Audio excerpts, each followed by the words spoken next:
Falling short on that occasion. From bowling point of view, I think Bangladesh need to find that right medium, you know, what lines to bowl. I think if a pitch is offering a bit of variation, your best option is to bowl within the stumps and hope for the best. One will keep low and hit the stumps or get a leg before in your favor. But it has to be bowling up to the batsman.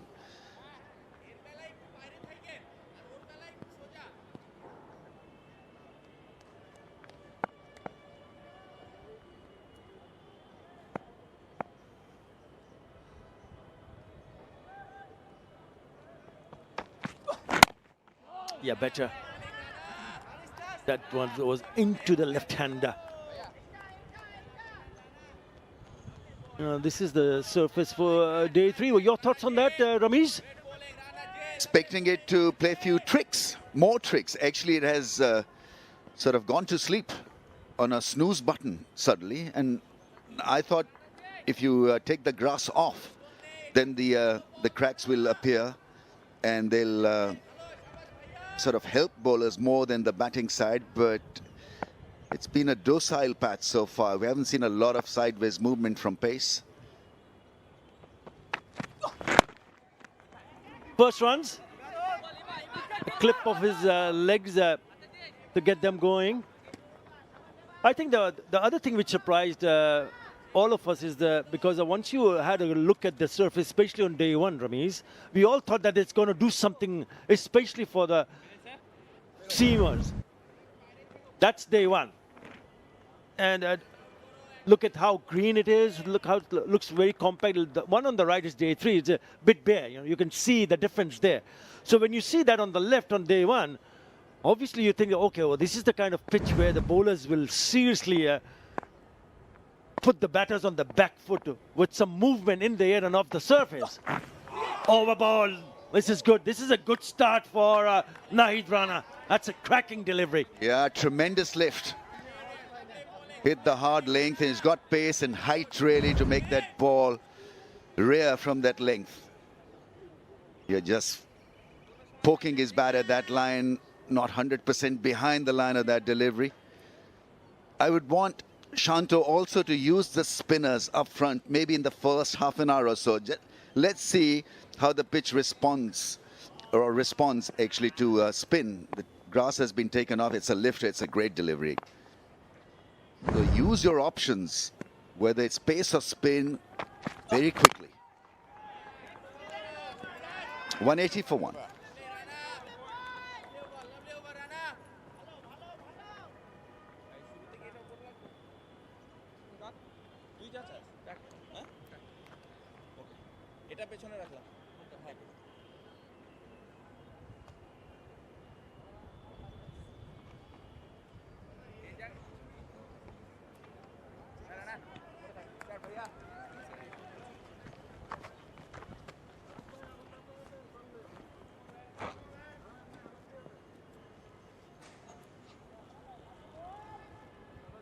You're inching towards a century on debut, Arslan Ash. He's been very good, very impressive. It's early days. It's only his first test. He's making his debut. Remember, there you go. Good call, Ramiz.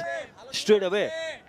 Maiden Miraj. I thought he was impressive. I thought he was the one who actually showed that there is something for the spinners if you bowl a really tight line and length.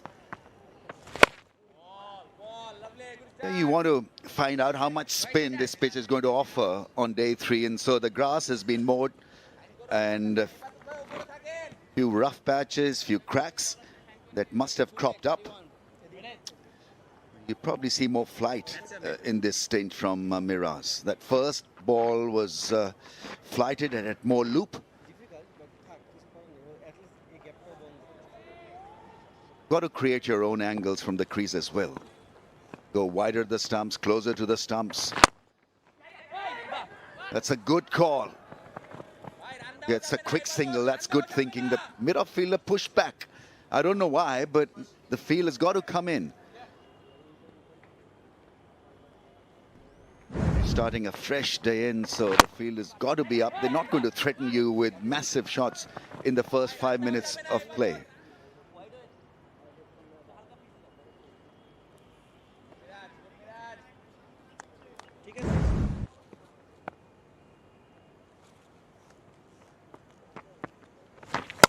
Yeah, these are the kind of deliveries that they need to avoid. Yes, there is protection in the deep.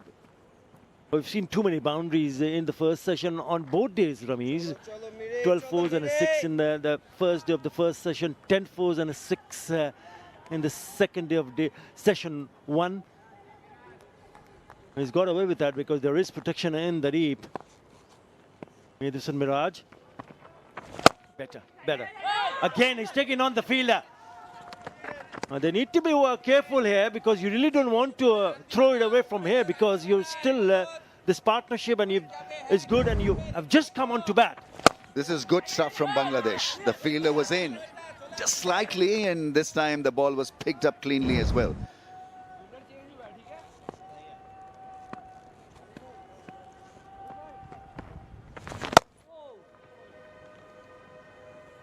You've got to bowl at the right pace. So far he's bowled between 82 and 83. 84 is fastest. So important for a spinner to find out at what pace he wants to operate on a certain pitch. I think this is a pitch where you need to bowl just a wee bit quicker.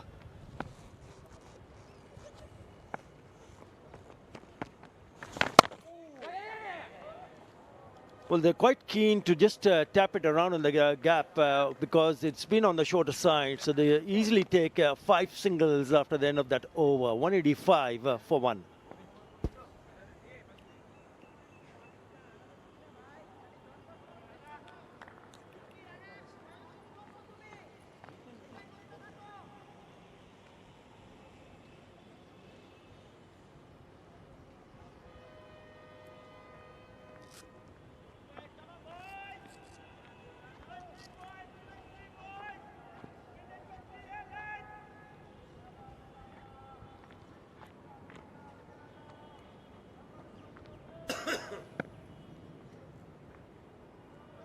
That's what they've done with the ball.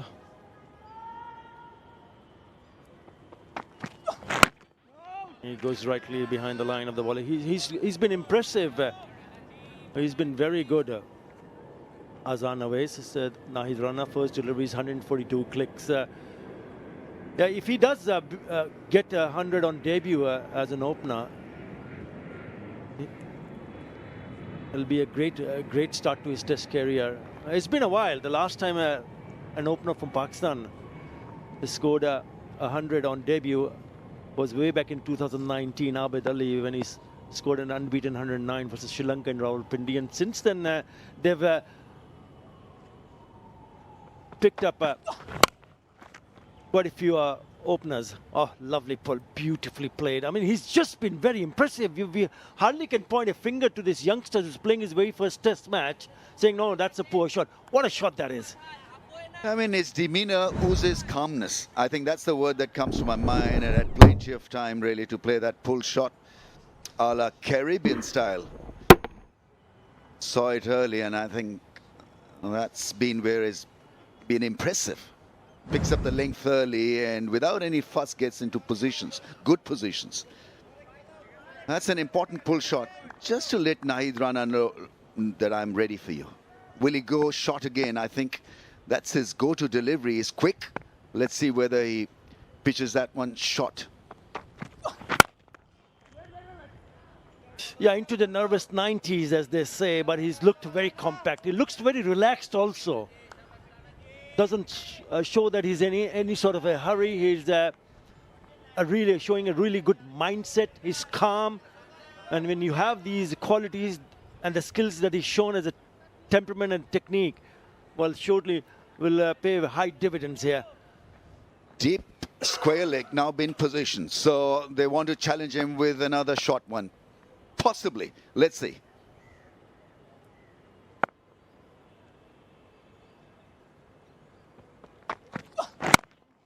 Yeah, he bowls it fuller. Yeah, Abid Ali made his debut in 2019, and since then they've picked up 5 opening batters before him who made their debuts. Imran Butt, Abdullah Shafiq, Saim Ayub, Mohammad Horera, and now 4.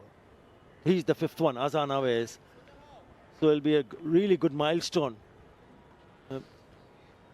From batting point of view, it's the toughest job in the world to open the innings in Test match cricket because you're absolutely tested.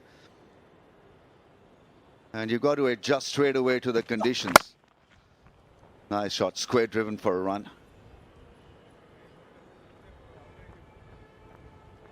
And he's a tough cookie, isn't he? He took this blow, remember, right on the badge, right on the middle of the forehead. Right there. He looked dazed, he took his time, but that's a big blow. To be able to continue even after having that blow says a lot about his character.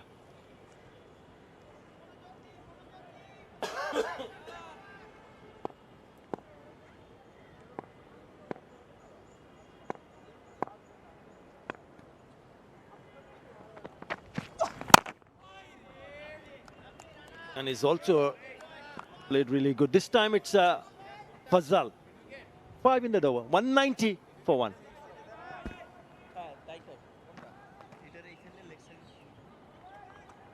Mid wicket, please.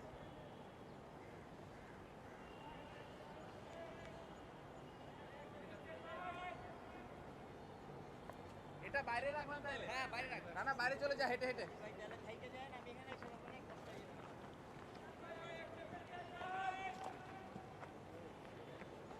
এই সাতটা উপর আছে রাজুল ভাই এখন একটু পিছান And we all know when a wicket falls, whenever that happens, it can change the scenario of the game itself.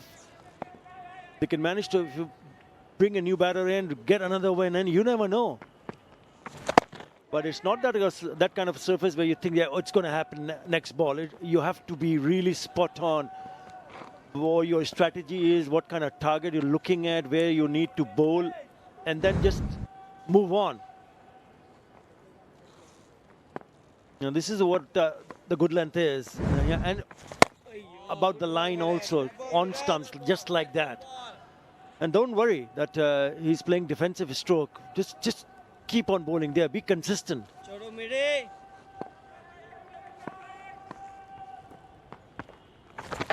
It's so very important because the moment you miss the length, then you allow the batters to rotate strike just like that. I think they've been very smart for debutants. They've milked the singles, and so there's good rhythm to this partnership. 86 or 166.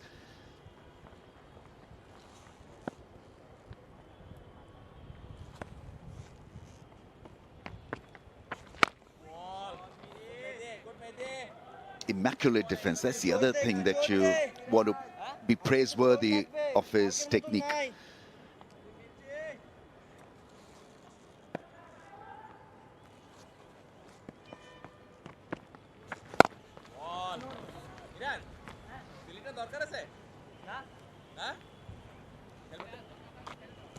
Now, you just say the skipper that do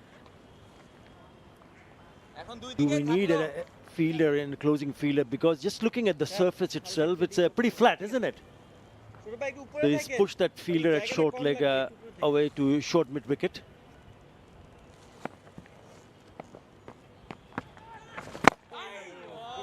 It's a good over. 192 for 1.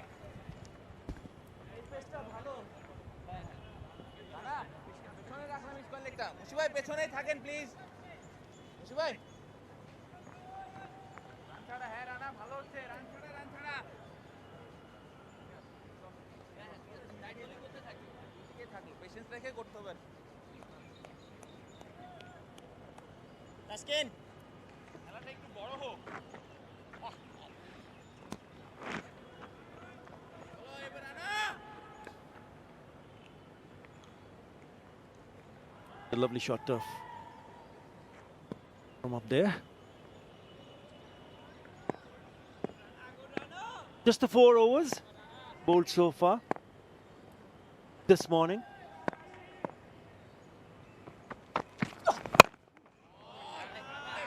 Well, if you look at both the batters, the way they handle themselves, we've spoken about our Azam Awais. He looks more compact, fine technique. At times, if you look at Abdullah Fazal, he looks that he wants to play a few more shots. He's now picked up 40 in on his debut of 87. So maybe a few things that there needs to be done, because if I'm correct, your next test series is in England, where the ball is going to move drastically in comparison to what we've seen so far. So what would be your advice to him? You see, it's a good thing about his batting is that, you know, he's got runs on debut, so he's temperamentally solid. The other thing that he needs to do is to maybe, you know, stride forward more, and rather than playing from the crease, his front foot play has been generally from the crease. So he's got to stretch forward maybe more, and otherwise, you know, they'll be tested in England. Even the secured ones, the you know, the experienced hand are tested in English conditions. So, but the good thing is that they would have had runs under their belt when they go and meet England.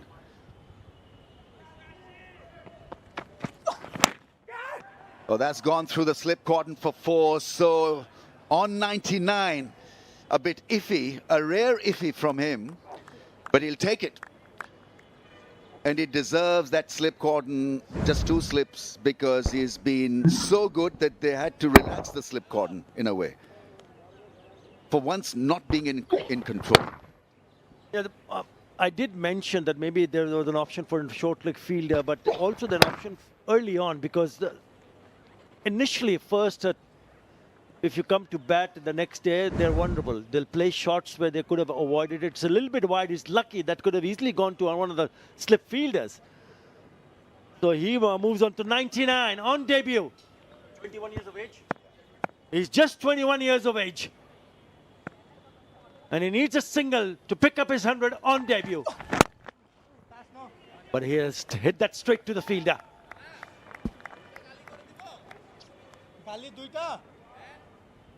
Great thing about this batting is that he's converted his good first-class form into Test match cricket, and kudos to those who've played him, because you want to use the form of a young kid into Test match cricket or limited overs cricket, white ball cricket, and I think that's been such a brave move, and you've got to give credit where it's due. Obviously, the credit has to be given to Arslan Ash for playing such a neat innings. But then his selection and his form, it just worked perfectly. A great sink in. And I like his temperament. I think that is stood out for me. You remember, a youngster making debut, going on to in the 90s, the nervous 90s, it's a no ball. It has been an issue. It's strange, isn't it? Because we've seen that from the Pakistan bowlers, even the spinners, and now Rana. So he's willing to spend time in the middle, and he knows exactly that if you can spend time in the middle, then you're on. You're on for switched on to score runs. Don't worry about if you've played few blocks. There you go. Just a dab towards the deep point area. And Arslan Ash picks up his first Test match 100. Well played, young man. Yeah, for the first time really getting emotional. Otherwise, they've been so placid and so relaxed at the crease. And what a moment, not only for him, but his family. His father worked extremely hard with him to make him the player that he's become. This is a rock-solid performance. Technically superb against quality bowling lineup. You know, he played spin well, he played Rana so well, and it's a great moment not only for him but for the selectors, for the think tank really, to get him in. Once again, solid shot, placing the ball beautifully through the offside, and what a knock, what a moment, and clearly one for the future. Arslan Ash, 100 of just 153 balls. And he becomes the 14th batter to score 100 for Pakistan on debut in Test cricket. 200 up. It's 200 for 1.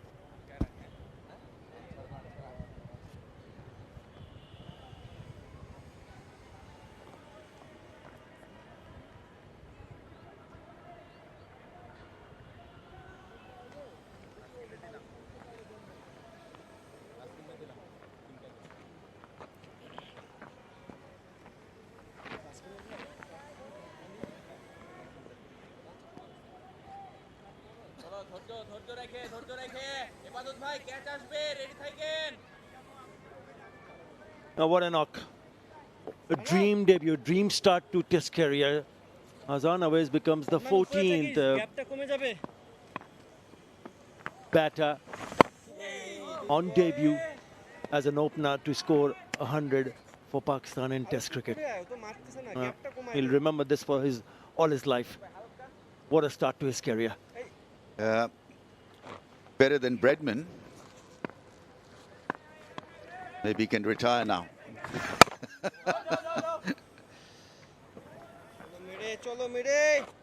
Actually, he'll be better than Bredman. Bredman ended up with 99.96. I think that was his batting average. But Fazal, I mean, let's not forget Fazal also. He's playing his first game as well. So I know that Arslan Ash has hogged the limelight, but credit has to be given to Fazal also. His temperament has been good as well. Yeah, just on Arslan Ash, easy. Let him bat. This is the start of his career, and we wish him all the very best. Yeah, I think it also shows what he has done in domestic first-class cricket back home in Pakistan. He averages more than 40. He has a double 100. He has 10 centuries to his credit, Arslan Ash. That's gone through for at least a single. Yes, they'll pick up a single. You know, what is frustrating is that, you know, test match performances don't get recognized that much these days. You know, the T20 is making new stars the world over, not a century on debut. Yeah, it'll make the headlines, and it's a great technical innings, but at times you don't get the due when you've been a beast at test match cricket. 201 for 1.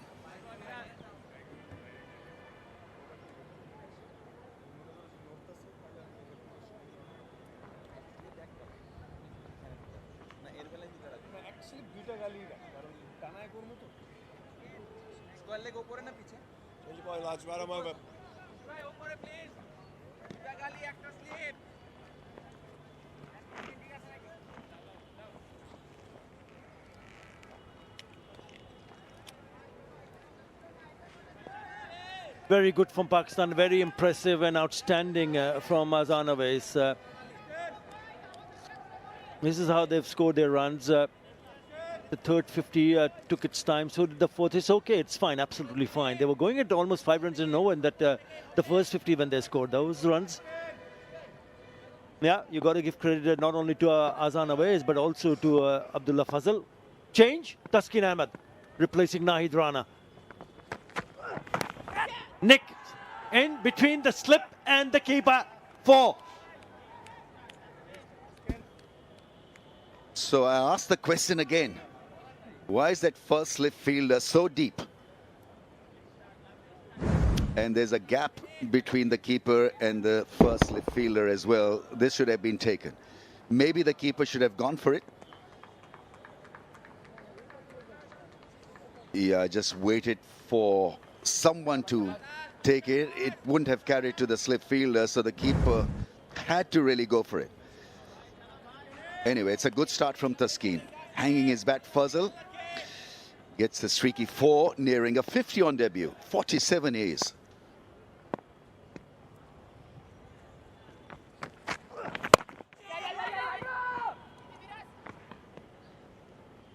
Not a run there, good from the fielder.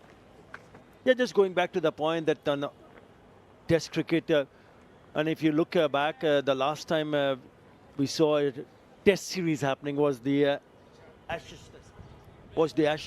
in January this year. So that means that's a gap of 124 days when you see another Test match being played. But in between what Ramesh is saying, in between those 124 days, there's so much cricket, white ball cricket. Almost 124 T20 games. It feels that way. 100 partnership is raised. Tremendous going. 2 young kids at it. They had to recover and then look after their own innings and bat for the side. And on debut, they've been so impressive. Yeah, tough one in the slips. We saw Bangladeshi slip fielders working extra time before the game. Yeah, I mean, you've got to be standing up. I think the moral of the story is that they've been too deep. The ball have been dropping on them in the slips. And so they've made it tough on themselves to catch the ball.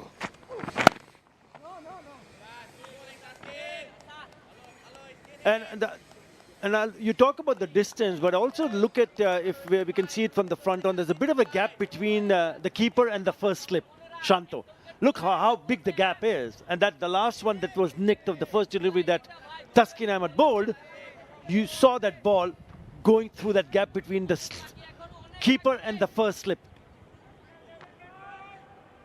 There you go. Look at the gap, Ramesh. So perhaps maybe he can obviously come up a bit and also get a little bit closer to the keeper. There's a bit of a too much gap in between the keeper and the first slip. I've seen slip fielders wear a helmet. They've been asked to come in. And so I think there's a need for maybe the second or the third slip fielder to wear a helmet and come up at least a yard or two. The skin is operating at 129, 129.3, so it's not express. So you've got to adjust. I think the adjustment factor from both camps have been below par. Yeah, spot on.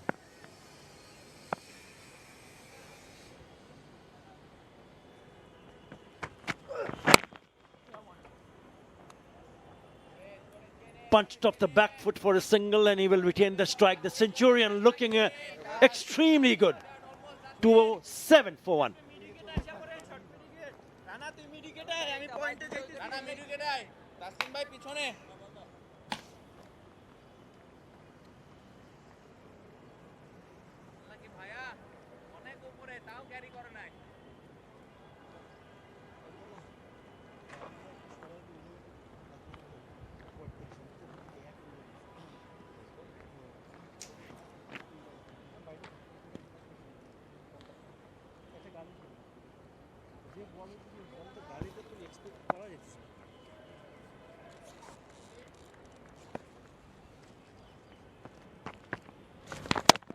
Pakistan going on smoothly.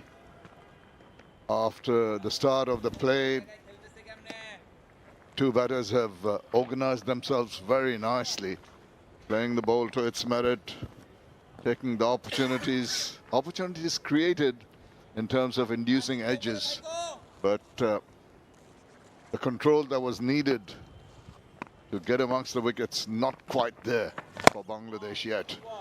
Very impressive this morning, these two youngsters from Pakistan, and of course Azam is going to his century on debut.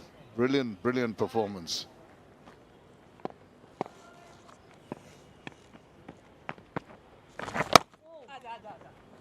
First on 48 gets a single. Good morning, Sikandar Bakht. Good morning to you.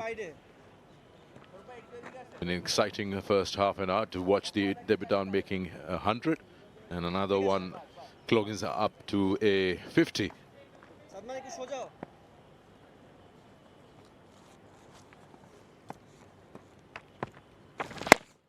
Also sets the tone.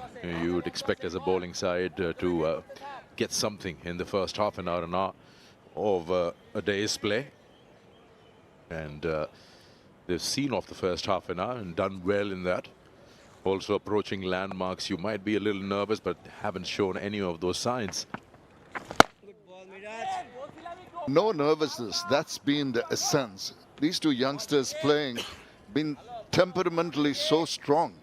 And this is something that you take forward and it can be replicated by the others in the team.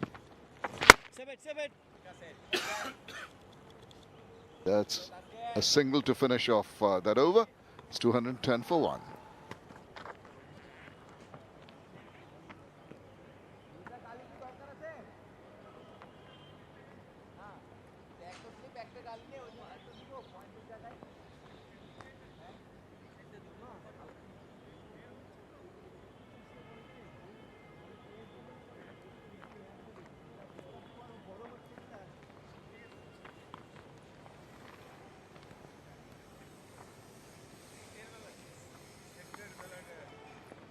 Pakistan may be trailing by 203 runs, but tell you what, they are in a very happy position. At 210 for one, inching towards that total posted by Bangladesh, which looked substantial for 113. But all credit to two youngsters who have put up their hands on a sort of resolute approach to the proceedings and played the perfect test match innings.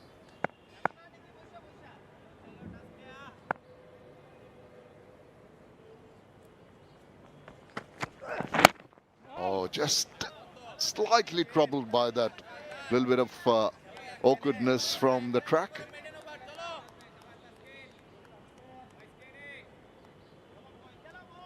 Interesting arc that has been created for.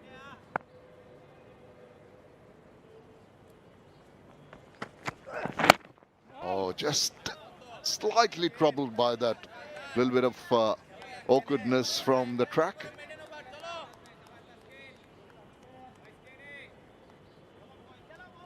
Interesting arc that has been created for slip, gully, point, short cover, mid-off. All of them closing up in a catching position.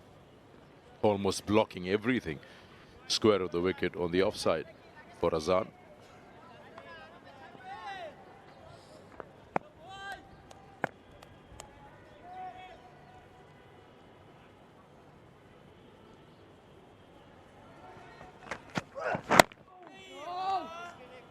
At the stance, he looked so still, didn't he? Have a look at this wonderful package of a young man who's full of promise, full of shots, excellent all around the ground, adjusting to the different lengths and lines so very comfortably. And when he's on the move, he's pretty still when he makes the impact. He's got all the array of shots in the book. He can hook them, he can pull them, he can drive them. Absolute top-class innings. And kudos to the young man. Thanks to the Almighty. And this is a bright future for Pakistan.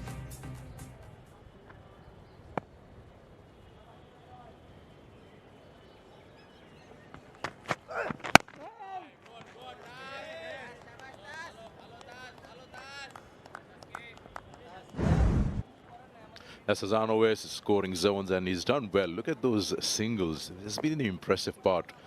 First with Imam and now with Abdullah Fazal. They've been taking very calculated risks, rotating strike, keeping that pressure on, and there's not been a dull moment in that 100 of his. Despite of being hit on the helmet, he's kept his confidence. They tried him with that shorter delivery and started feeling control, ball after ball, confidence gained.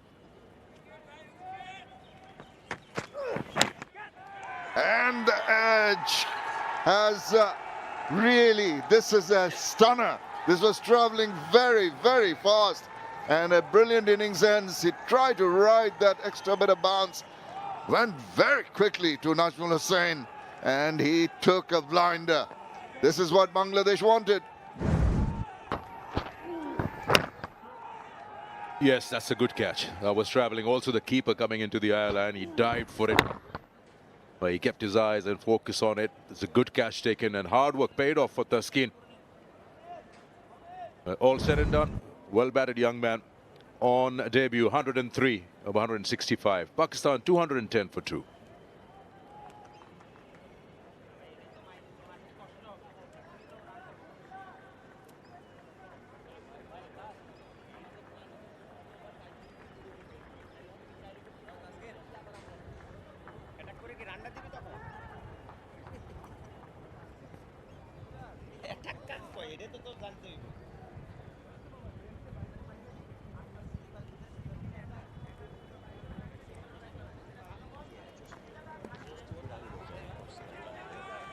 An absolutely top-class innings has just come to an end.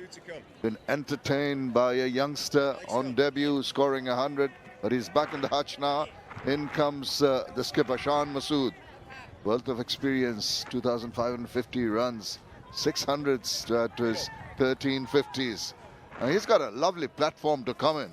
So nice to come in when the score is 210 with only 2 down. The reason he's here is because of this. Really went very, very quickly to Najmul Chanto. He's Yeah, must have been distracted ever so slightly by Liton Das moving to his left. Appreciation from his partner, the other debutant.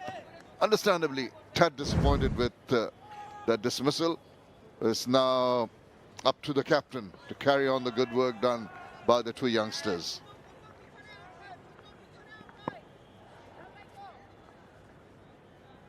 #200th first-class innings for Shan Masood. First-class match for Shan Masood. Yes, and he's off the mark. Hundreds on debut for versus Bangladesh. And there is Tawfiq Kumar, 104, Multan 2001, the latest being Azam Oais, just been dismissed. There was one more Pakistan player, Yasir Hamid. In Karachi, he's got 100 in both innings. Dr. Rudolph and Karl Myers. Another landmark coming up with another debutant, Abdullah Fazal on 49.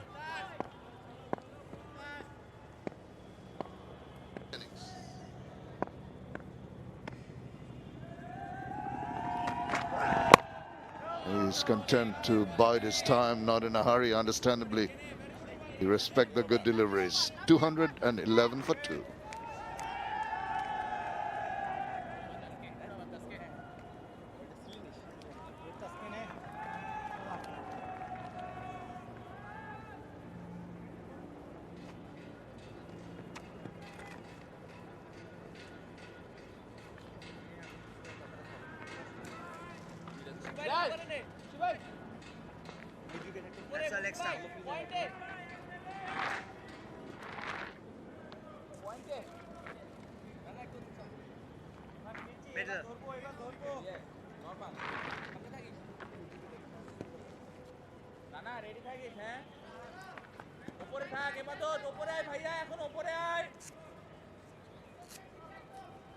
It's been excellent from the top order of Pakistan.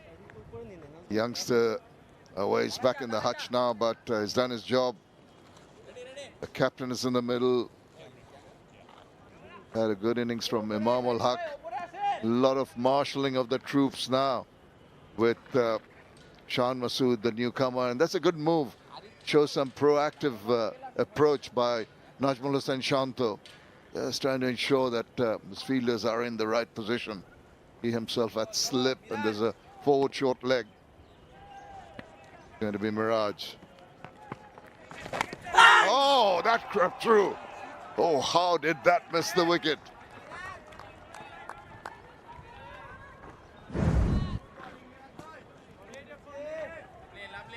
Yeah, once again, inside part of the bat, we saw that late last evening twice.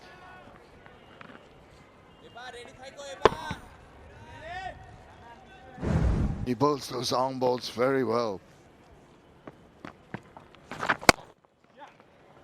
Nicely hit. That's superbly done. Just a punch, a little bit on the back foot, and just straight as an arrow to the boundary. Yeah, he's been in good touch. You might say a different format, but he has been scoring runs off the back foot, nicely played. He's got a brilliant platform set as a team. So no pressure. All he needs to do is just carry on along with Abdullah Fazal. The form is important. Over a period of time, he's been quite flexible at what number he bats on. Even in first class, he's been happy to bat at 3 and 4. And he's been scoring runs there. Initially, he used to open, but he was not unhappy to just push himself down the order. He's been given a couple of deliveries to think about, so just gauging the nature of the wicket on the third day in the morning into his 200th match first-class career, as we mentioned. Over 13,000 runs. Has to play down the ground with a straight bat. You can see that. It's got to be a little circumspect. Know that they've lost a wicket. The rebuilding phase required. So no untoward risks need to be taken. and steady defensive prod. 215 for 2.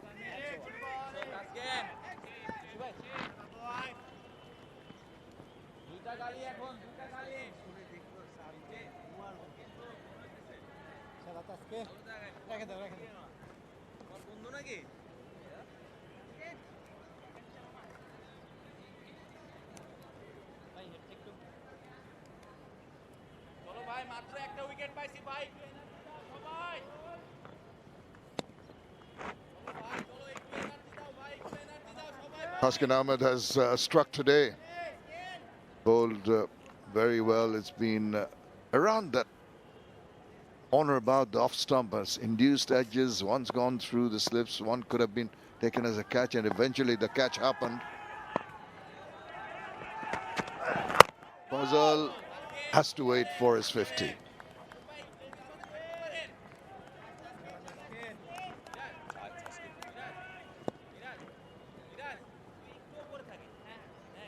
The youngster, you have the skipper just alongside you and partnering you. It's been a patient knock so far for 101 balls. It's the thought of just the platform, as you mentioned, set there. All the opportunities to play a sensible knock.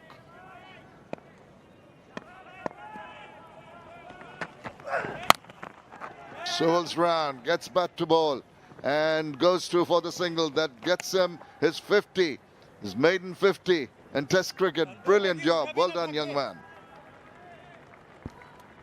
He has spoken very high of when scoring 200s and around 1050s in this season in first class, and he's provided himself great opportunity. What a good 50 to score, because when he came out, it was a daunting ask with Pakistan looking at 413, 2 debutants there. They've shown maturity, and he'll be happy to carry on. It will be interesting to see if he can multiply this start into a 3-figure.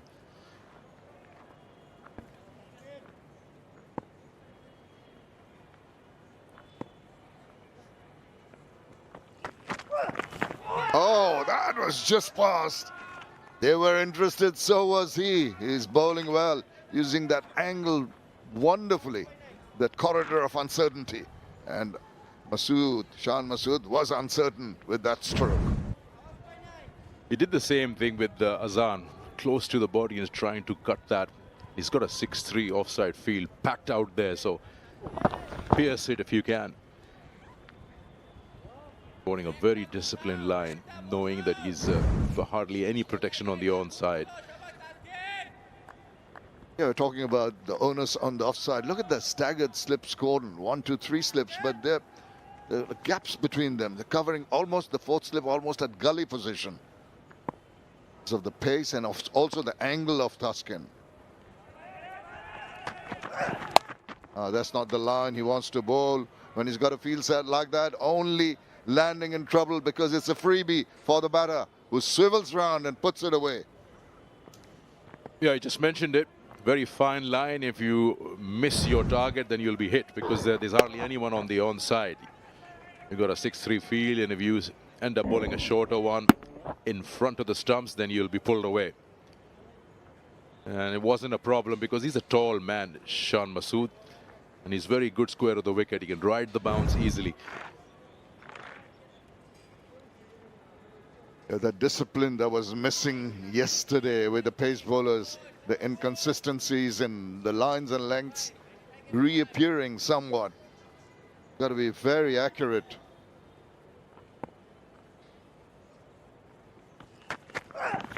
That's better. No. That's not giving him any kind of space to work with.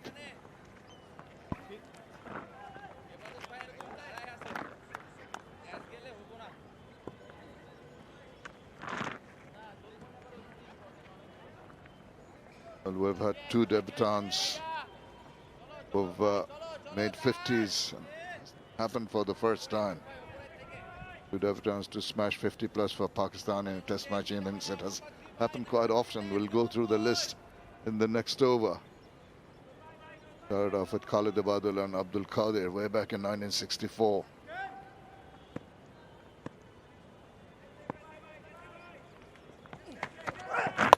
Oh, once again squared him up. Two good deliveries back to back. That is the over. 220 for 2.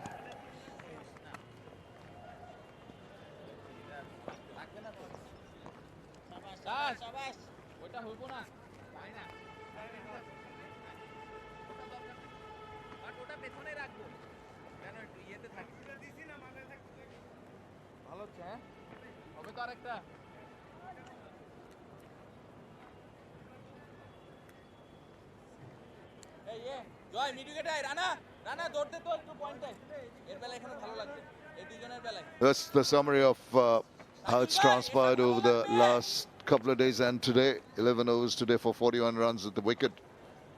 So far, domination from the batters on both sides. 102 balls so far for his 50 and going strong. Abdullah Fazal.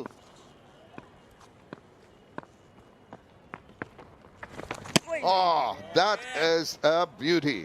That had the drift, it had the grip, and it had the turn. Beat him all ends up.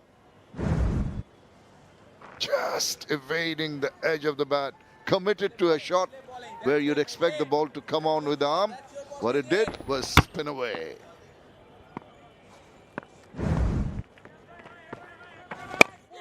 And now Mehdi Hasan Miraj will be fancying his opportunities.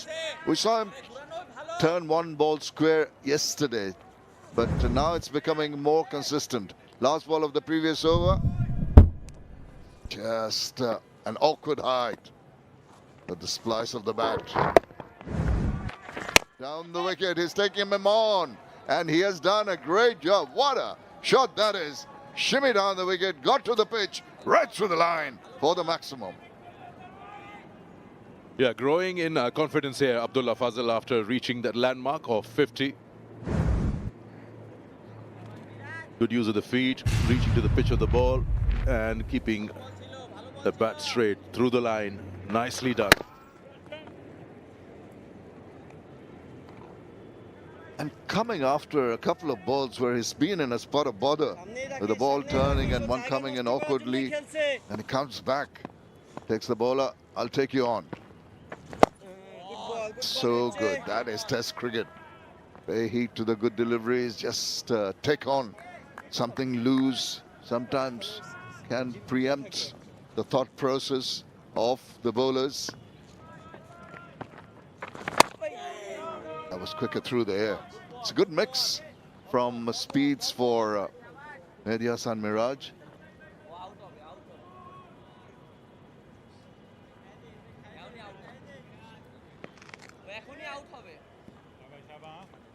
That fourth one, not there, but it was floated up.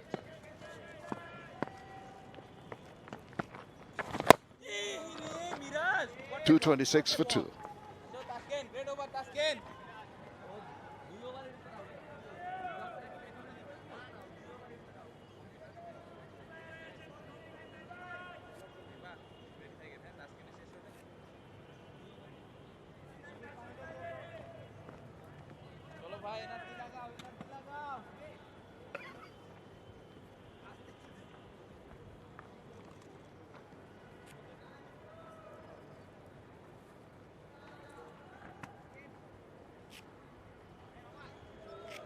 Way they came out along with Imam has been good, scoring at a nice rate and not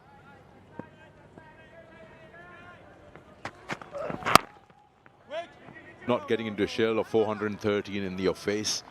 That's helped them to be in a good position with just third day and first session and trailing by 187. Look at the manner he bowled the previous deliveries, Daskan Ahmed. The manner he set it up, there's a little bit of an angle, it became a tad shorter in length, and it kept on peppering away. And that one is a little higher, and this is the wicket ball. Little wider, little more angle, enticed the batter, who went for it, and a good catch by Najmul Hussain, despite that Liton Kumar Das coming across his peripheral vision. did that very nicely, the manner in which he set the batter up and then just a little adjustment of the line.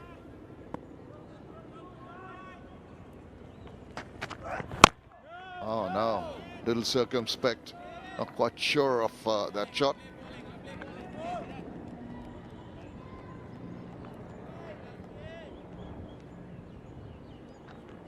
Sikandar, when your team is in a reasonably comfortable position, you can just afford to bide your time, be more selective in the shot making, and with the experience that Shan Masood has, sure he's not going to be in any kind of hurry.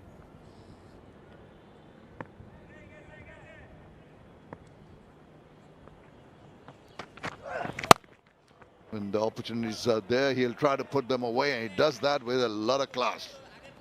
This is very good, but straight to the fielder. I think he was cramped for space, but played that pretty well. Yeah, that was traveling. The fielder right there is not too far away from the action. Shadman taking it on the bounce. That was really, really traveling. He got a good bounce to field on that.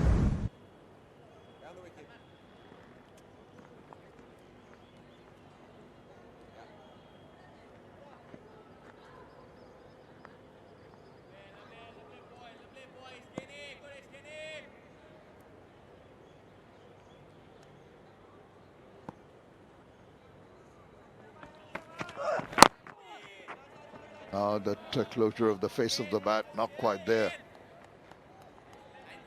Shan Masood has the cushion, the privilege to just allow himself to just settle and take some time. And that's how it's had been. This batter who's been out there takes the charge, makes sure that the scoring rate just stays where it has been, around 3.9. And it just allows you to have a little bit of a breathing space.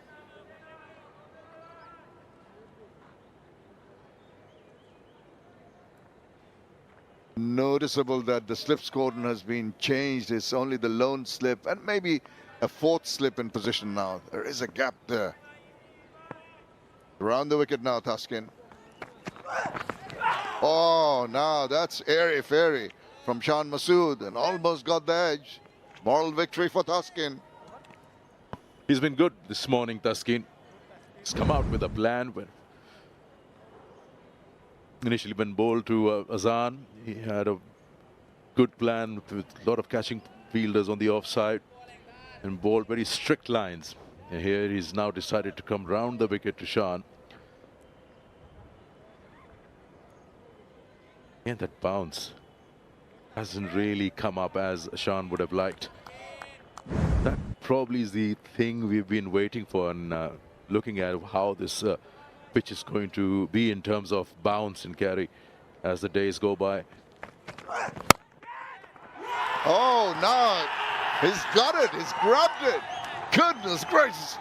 They have taken some superlative catches. That was traveling at a rate of knots. And it was so close. It went so fast. It was grabbed very nicely. Good take. And another wicket down. It's that of the captain. Well, Bangladesh strike back. Well, it was a lot fuller from what Thaskin was bowling. It was meant to be driven. He just gets it very square outside part of the bat, and a very good catch taken. Was dying on Shadman. And he gets his fingers underneath. Shan Masood, captain, goes for 9. Pakistan 3 down now for 2-6. And it is drinks.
Taskin Ahmed has been so good. Look at this.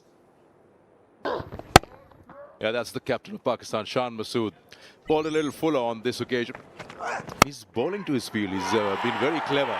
He's got the 2 wickets. First got Azam and now the captain. And deliberately came round the wicket. He's bowling to a plan and it's working for him. And his captain has given him the support.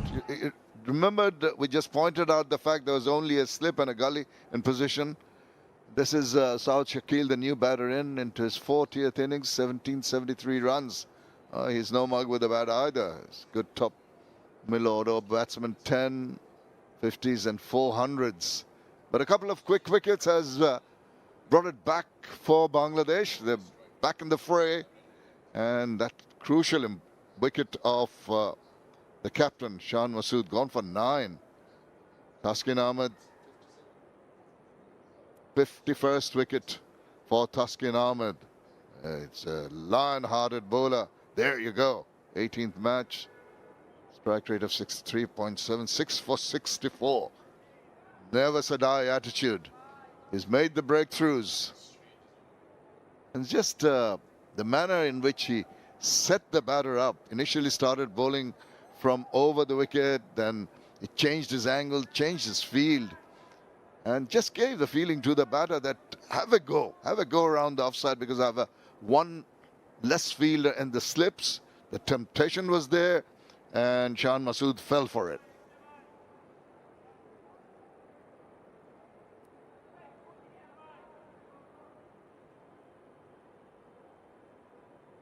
Abdullah Fazal, 56 now. Need to build up a partnership. A couple of wickets falling in quick time after that big partnership. Bangladesh will have their tails up now. Mehdi Hasan Miraj.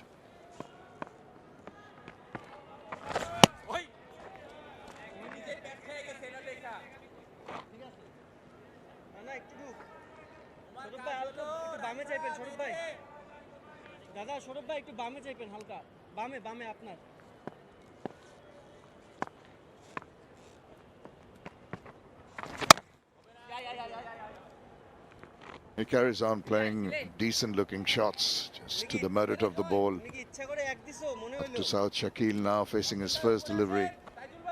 Always difficult for a batter coming in. Yeah, he had a brilliant start when he came into Test cricket.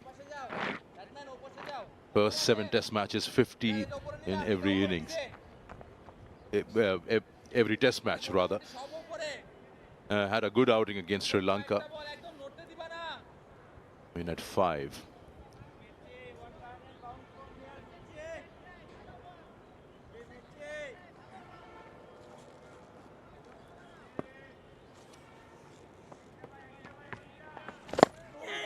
Bangladesh will be pretty happy with what they've achieved after struggling with the ball yesterday, and the lone wicket struck back with a couple in the first hour. It all goes well, the pressure created. See now the silly point fielder coming in close proximity of the batter in his peripheral vision. Oh, now big appeal. Where did it go and strike? Take at the head from Kumar Dharmasena. I don't think they're going to bother about a review. I think there was bat involved in that as well. There were 2 sounds there. Probably have a second look in the replay, but Chant is not going anywhere with this appeal. If there was some bat. Yeah, there was. Inside edge. Oh no. Yeah, it is. And Chanda was close enough to hear that little sound of the deflection from the inside part of the bat. But once again, Mehdi Hasan Miraj is making it uncomfortable for the batters. Fazal's been there for a while, but it's Saud Shakil on strike. And this time round, that might be closer. Big appeal from all the players. Up goes the finger. He thought about it, Kumar Dharmasena, and he is elated. Now the batter trying to sweep. Is he going to ponder a review?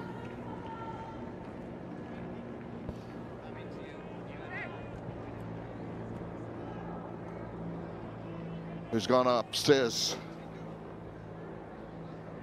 TV umpire to director. We have a play review for LBW. Original decision is out. It's a fair delivery. Can we go to front on, please?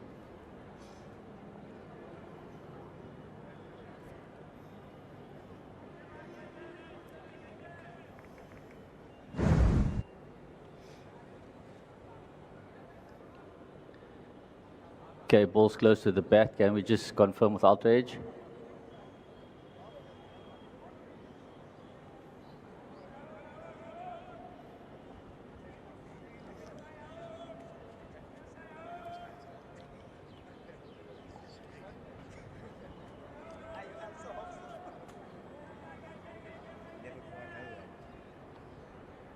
Just standing by for outrage.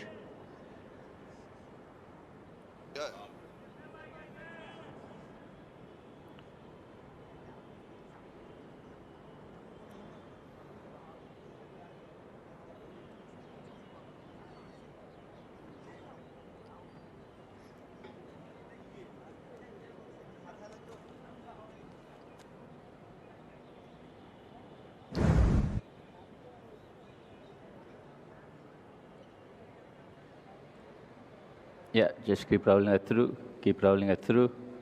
Yeah, satisfied. There's no bat involved. We can go to ball tracking when ready.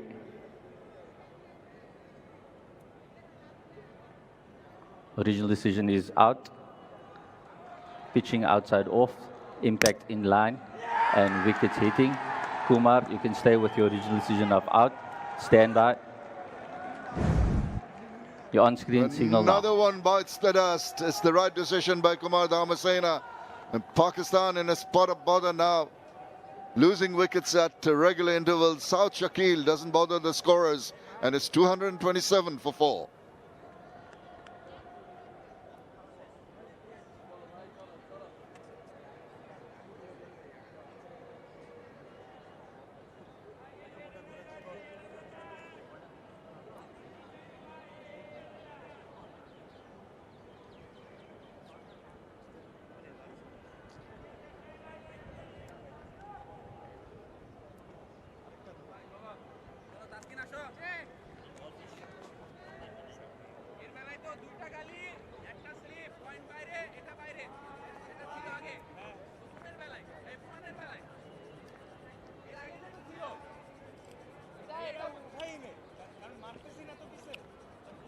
It's Salman Ali Agha, a wealth of experience, but he's got to really batten down early because Bangladeshi bowlers have been really charging this morning.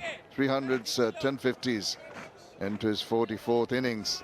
This is going to be a very difficult period of play for Pakistan, having lost 3 wickets in a cluster. He's been promoted. Usually bats 7 in Test, but he's coming ahead of Mohammad Rizwan. Salman Ali Agha.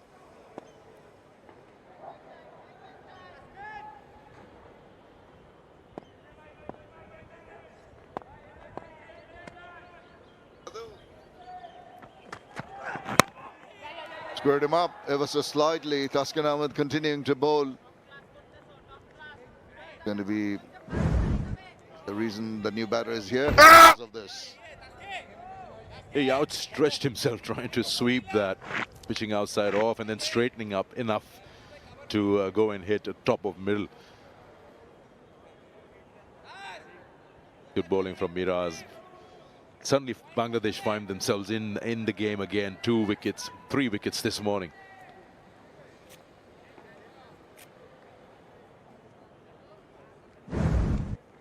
Just coming into the balance of the game once again, trying to squeeze their way into the driving seat. Talking about balance, not often we've seen in the Pakistan innings with the left-right combination with Salman Ali Agha, the right-hander. It's on the money. You would have that field change, then you'd have to change your angles with the right-handed batter. But Taskin Ahmed has been on song today. Accuracy and the discipline that was missing yesterday. It's a complete turnaround. We did mention it's a game of sessions. You give a session to the opposition, but you come back strongly with what you've got. And Bangladesh have done so this morning.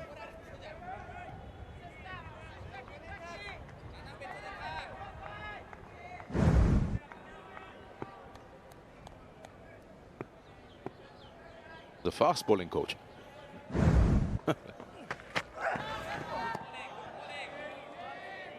Bowlers must be feeling a little relieved now. They got a different angle to bowl at. First right-hander. 7 left-handers in the lineup for Pakistan in this test match. 2 more to come. Shaheen Shah and Noman.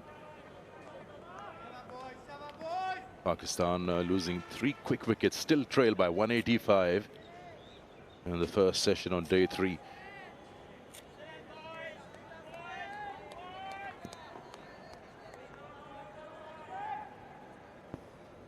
Naid Rana bowled today but had no success, but it's Taskin Ahmed, Mehdi Hassan Miraj who have troubled the Pakistani batters. This is good. Gives it his all. He almost tumbles over with the effort. Despite that, it's only 130 clicks, but the accuracy of Taskin has been there for all to see.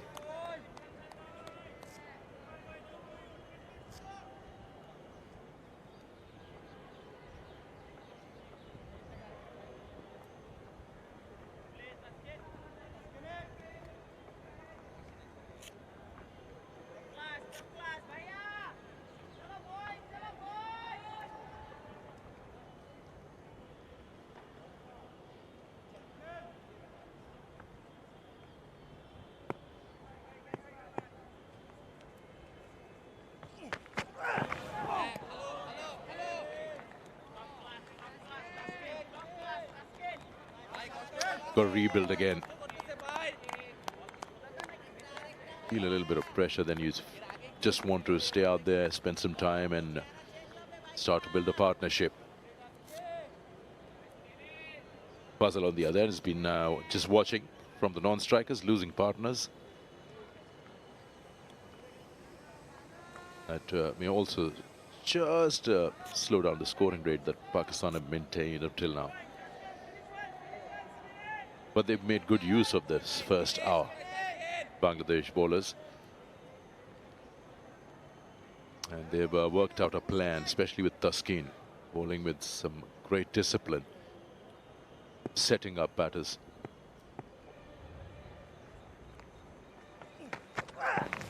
Oh, playing and missing. Just past the edge. Lucky escape. Brilliant bowling by Taskin. Ends the over. It's 228 for 4.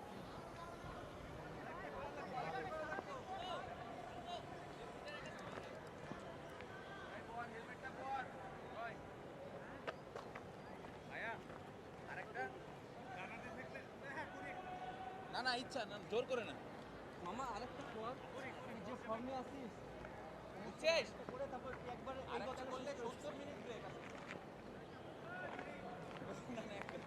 শোনা ভাই এই সাইডে এবার পেছনে থাকো এবার বাইরে যা বাইরে যা.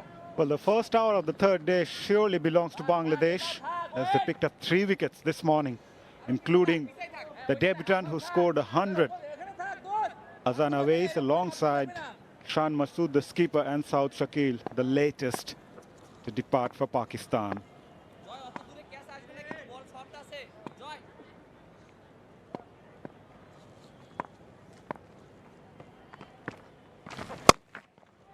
Lightly on the shorter side. Fazal looking solid. Kept his cool at the other end, despite losing partners from the one end. Last ball of the previous over. Missing that outside edge by a whisker. Welcome back, Ramesh bhai. Hello, yes. Just a very good length on that occasion. It just goes on to show how well the debutants have batted. Looking at what the others have produced so far, they've been outstanding. Awesome stuff from Fazal and Arslan Ash.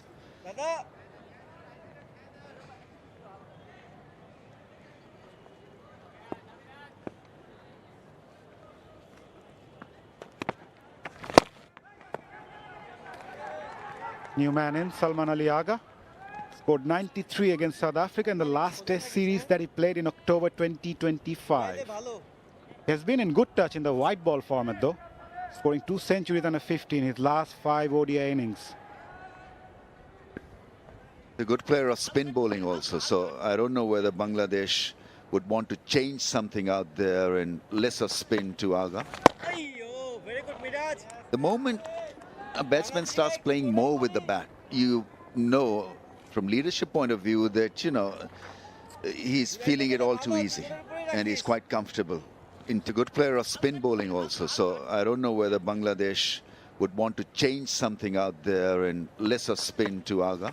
Very good, Miraj. The moment a batsman starts playing more with the bat, you know from leadership point of view that, you know, he's feeling it all too easy and he's quite comfortable in technical terms, so let's change the order. Get a seamer in against him.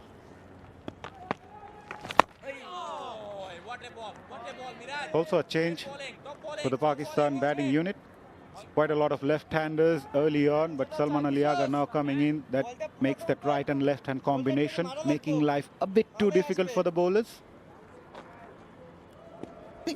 So many left-handers, so it's a refreshing change first of all, and I think, yeah, you got to realign yourself, readjust, reset. I think he'll be more at home bowling to a right-hander, Madhi. And straight away, you know, more loop, and he'll be targeting that rough area. I don't think there's a vast amount of rough area around that off-stump channel, but whatever little debris we see, he's got to use it. A good over comes to an end from Mejas and Miraj. Pakistan 229 for 4.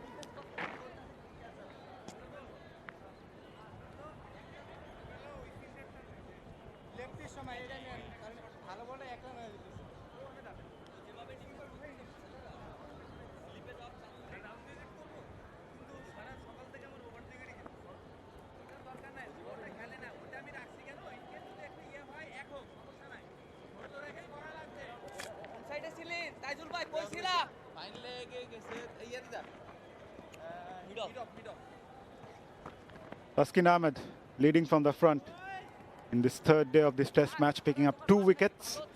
Miraj also got 2, including the one this morning.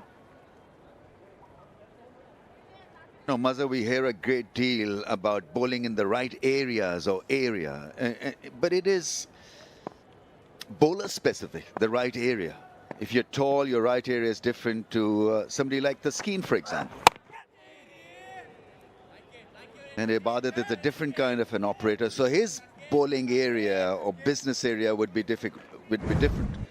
He's gone a bit shorter today, Taskin, compared to how he bowled yesterday. And he's had better luck. A couple of wickets, angled it across so well. Been a good long spell from him. Test cricket is about maintaining presence and putting pressure on the opposition, and he's done that. Taskin from his end.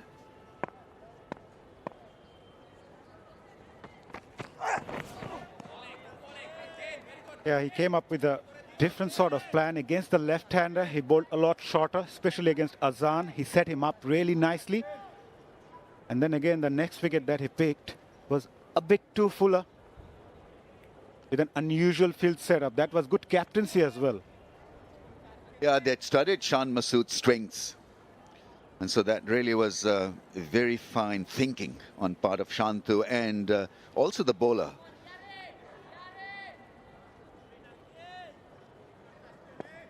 Hot point is unusual field set. More foreign in style compared to subcontinent style. Subcontinent field set is more original, more not as decorative, not as experimental. It's business as usual. You know, you have these fielders just coming in from a longer range, whereas modern day cricket wants you to cut out on the angles. So have a cover in compared to a fielder at mid-off who could be pushed back a little.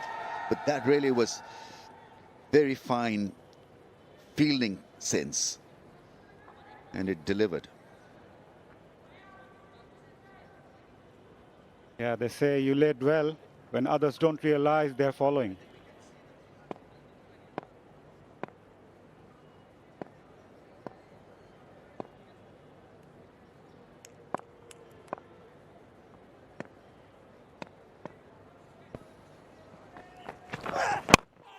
Fuller, much fuller. A bit of mix-up initially, though.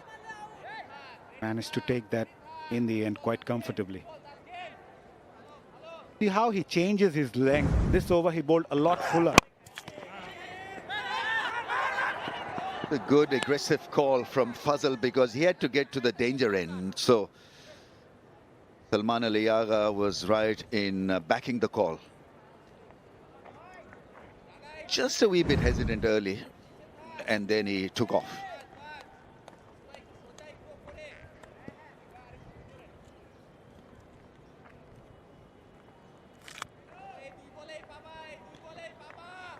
Never easy for a fast bowler in this sort of hot and humid condition.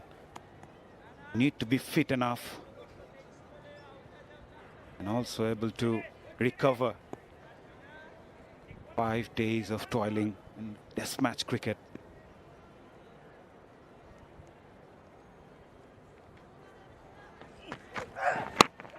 And banged in delivery. Catch it was the call, just falling short of the fielder. The moment you go hard and a bit loose, there is the danger of being snapped in the slips. Extra bit of bounce on that occasion and being just a wee bit frivolous on that occasion, Salman Ali Agha. But we're talking about great field set. Have a look at this one. Short point in, slicing it to that fielder. It was a sharp catch, inches off the ground. Brilliant piece of field set by Bangladesh.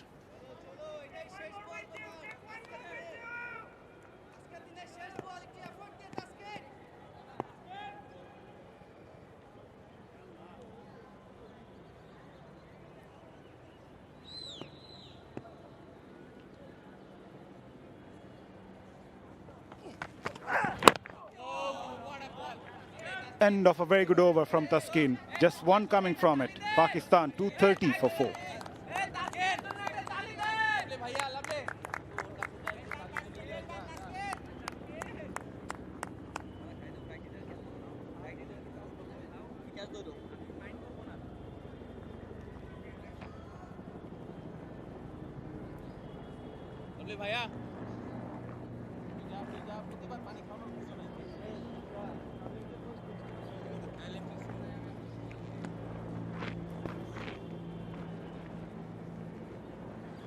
Debut to score 50+ runs for Pakistan in the same innings. Azam Awais and Abdullah Fazal being the latest. Khalid Ibadullah and Abdul Qadir back in 1964 was the first for Pakistan.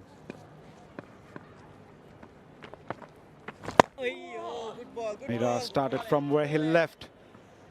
He's adjusted well, not enough turn in the surface, so he targeted the stump quite consistently throughout the day.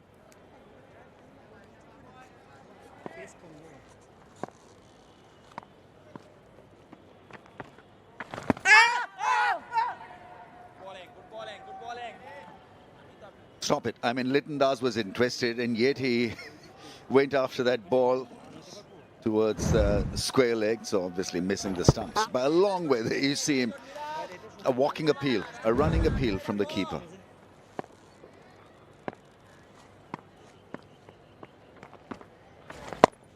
Brilliant. This is good bowling from Miraj. Bowling a lot slower. The last one was below 80 k's per hour.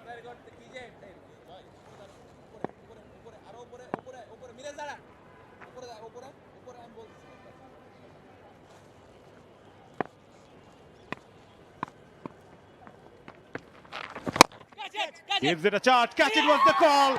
And taken. Medias and Miraj strikes for Bangladesh. They say you trap the batter not just with turn, you trap the batter with thought as well.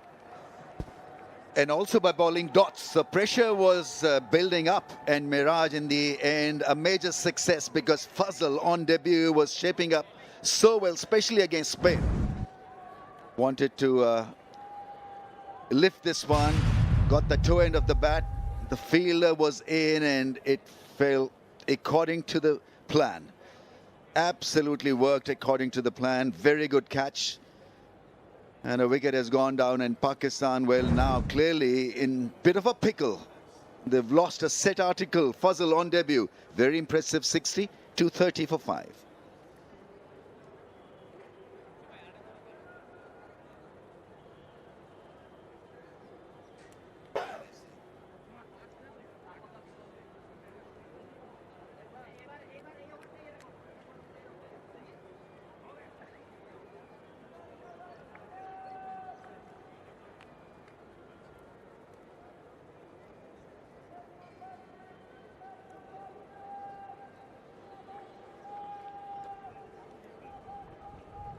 Well, Bangladesh bounced back well in the third day, especially the first session belongs to them.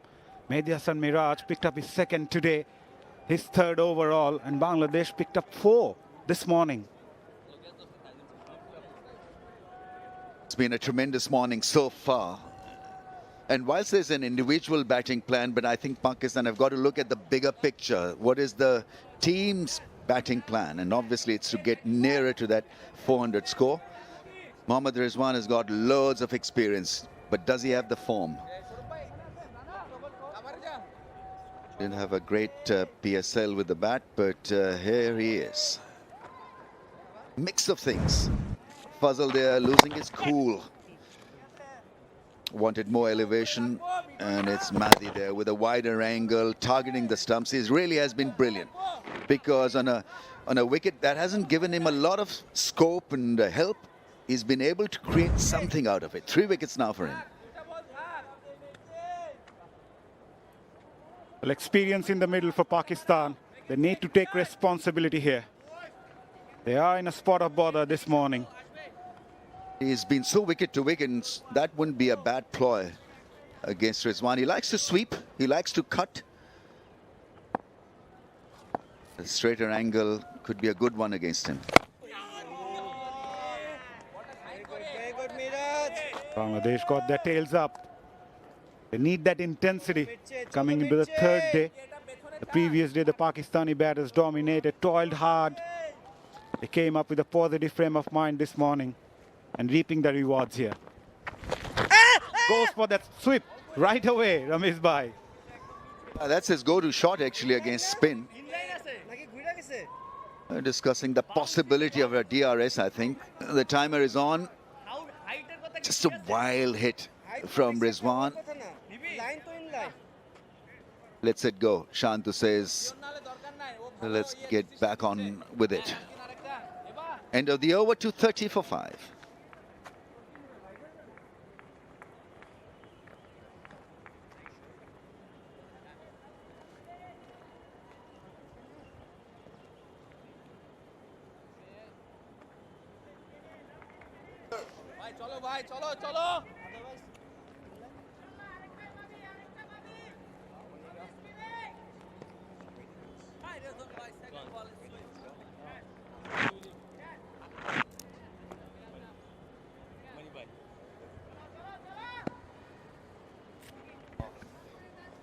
All of a sudden, Pakistan are in a spot of bother. 2 new batters in the middle, Salman Ali Agha and Rizwan.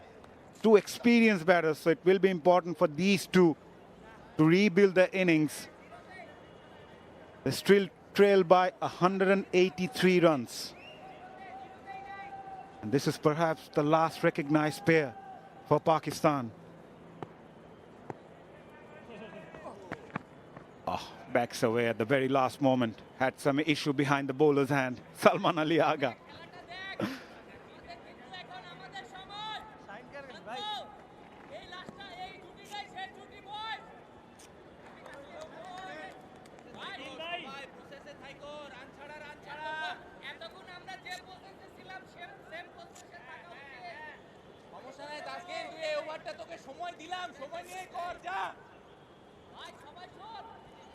Whilst he's got to look after his batting, I think the other thing he's got to make sure is not to help the opposition by picking up the ball and giving it back to them.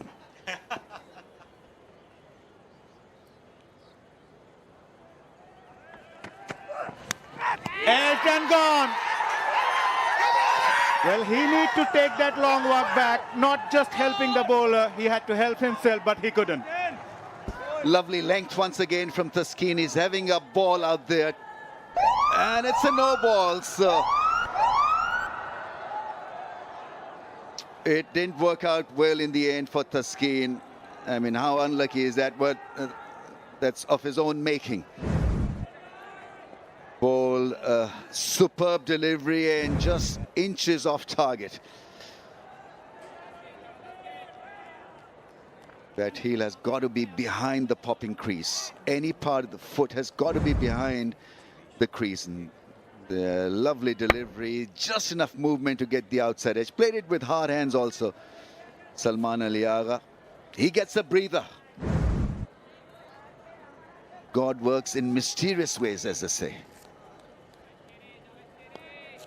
This will haunt him. Let me tell you, Ramesh bhai, this will haunt him. He's worked so hard for that. God is man, but in the end, luck is on the other side. That's the 9th no ball of the innings for Bangladesh. Would you believe it?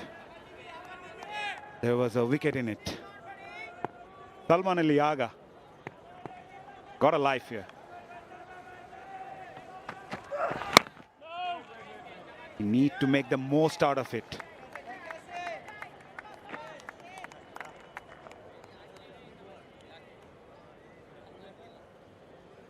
It dents your confidence. I mean, he is beginning as if a new innings again.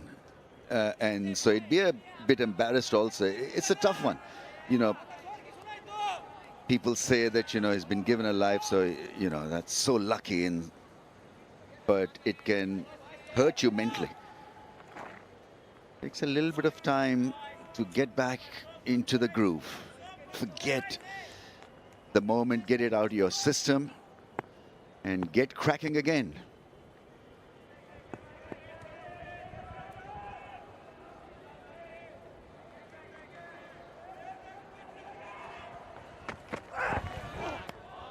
Watchfully left. A lot better this time, so he's not going to nudge it back to the keeper. I hope not. That'll be double embarrassment, but this is much better.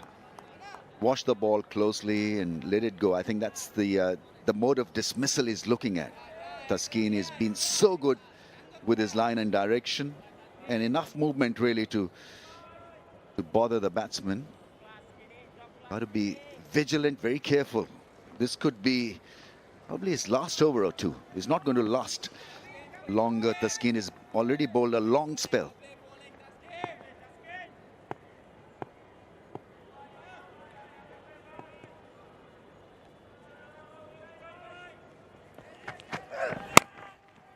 Nicely punched. Finds the gap. Gets off the mark finally with a boundary. Salman Ali Aga, this will keep him going. Yeah, shorter in length and no issues this time for Salman Ali Aga. Rocked back and cracked it past point for a good-looking boundary. Yeah, in control on this occasion. Rose well with the bounce on his toes and playing with an open face of the blade. This is Taskeen's 7th over in this spell, so must be tiring a little. That boundary just rubbed salt in the wound of Taskeen Ahmed. But yeah, he's worked hard. It's been an industrious spell for him so far.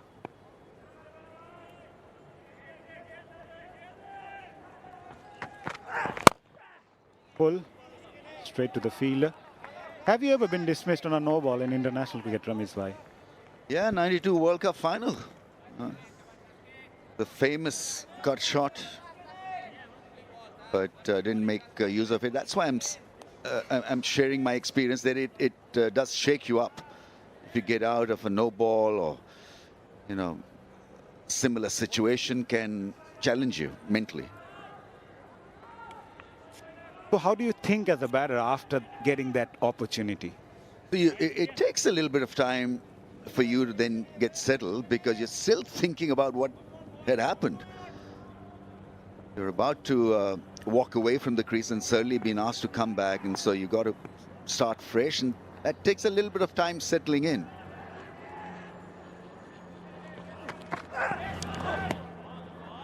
Yeah, he's settling in well, leaving those watching it till the last moment. That will be the key for Salman Ali Aga. Have a look at that again. This will haunt Taskeen Ahmed, especially this night. He can't sleep properly whenever he sees the replay.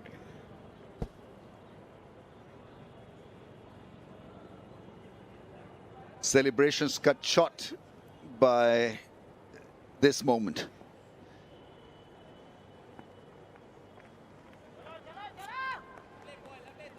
Picture of ecstasy and agony in one frame.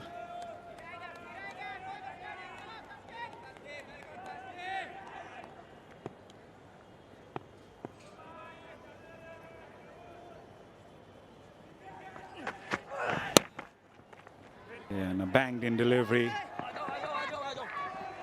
We'll get the couple. Good running from these two batters.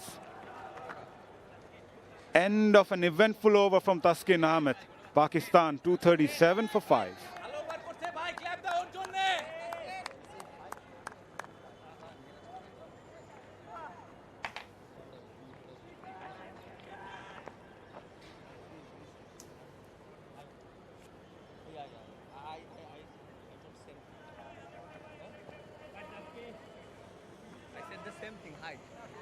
But inline. Turning.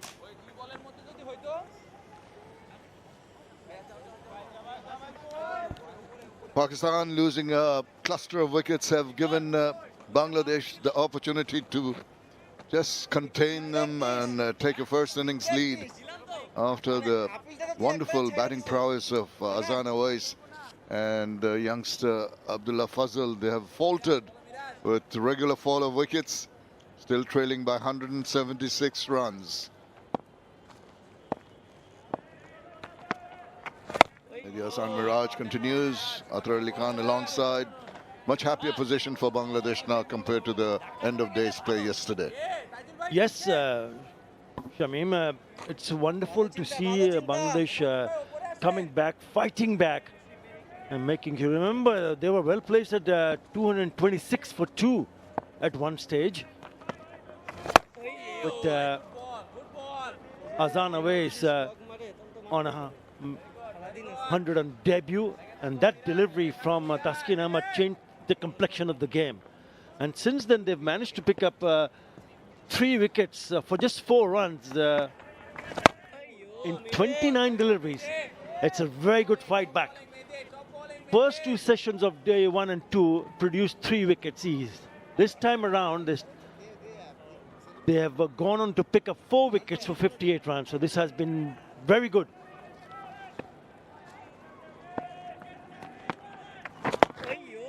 No wonder they call it a game of glorious uncertainties, particularly this format of the game. Will always spring its surprises.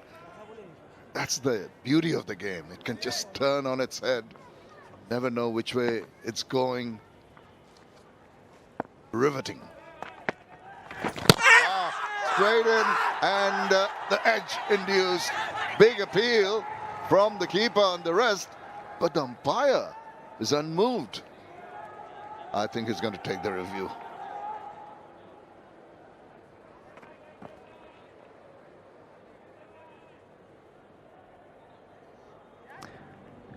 TV umpire to director, we have a play review for court behind. Original decision is not out. It's a fair delivery. Can we go to front on, please?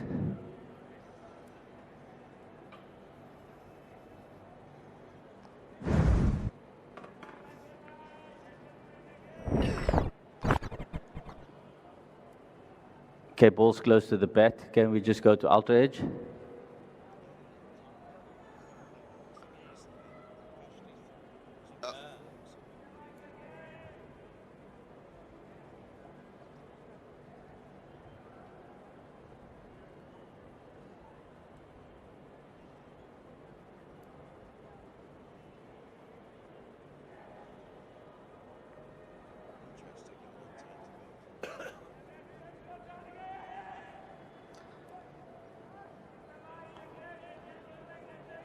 Yeah, keep rolling. There's a flat line when the ball passes the bat. Just roll that through. Yeah, I'm satisfied. There's no bat involved. Kumar, you can stay with your original decision of not out. Stand by. You're on screen. Signal now. The eagle eyes of Kumar Dharmasena, spotting that. Everyone thought there was an edge. Maybe there was a sound with the bat falling on and confusing the close-in fielders, and the bat hitting the ground. We'll have a look at it, but moral victory for Mehdi Hasan Miraj. Little poke almost had Rizwan.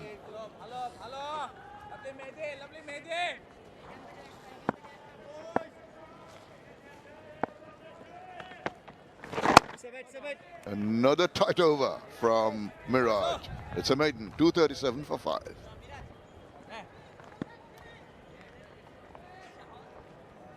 Bat তো মাটিতেও লাগে না, আওয়াজ কিসে?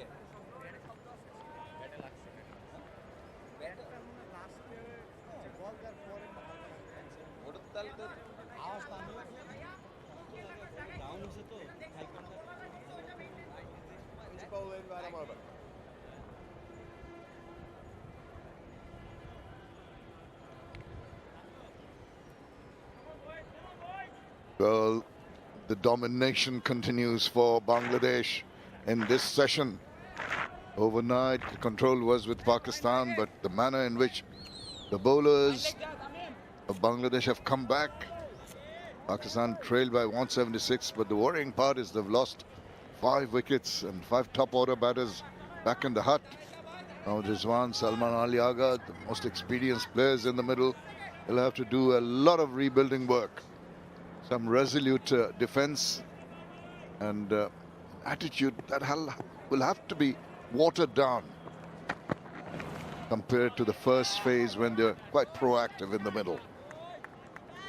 The first time today we see Ibadat Hussain in the attack, but what a spell from Taskin Ahmed. He bowled a spell of 7 overs. He picked up 2 for 21. Could have been a third wicket in the bag, but that was for no ball when Salman Ali Agha was on naught. Maiden and Miraj has bowled unchanged, Shamim, from the other end. 10 overs, 4 maidens, 2 for 23. It has been a good start for Bangladesh in the first session on day 3. They've picked up 4 for 58 so far. Oh, Ibadat Hussain can crank up the speeds also. And compared to Nahid Rana, he was yesterday more accurate of the two. So this is a period when you depend on your bowlers, at least from one end, to keep it tight, build up the pressure, soften up the batters, and maybe Mehdi Hasan Miraj from the other end to take advantage of that. Yeah, there's a certain change, definitely a big change in terms of line and lengths from the Bangladesh bowlers. They've been on the money. Just a deviation down leg side, simple enough. Tuck it away.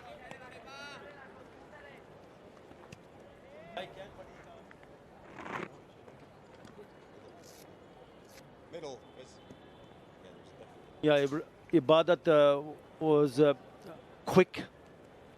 We saw him bowling a few quick deliveries yesterday. He's just picking up the speed. The last one almost 132 clicks. But it's all about the discipline in terms of line and length, which have created the pressure. And that forced the batters to play strokes where they managed to pick up wickets. This one a bit short on the wider side. And that is a really good improved change that we see.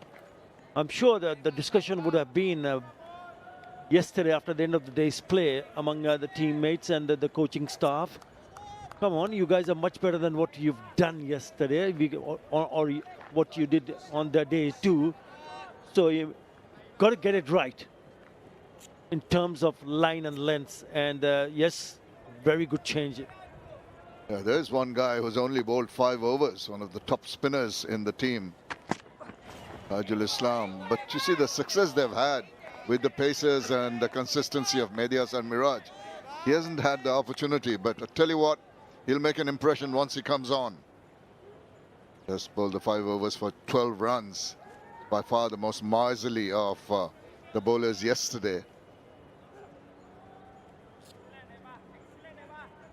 Yeah, when you talk about line and length, just have a look at this last delivery from Ibadat Hussain.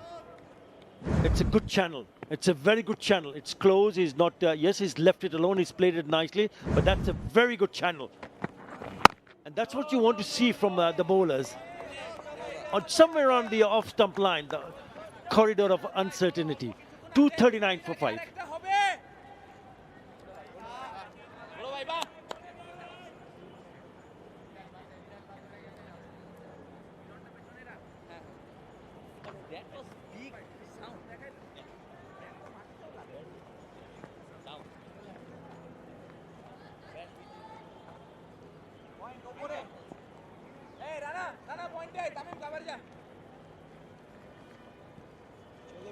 चलो मिर्चे খুব ভালো বল করতেছো Miraj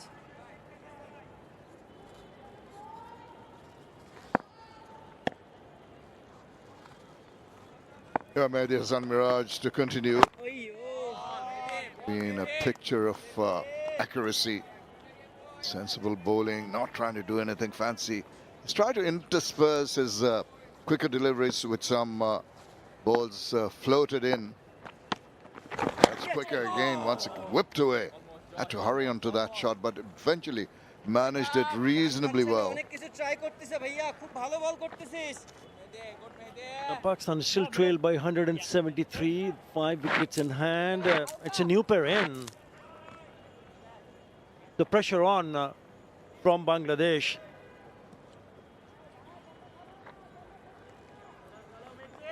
Now, 15 minutes of 4 for lunch. Well bowled again, and Bangladesh will be hoping that if they can knock one more wicket before lunch is called, then they will seriously put Pakistan in loads of pressure. The manner in which they're bowling, the pressure is being created. You know, you feel there's a certain times in the game when you feel that you're controlling the game. This is the opportunity for you to strike on a regular basis. They've done so far. That'd be a real bonus if they can get one of these two out, because they can threaten you with the wealth of experience Mohammad Rizwan and Salman Ali Agha have over the years for Pakistan. The ideal pair to be there to steady the rocking boat.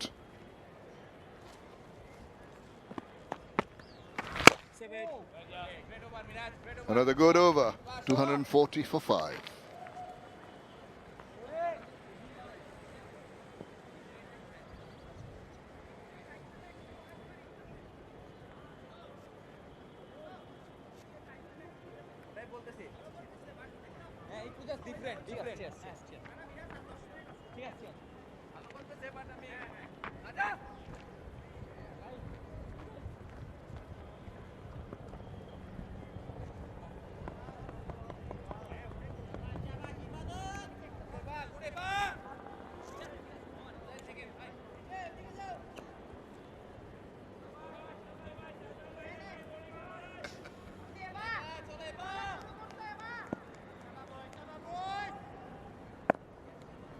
Ibadat Hussain continues.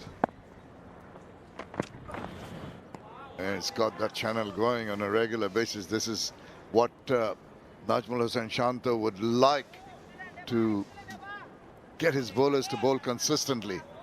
Keep them interested. Keep the batters really watchful of what shots they attempt. There's a slip and a fourth slip in position and a gully alongside coming into picture right now. Just a temptation of trying to drive down the line and get a little nip away. Too straight. Easy for him to flick it round. Thinking of a second round. Good calling and good running.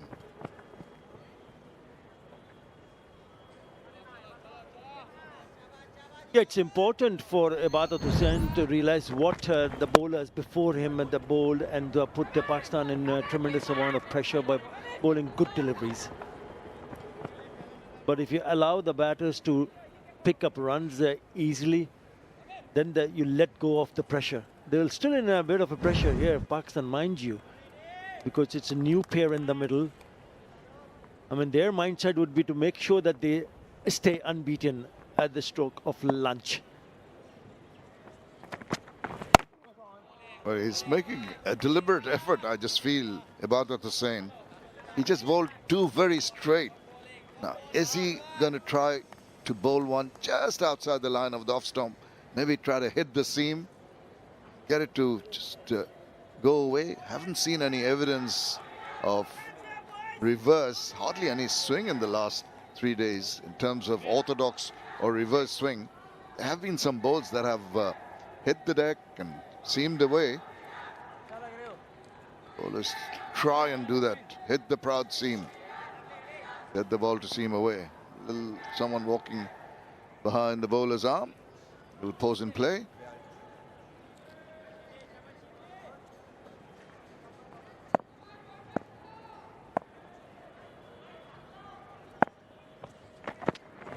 And there's the line. Perfectly done. Two pretty straight, one pretty close to the off stump.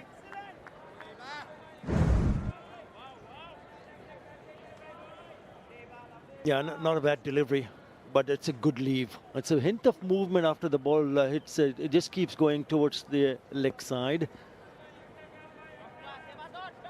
Yeah, we're bowled. Shant also had the option of perhaps thinking of bringing back Rana for a quick spell, maybe 3 or 4 overs. Because he's been, what, 18 overs since he bowled his last over. So he's been off from the bowling for more than an hour. Has to be more than an hour and a half. Oh, that one keeps low. That's one of the reasons why we feel it's still a good option to attack the stumps. Because if the batter misses it, then you're in with a chance to trap him in front or even hitting the stumps. Just the bottom part of the bat. Yeah, as those awkward bounces, you feel that the ball would get a little higher from that length, as you can see that now, but it does keep a tad low and he has to come down quickly on that. So that's another concern for the batters with some up and down bounce off the track. Oh, cut that away. That is a superlative shot. Really lashed onto it very quickly and off it went to the boundary to finish the over. 246 for 5.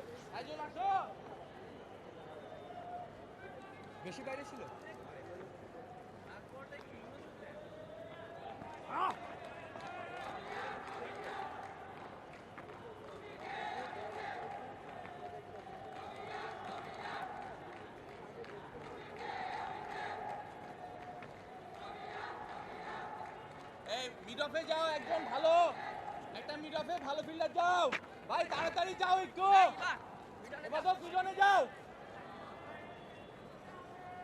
এই ভাই লাগবে না Yeah, few wickets falling after a brilliant start by Pakistan. The top 3 getting the runs and then Khan South going quickly.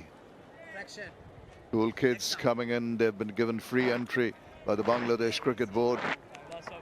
Very, very good of them to encourage the youngsters. Here's Tajul Islam. 5 overs. Now, not the biggest turner of the ball, but so very accurate. You can see straight away he's on the money.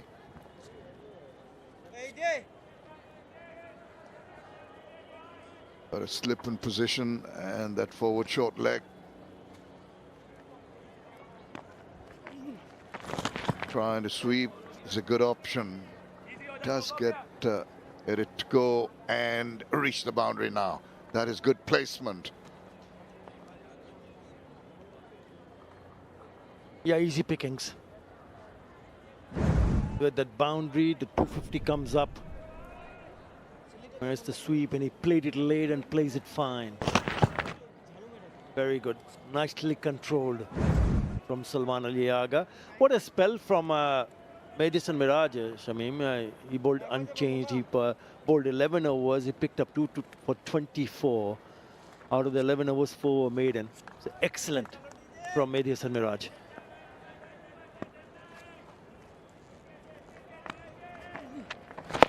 Oh, he did try to take the bowler on. Maybe a little too early in that movement, allowed Tajul to shorten his length. And he just couldn't go through with that initial thought process of going big over the top. Just restrain himself and block the ball.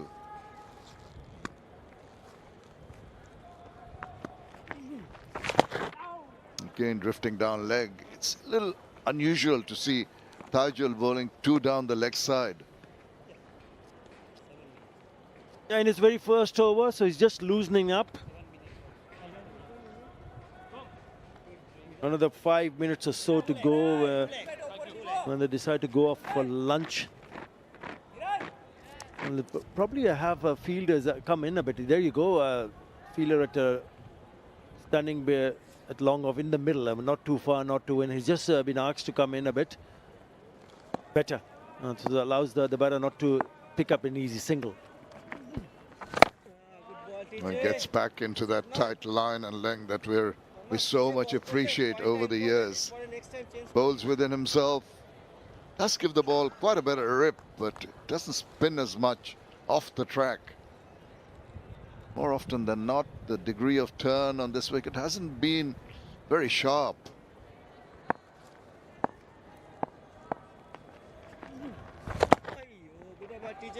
Ajal over done, 251 for 5.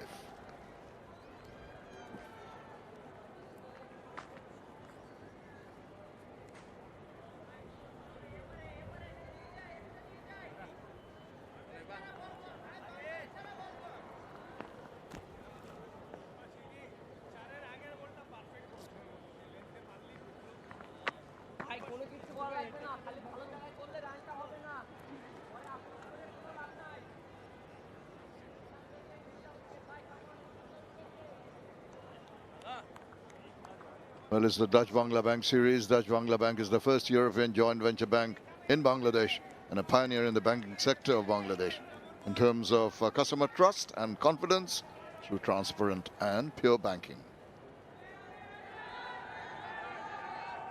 51 for 5.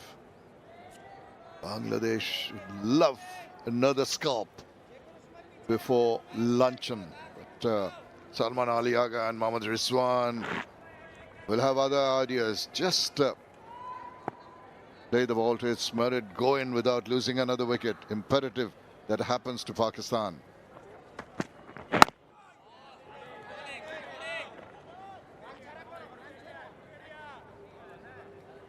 Yeah, they'll be hoping that they can just survive this, most likely the last over before lunch, and ensure that they come back fresh, because Bangladesh has the upper hand, one must say, at this stage of the game. 226 for 2 to 251 for 5. Certainly have changed the complexion of the game. So you don't want to see Pakistani batters at the moment taking any chances whatsoever.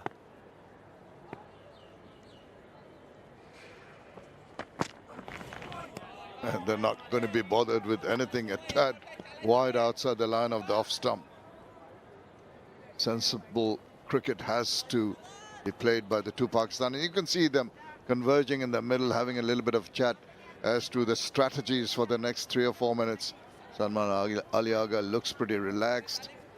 Having a look at the wicket. There hasn't been any gremlins in the wicket per se. Yeah, I don't mind seeing him attempting to bowl a bouncer, and all of a sudden we see a player going out from the mid-wicket area to towards that square leg area. Just a little bit in the middle, not right, 25, 30 yards away from the fence, and he's getting this fielder at a fine leg, a little bit finer. So perhaps a short one on its way. Or will he play the bluff?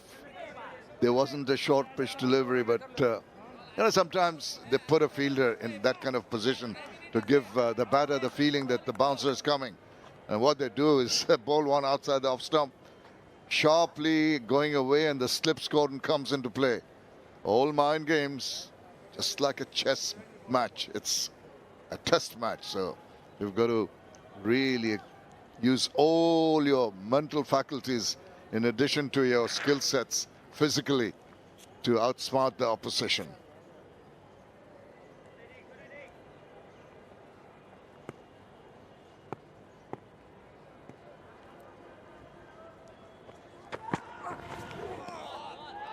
Well. Lovely channel once again, must say. It's a good leave in the end, but how close was that to the off stump? Still quite far. Yeah, I don't mind him seeing bowl a bouncer to Salman Ali Agha. And if he does decides to bowl a short one, it's important to see whether he will take the bait, because they've set the field. And the fielder at square leg is quite close. He's not that far behind. Even if he connects, he can go over the top. I mean, that's the bait I'm talking about. Come on, bowl him a bouncer. Don't try and hook it. Be sensible. I think if you're Salman Aliaga, you'll just let the bouncer go through. Why take undue risks? You want to go and finish off the next ball, and they're making sure that this is the last ball before the luncheon interval with a little chat in the middle. Ibadat Hussain also looks pretty relaxed, going back to the top of his bowling mark. Just waiting for that last ball to happen. You have got to be on your toes and focused. You never know. The last ball of a session can produce the goods for either side.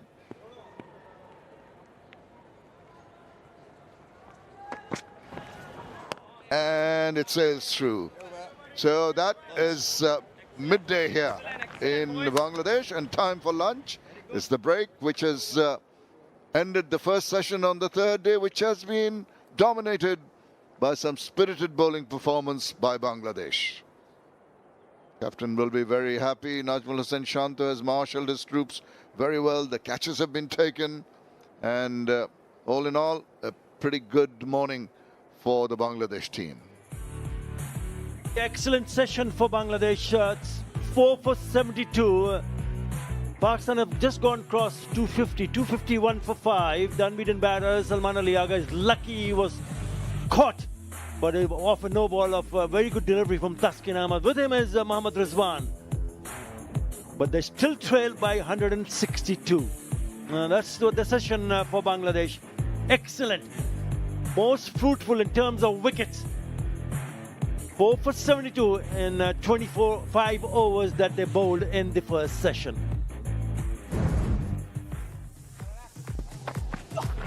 Well, Azam Awais was very good right from the word go. The two left-handers, the debutants, really continuing the good work from yesterday, getting the 100, and that's what a proud moment for the youngster.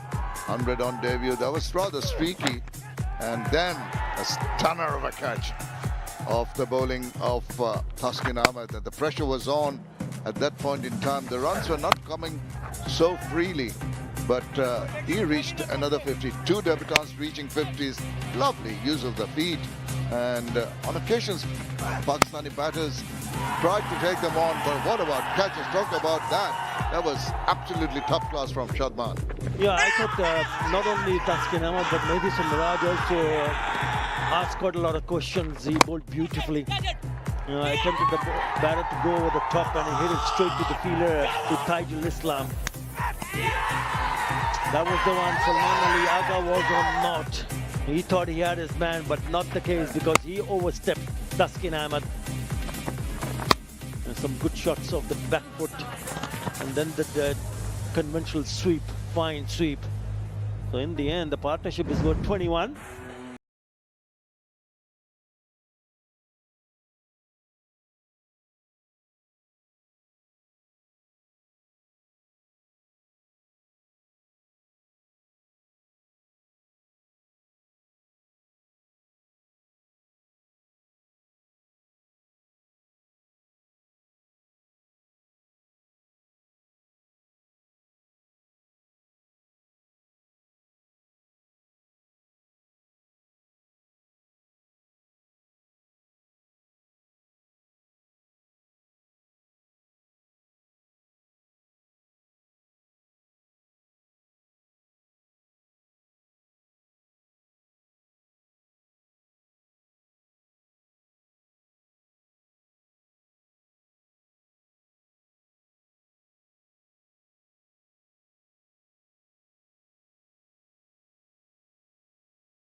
Hello and welcome everybody to Mirpur Sher-e-Bangla National Cricket Stadium. Here on the lunchtime show, Ace Developer presents Trade Drive. Turn your investments into lifestyle. Yes, Pakistan took back control at the end of day 2, but Bangladesh Tigers have clawed their way back.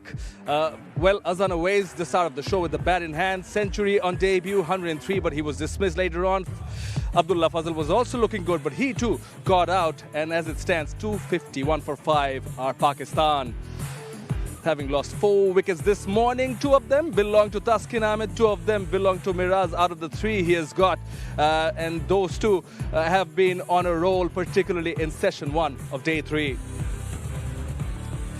This is exactly how things stand at the moment in this Das Bangla Bank Test match. Pakistan trailed by 162 runs, 5 wickets in hand, 2 experienced batters in the middle. And 2 experienced campaigners as far as this show goes, Sikandar Bakht and Mazharuddin Omi alongside. Gentlemen, we've had an exciting first session this morning. Sikandar. Well, indeed we have. I think the way Bangladesh have come back seems like they've had a good plan overnight. They decided what they want to bowl against Azam and the batters to come, especially with Taskin. He was bowling to a particular field. Also great credit to Shanto that bowler and the captain were on the same page, and you can actually see that how Taskin set up Azam Aways and got the rewards. And similarly, bowling to a very strict line, he was bowling to a 6-3 field, which means it was a packed offside field, and all of them were in catching positions, and that's how they helped get Shan Masood's wicket also with that brilliant catch at point. So it was a plan that worked and was brilliantly executed. That's very important. You can make a plan, you can make 100 plans, but the execution was spot on. Certainly does matter. Mazhar, your quick thoughts on the first session? Obviously belongs to Bangladesh, and the way they came up with a purpose, with a plan to get early wickets. Initially, Azam played really well, but then again they came up with a plan. Taskin bowled a bit shorter compared to the other day, and he set him up really well alongside South Shakil. When he dismissed him, it was a bit fuller, and the fielding setup was very good from the captain. Well, certainly, Azam Aways, it was a pleasant surprise, paying dividends. The selectors selecting him, giving him the debut, and he's grabbed the opportunity. Well, point of discussion, he has been the name back home also all over social media with this performance. Now, you might say that it's just the first performance, but the situation in which he came in, he's faced the first ball and then to being hit on the helmet, and after that just playing brilliantly. I mean, to the merit of every single delivery. He was not trying to be out of his own zone. He understood his limitations, he understood what was required of him, and I think he batted brilliantly. And whoever watched him bat, it looked like this is not his first time, and it's a good bowling attack. Nahid Rana, space in everyone. Look at the shots he's played all across, and especially the singles and the strike rotation that he had. He's not trying to go and enforce everything against the bowling attack. He was just playing according to merit. And as you mentioned, it was his first time, but did not really show that. A lot of composure was shown by him. Yeah, that shows character. That's what's required in Test cricket, to have the patience and to understand what your team requires, what the team needs, and not just about individual brilliance. And I think he brilliantly executed it. Yeah, but from then on, Bangladesh bowlers, picked up the tempo, and Taskin Ahmed was on a roll along with Mehdi Hasan Miraz. 4 wickets to fall. That was the first one. Very good catch in the slip cordon by the captain himself. And Taskin seemed to be in rhythm and then pitches it up. Some good catches taken. Out of the 4 wickets, 3 were catches this morning. And then Miraz came to the party. That was the leg before South Shakil. Dismissed for not this morning. And then it was set up nicely, tempted, but could not cross over the fielder, and Miraz striking again. But first things first, it was Taskin Ahmed Mazhar who drew first blood, and he showed his class, didn't he? Yeah, he bowled according to the plan as well, and he worked hard. 7 overs of spell, it's not easy in this hot and humid condition, and he kept asking those questions every now and then. It's not just about looking for the wickets, he's also set the batters up. That is also important in Test cricket. You don't just look for wickets in every delivery, and he realized that, varied his length, bowled in a mid-130 Ks and bowled really well, targeted the stump at times, and at times asked the batter to play their shot. So that keeps going in the batter's mind, that whether I play the shot or not, and that worked well for Taskin. Yeah, but we're seeing even Mushtaq Ahmed, the spin bowling coach, but he has ample amount of experience, doesn't he, Sikandar? Giving him his wisdom. Yeah, he can, surely, and he has a lot of information about Pakistan batters, Pakistan players, so he'll tell them.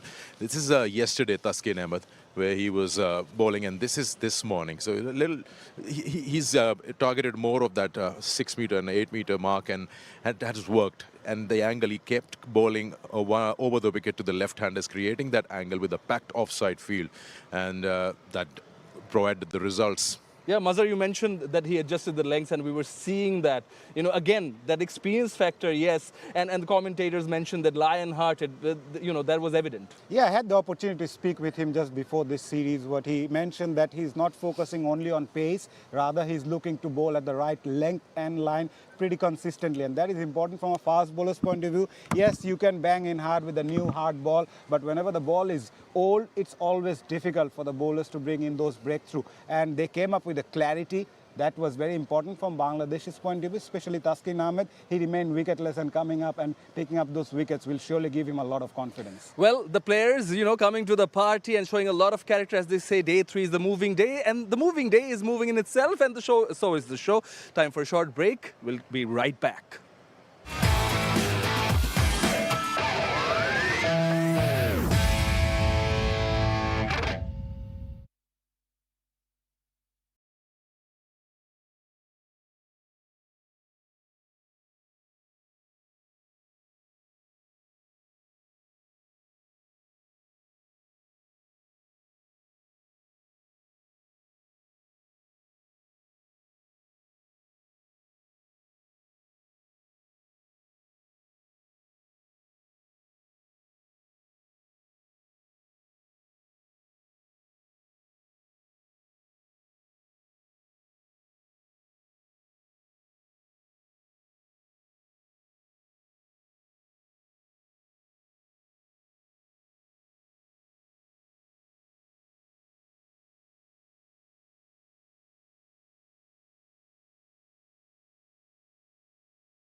Welcoming you all back to Ace Developer Presents Trade Drive. This is day 3, session 1 completed of the Dutch Bangla Bank series, of course. But the Bangladesh bowlers, above all, the home side would be happy that they clicked this morning, particularly Taskin Ahmed. We've spoken of him, but Miraz was so good. 3 for 61, 2 of them this morning, and so miserly with an economy of 2.26. Mazhar, you know, there's not much turn offered by the strip, but he was so consistent. Miraz. Yeah, he's a clever operator, I must say. And he realized that there is less turn in the surface, so he banked on the length and line more and targeted the stump, which was more important, and dragged the batter forward. That is the reason why he forced the batter to play more rather than leaving those on the shorter side. That was the element of bowling from Miraj, the way he bowled. And other than that, he's a very clever operator, as I mentioned. But the thing is that whenever you don't have much of a variation from the surface, you need to adjust your length and line properly. Before this match, before this day, he was mentioning the fact that he was looking forward to pick up a 5 wicket. He already got 3, so must be looking for another 2. And we're looking at his wickets this morning. Sikandar, your thoughts? Yeah, also, you mentioned it right. Lengths and at the same time the variation of the speeds. That's important. Understanding how the surface is, if it's slow and low, or if it's just needs to be a little quicker. And I think he also, just like Taskin, according to whatever discussion they might have had overnight, he adjusted, made those minor adjustments, and that's why probably he was so sure, as he said, that I'm going to be here, I'm going to be taking wickets in the first session. He did exactly that. He kept it within the stumps, especially the new batters, someone like Saud Shakil, and also put pressure on Shan Masood. And he bowled brilliantly. You could just say overall, Taskin and Miraj, both of them were bowling according to a very tight line and plan.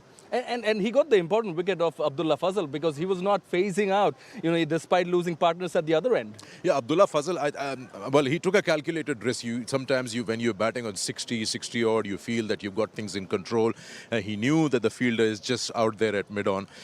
He took his chance. He took that fielder on. Unfortunately, he just couldn't hit it as he would have liked. Went straight to the fielder, and probably you'd be sitting and thinking that, yeah, he could have chosen a better strategy on that ball.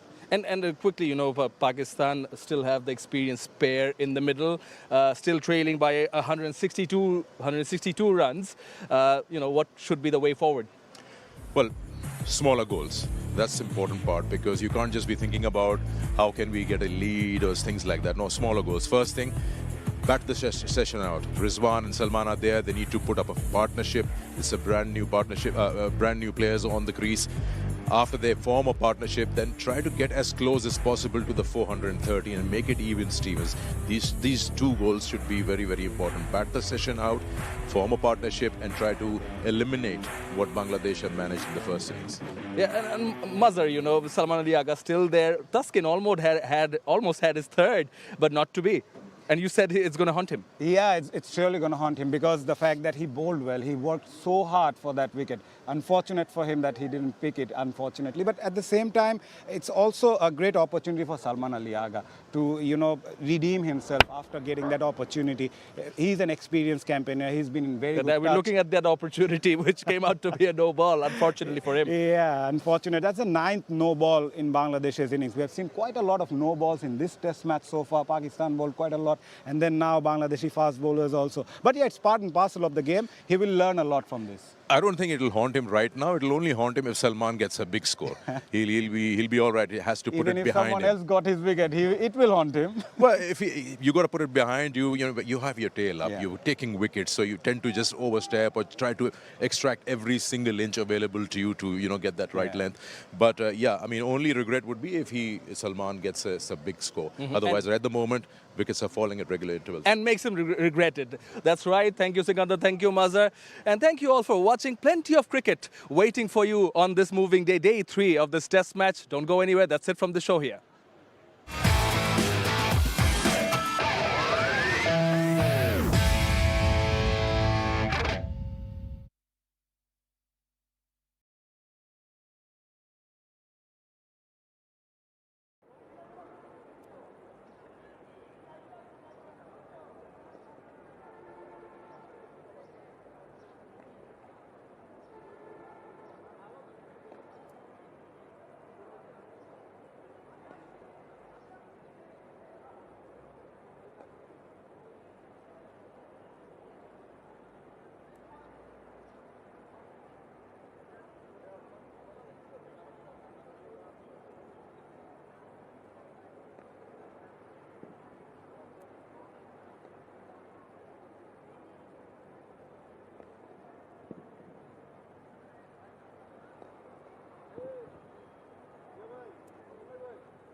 Biography अच्छी मिल रही है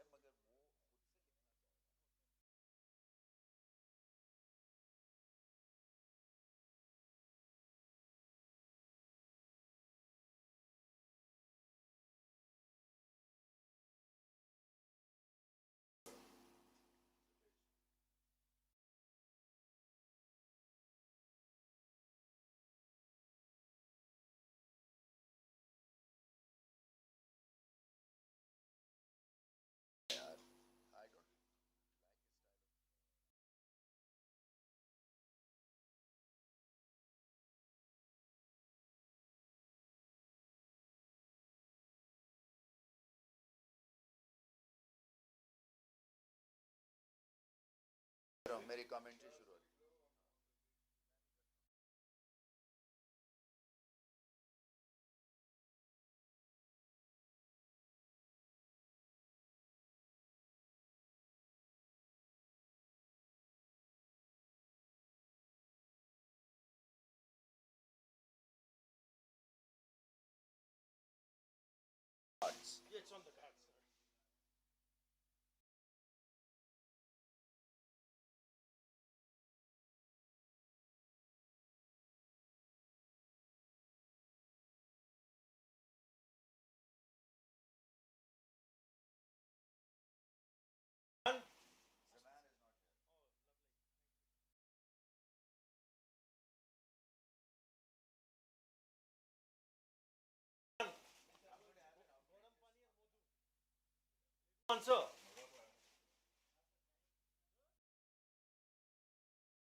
Welcome back, day 3, session 2.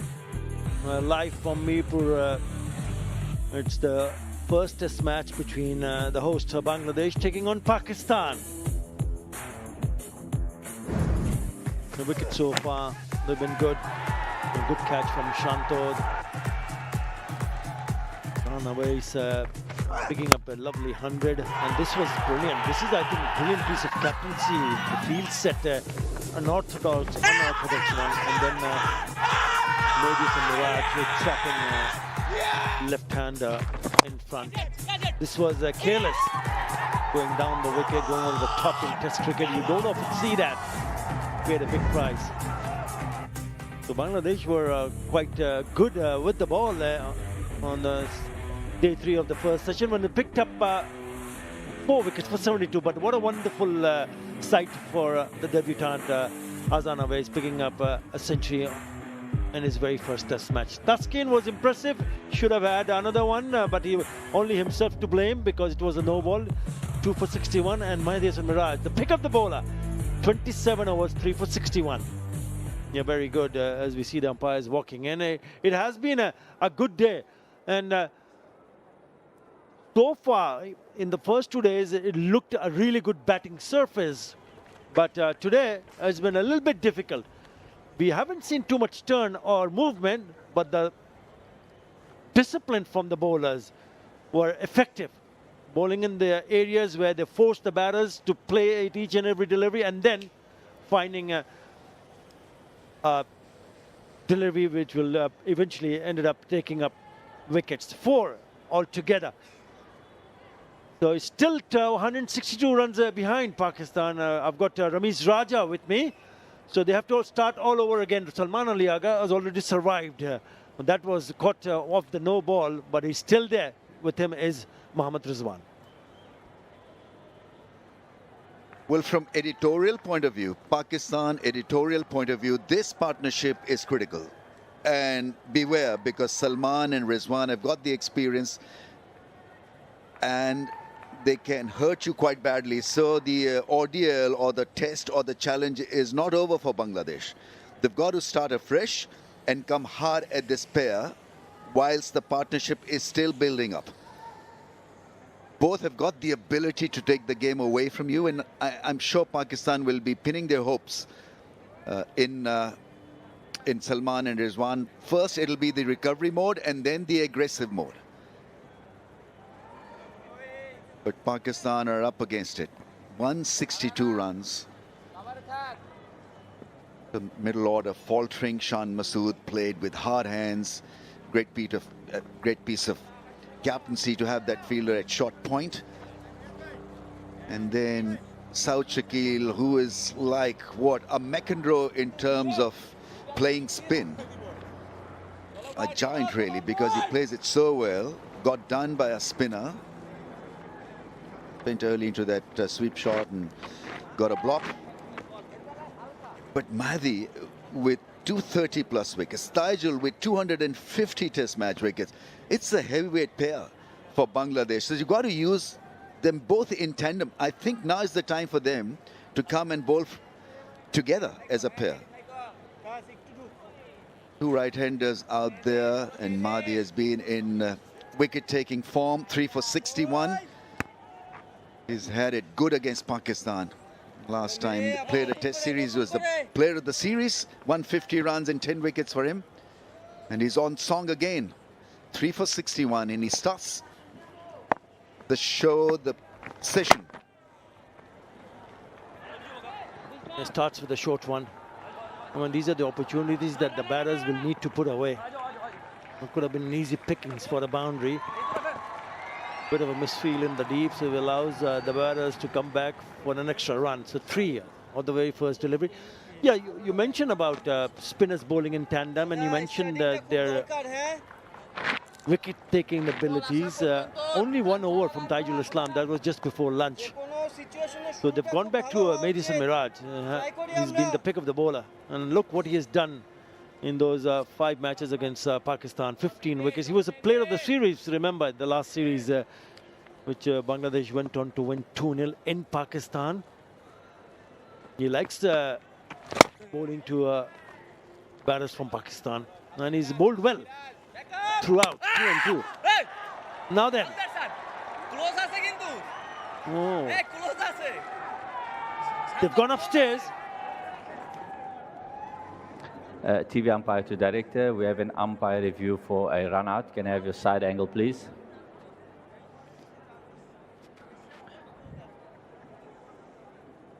In nexus play decision pending.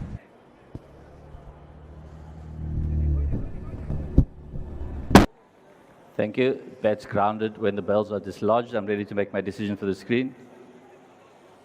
As well in. It will be nexus pay and not out. Yeah, was well in. So it will be interesting to see whether Nazmut Shanto will go what Ramiz Raja is thinking. Spin from both ends. His line has been pretty impressive. I think it was Mominul who had a chat, I think probably after day 1 or day 2. I mean, that field has got to come up. Needlessly pushed back. And he talked about Bangladesh's progress as a test nation and put it down to clarity of roles. And I'm sure Taijul would have been given a role. It's never easy for a spinner to wait because they're restless people. They want to get cracking.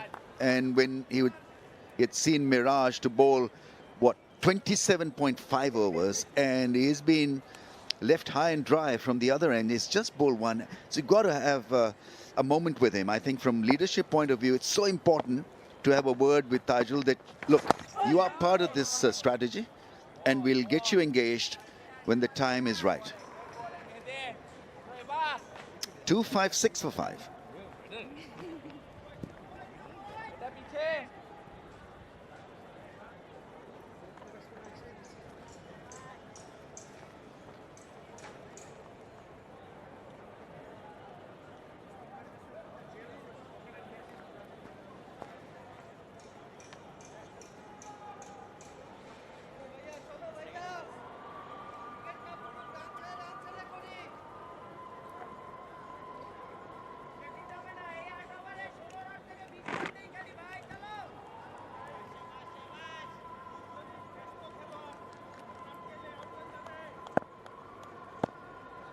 .256 for 5. Ibadat Hussain. Yeah, I think the angle that you're coming in from, Ramesh Raja, is even if you look what happened in the last test series that Bangladesh played at home, it was against Ireland. Taijul Islam was a player of the series with 13 wickets. And the last test match was played here, where he picked up 4 in both the innings. So he picked up 8 wickets. And don't forget that you mentioned, and we know there are 7 left-handers, but in the middle there are 2 right-handers. So not a bad option to have him. I'm just thinking when is the right time, or when does he, Shanto, decide? Because he's the boss there. He has to decide. But he can get some help from players like Mominul Haq. There's a Mushfiqur Rahim. There's also Lichun Kumadar, the senior campaigners. Maybe a quiet word. And just staying on Taijul Islam, most wickets in Test cricket, he's right at the top. He's gone past Shakib Al Hassan. And you look at the number of matches he has played as compared to Shakib, just in comparison. 58 matches, 258 wickets. Shakib, 71 for 246. So he's right at the top. Only one seamer, Mashrafi Murtaza. Others, all spinners.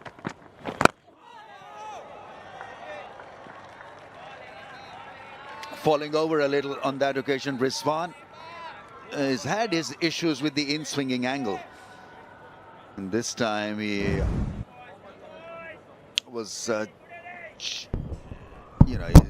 looking to topple over, and then he fell on the ground, but somehow managed to flick this one on the leg side. That's a very good angle against him. There, that front leg going across towards the offside, the ball coming back into the stumps, falling over, off balance, but he still exists.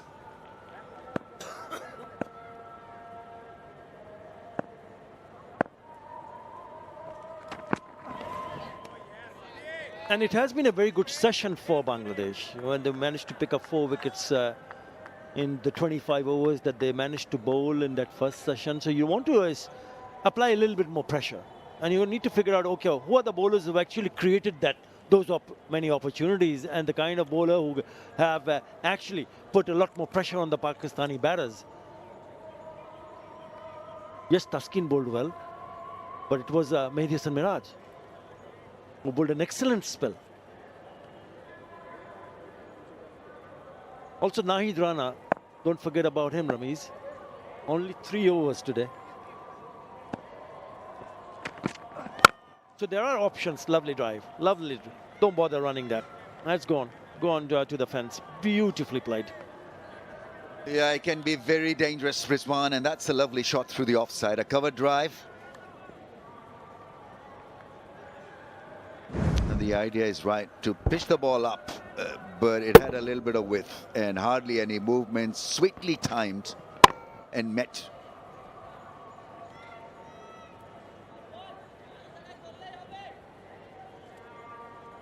So 7 more overs to go before the second new ball. That could be one reason why Nahid Rana may be asked to just wait on a little. They'll get him involved, engaged with the second new ball. That's gone for 4, so a slap. In fact, fielded. That's his go-to shot as well. The cut shot, 264 for 5.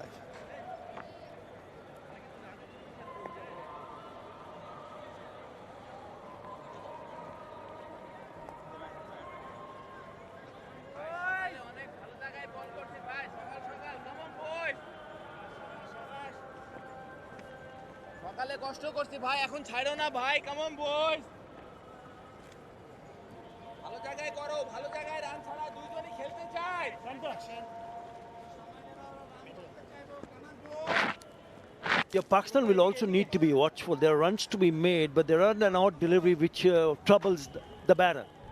So they need to be a little bit more watchful, because this is a kind of period where both the teams are looking to do something different. Sweeps. You'll find that fielder, Mushfiqur Rahim, cuts us off. Bangladesh looking to pick up a bit more wickets. Pakistan looking to build on a partnership which is worth now with that single 35. And as a Pakistani fan would really don't want to see a wicket at this stage of the game. How do you prolong this partnership? How do you intend to bat through? Even there is pressure from the bowlers. It's still decent condition, good conditions for batting. Over ball. Now then, they were asking the umpire, was the foot grounded or was it up? Well, they'll just go and have an umpire's review.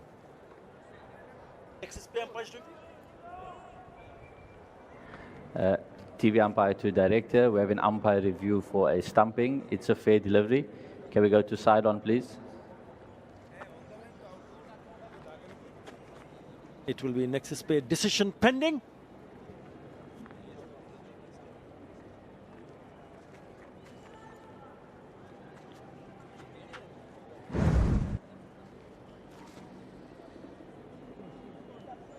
Ball taken cleanly, and you can just freeze it there. His foot's grounded. When the bells are dislodged, I'm ready to make my decision for the screen.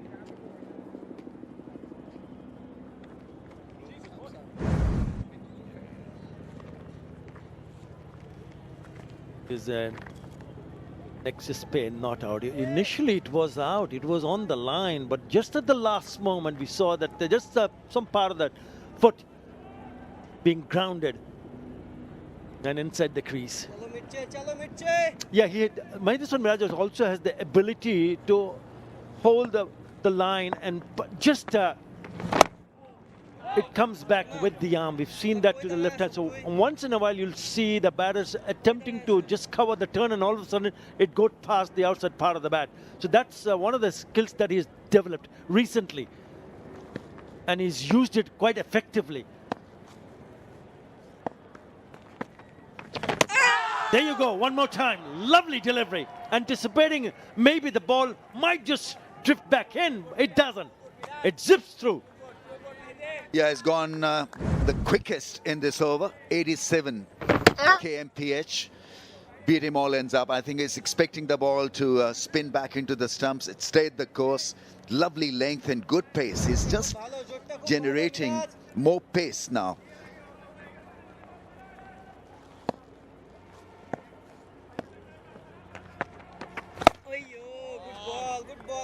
On Tajul, well, Shantu has got another 6 overs to make up his mind. I don't know whether he can bowl with the new ball from one end. But Miraj has given his captain control. That's such a good shot. Against the run of play, he hammers one through the offside against the spin for a very, very fine boundary. Pakistan trail by 144, 269 for 5.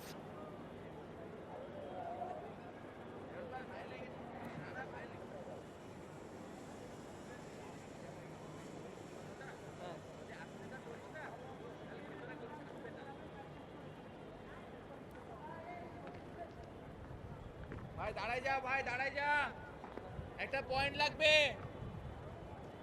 আপনি থাকেন না না যান যান অনেক ভাই যান Rana You got your man here. Ramesh, Tajul is back in the attack. You happy? I'm very happy actually because you see, why wouldn't you want to use him? He's got loads of experience. His CV is so impressive. 250 test match wickets. It's the best amongst all Bangladeshi spinners.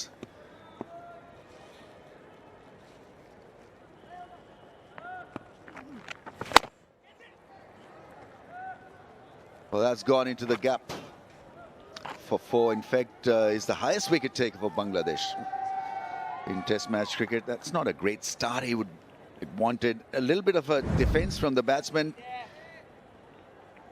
It's a good shot in the end. I think Pakistani pair also realized that, you know, you got to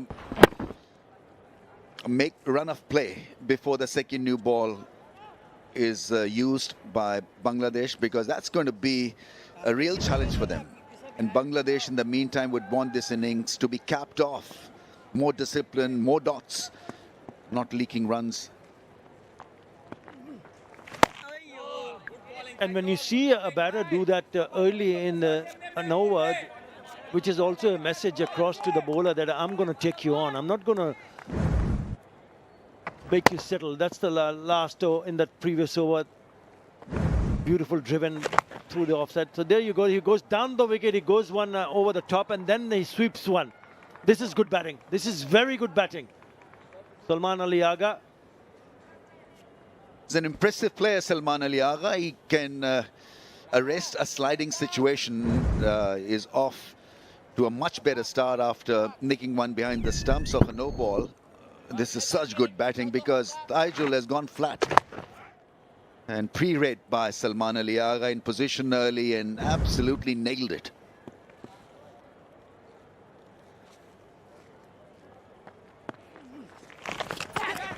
Attempting to play the sweep. Gets the top edge, but it goes over the fielder, Shanto, who anticipated it. He actually went back to his left and realized that the shot was on. Gets away with it, Salman Ali Agha, maybe taking a few chances here. Yeah, he's in position early. Maybe it got a bit of his helmet also. Salman Ali Agha. Did it hit his helmet? Was well anticipated by the skipper. He was ready for a breathtaking catch. Driven straight to the fielder. He's playing some shots, Ramiz, especially in this over. His pre-second new ball tactics.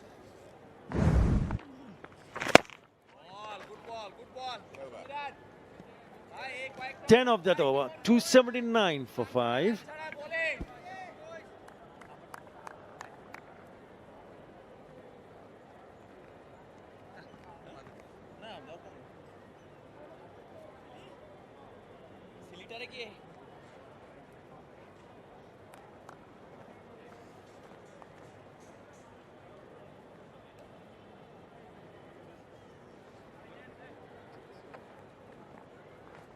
করে দিব নি TJ না না এদিকে this না ওটা বাজে বল এদিকে মারা সহজ ছোট সব ঠিক আছে So 5 more overs and then the second new ball will be due. Would you take it, Ramiz, straight away? Absolutely. Because the pitch is clearly assisting pace. He'll have more bounce. In the meantime, Bangladesh need to be steady in this little period here. If they can pick up a wicket, there'll be a huge bonus. And Pakistan are firing away. So if you look to play more shots, you also allow opposition a look in.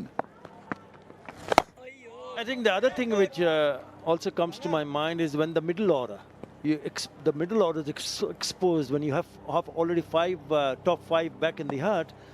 And if you have an opportunity, then yeah, let them face the music with the new ball. Reverse. Should be a boundary. It is. So 50 partnership now with that boundary. It's really good.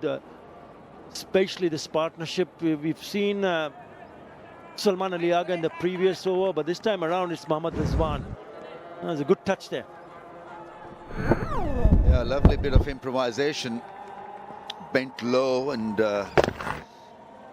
pulled out a T20 shot with good impact.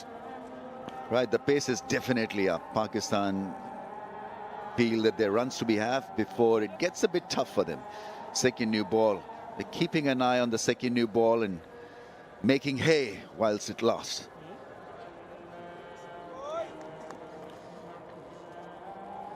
Yeah, more than 7 runs in an over this session. It's only the 5th over. Just making sure that the dressing on the top of the bat is not stretched out, because if the ball do go past the outside part of the bat, it just might touch that part. Making scissors was out, so he's okay. He feels good now. It's been a good partnership.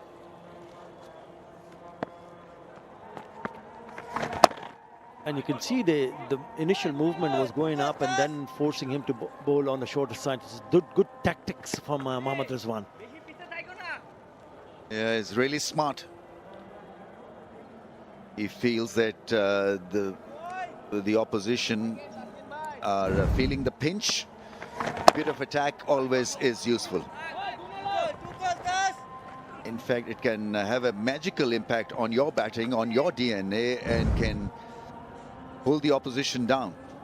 And so Rizwan is off to a good rhythmic start after the break. 29 he is now. And if you look at the conditions, the weather condition, the sun's disappeared. It's gloomy now. So you'd expect the seamers to have a bigger say here, especially in these conditions. Second new ball on day 3, second session. The bounce will be nice. You've got a brand new ball in your hand. But what about this partnership? Yeah, the only plus that Pakistan will have against the second new ball, they'll have 2 set batsmen out there to cope with the challenge. Salman on 25, Rizwan now on 30. And rather easily done for a run down the ground by Salman. And it's 287 for 5.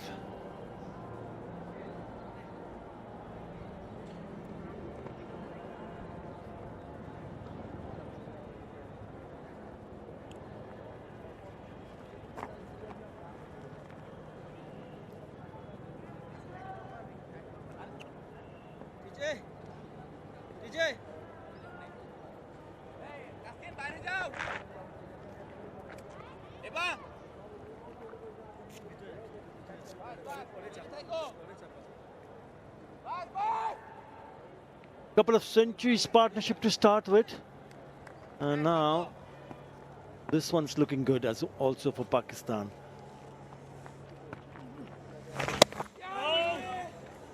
Pakistan have been very smart. They've read the tactics from Bangladesh. They want a bit of peace and quiet at the crease, and well, Pakistan have not allowed them that luxury. They're after Taijul, they're after Miraj as well. And both excellent players of spin bowling. That's the other plus that Pakistan carry at this stage against Taijul and Miraj. How good they are against a seam, and especially if they're up against the likes of Nahid Rana and company with this second new ball. That's the bigger question. Always nice to see batters getting set and knowing that what is on offer. So they would know that they're like what now? After this over, 3 more overs to be bowled before the second new ball will be due. So they will be mentally getting themselves mentally prepared.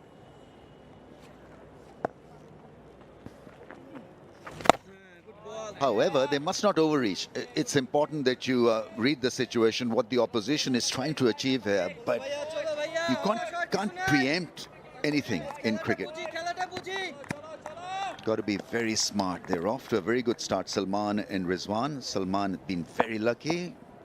Ash won when he was not off a no ball. Good ball, TJ. Good ball, TJ. But both are equipped also to take on the second new ball, because they bat at that position where they bat either with the tail or they are quite happy facing the second new ball. Salman in particular is technically good enough to see off that threat. Rizwan of late has been a bit iffy regarding his batting form, but he's gotten off to a start here. So he'd want to milk the advantage. You haven't seen any dramas in the second session so far. The pitch hasn't really played up. Still the same surface. Just by looking at this, you kind of have that feeling in the back of your mind that it's going to be the spinners. The spin has to play a bigger part.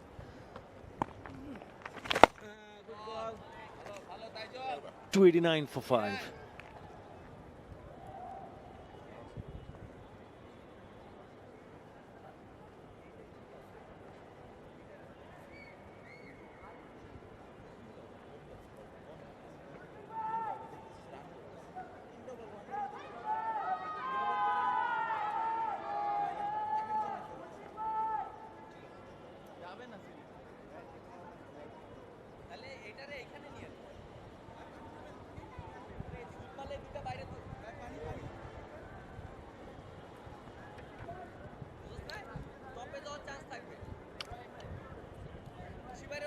getting a little bit of refreshments, making sure they're feeling good there, because it's been hot and humid. I mentioned about the sun has disappeared. It's got a little bit gloomy, but it's still very hot and humid here.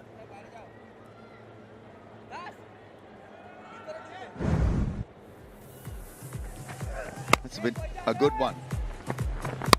They've looked for runs and it has worked extremely well. The moment you show a bit of positive intent, you get the opposition thinking, and that's why they've been impressive.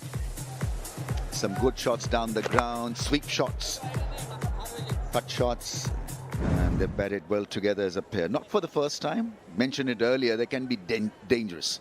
They can recover, reset, and launch a counter-attack, counter-punch. Yeah, I think it was the mindset, because they looked to score runs, and whenever there was an opportunity, we saw them playing few shots. Fans from both the teams enjoying themselves here in Mirpur. So when you have that positive intentions here, you tend to unsettle the bowlers.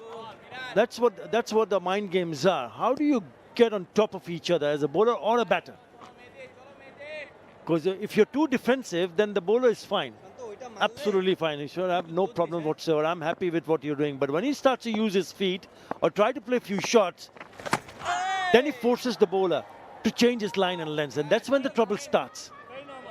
Yeah, I mean, I would change this field completely, Athar. I would get them in. Let them hit over the top.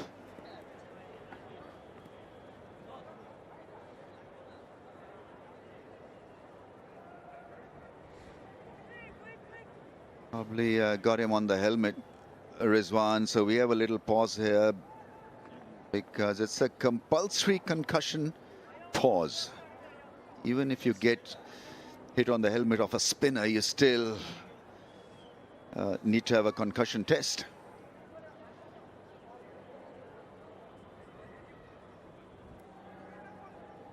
It's just making a point that, you know, you get the fielders in, let them hit over the top, because they are in that mood to strike before the second new ball. So let them take that dip. Yeah, on the grill actually.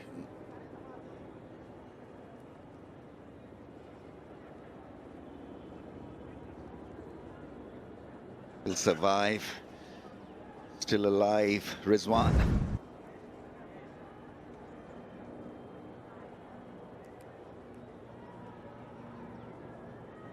But it's a good law. I think, you know, you need an expert out there every time the ball hits you on the helmet. It makes a lot of sense to have an expert trying to figure out how fit you are. Azam West got a nasty hit on the helmet, and then after 2-3 overs, he started to feel dizzy and groggy, and so it can have an after effect. Any blow on the head, so you got to be careful and not take any chances.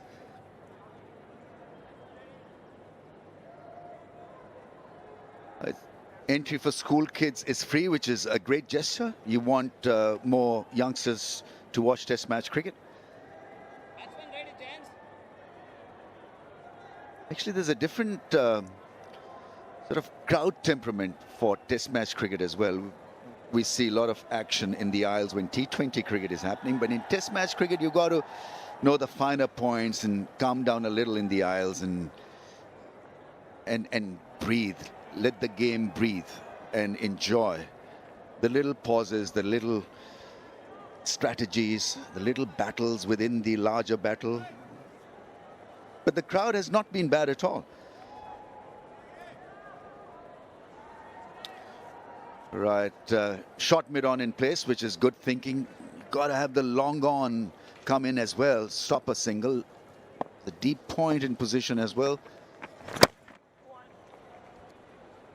So that field allows them that rhythm, and in partnerships in batting, as we all know, rhythm is the key to success.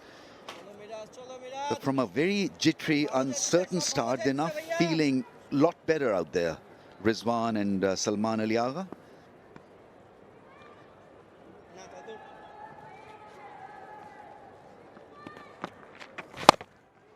Yeah, once in a while he's gone down the wicket, and whenever he decided that he's really made it on the full. What a beautiful shot that is. It's against the off spinner, not an easy shot to play it over mid-off, and he's put that away for the maximum. Changing gear, and what a great shot this is. Inside out drive over cover is always special. First the footwork, then the execution, and then the angle over cover. Terrific strike. Yeah, exquisite timing there. Beautiful piece of timing. And that's what it does. It just put the bowler in some sort of doubt. What is he going to do next? Well, it's a good battle. It's a good contest between bat and ball at the moment.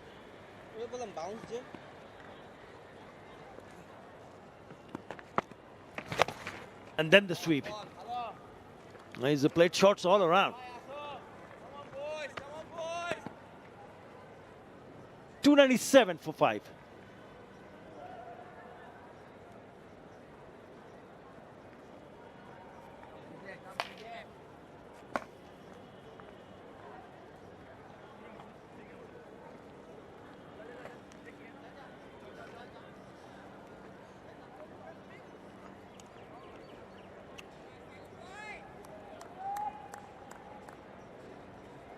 Please.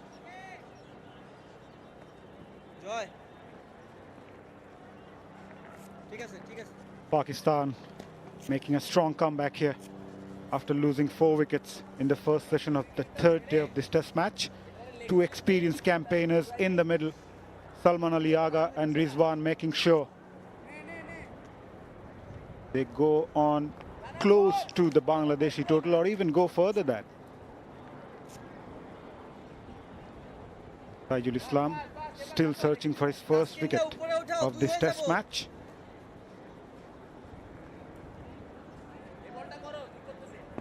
He will be up against Salman.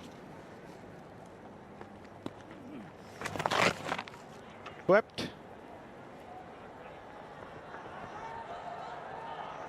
And he will get a boundary.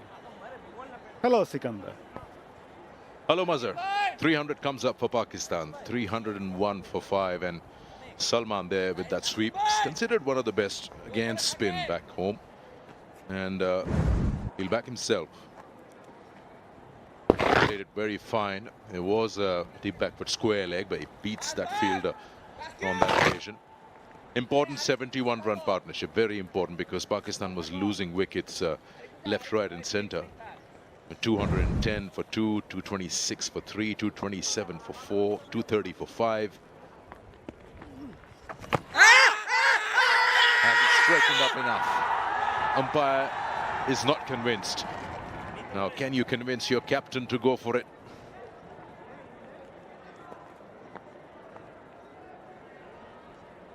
Not a bad shout, let me tell you. Still pondering. Nazmul Hossain Shanto. Will he go for it? No. He lets it go. Yeah, at one point Salman was tangled. Beaten by the flight. Just shading down the leg side. But yeah, moral victory for the bowler. He'd managed to beat the bat. Not enough.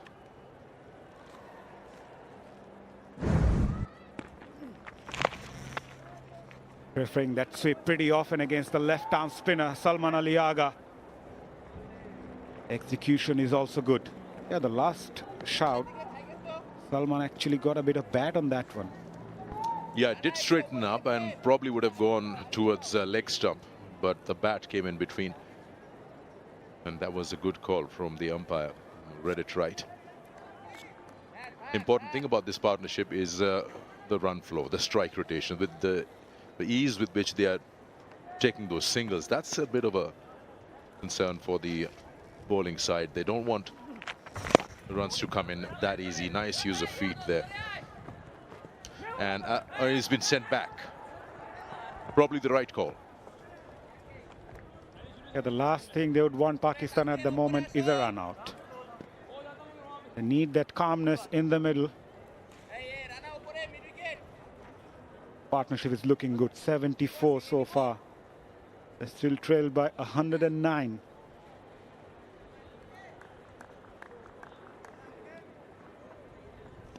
Both the batters love to play those sweep and have executed so well so far against the spinners.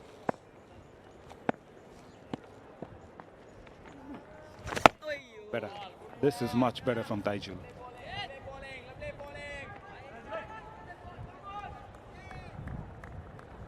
Another psychological landmark approaching.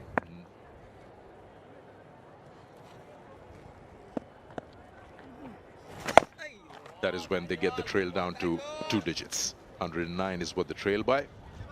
3 or 4 for 5.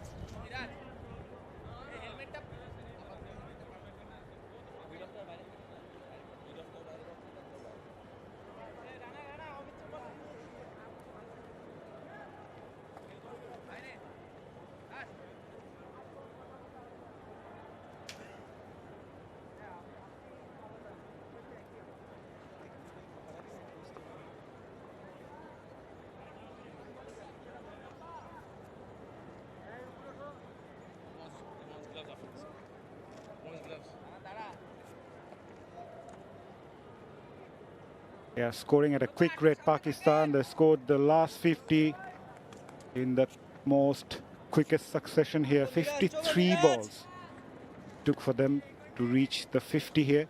And the two experienced batters making sure they use their feet and also use that sweep shot to distract the line and length of the bowler. There's not any exaggerated turn, so he can afford to come down. That's good improvisation from the slip fielder, but went over him. And when there's not a very humongous turn available, then you can afford to come down, covering the line of the ball. That's what Salman is trying to do. Also trying to put Miraz off his length. That's been quite immaculate through the day. Nazmul Hossain Shanto anticipating early, but still. This is much better length and line from Miraj with the field setup that he has at the moment. Fielder at short mid on at the catching position. He's got a mid wicket as well. Offside is pretty well spread. That's the line he should bowl. Talking about Daskin would be doing the fact that he got this wicket off a no ball. Only will happen if Salman keeps scoring that. When a good batter will make you pay for that. Good thing for him in Pakistan is that he's put that behind him. And he's looked to be positive and to cash out on the opportunity that has been provided by the opposition.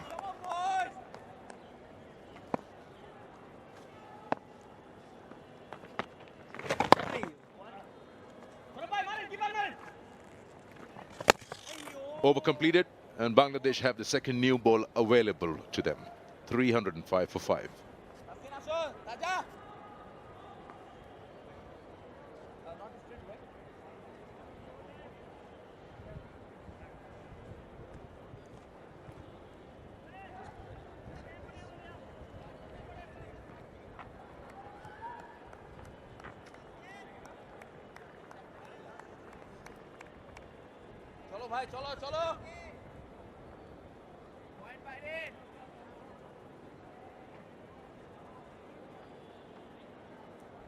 Yeah, the second new ball available now for Bangladesh.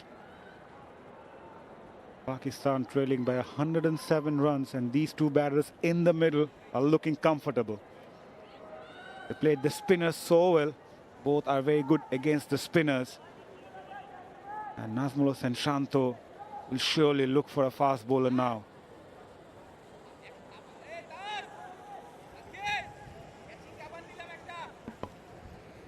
Yeah, it's come to the on-field umpire, and probably Taskin will warm himself up and take it during the over. But this is now another phase that Pakistan will have to be careful of, just to make sure that that new ball is handled to their advantage.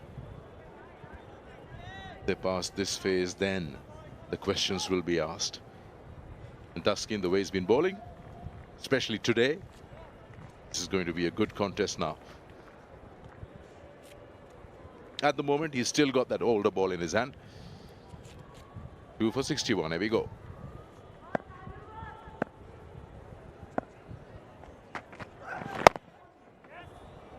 Nice back of a length delivery. Just talking about Rizwan. He's one of 3 Pakistani batters to have centuries in all 3 formats of the game. Career best score of 171 not out came against Bangladesh at Rawalpindi back in 2024. But since then, he hasn't scored 100 in his next 20 innings so far.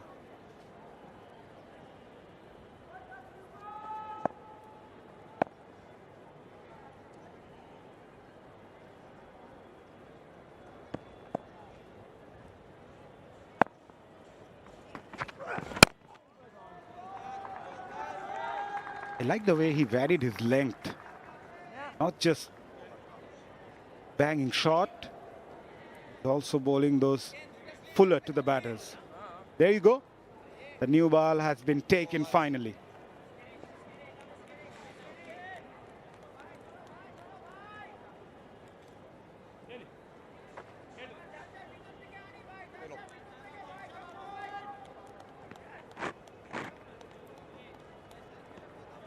Second new ball has been taken. Now an extra slip has been added. 2 slips and a gully.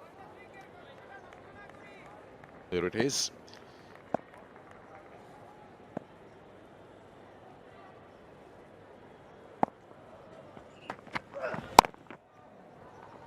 Slightly short and wide.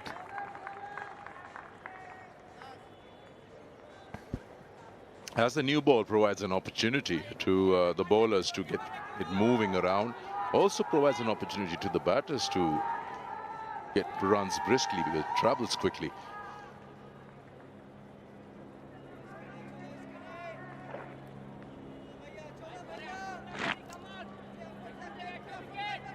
And usually these numbers where they bat on 6 and 7 are used to batting the second new ball because they do learn that, how to handle the second new ball and also how to bat with the tail.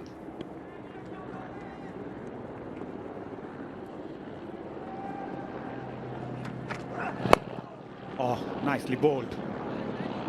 Hitting that outside edge, but still was in control. Salman Ali Agha played with soft hand, knowing the situation. As you mentioned rightly, got the ability to face new ball. It's never easy, you know, after batting for a while in this sort of conditions. It's a different situation. As an opener, you know you're going to face the new ball. Batting at number 6, 7 requires different sort of skill set.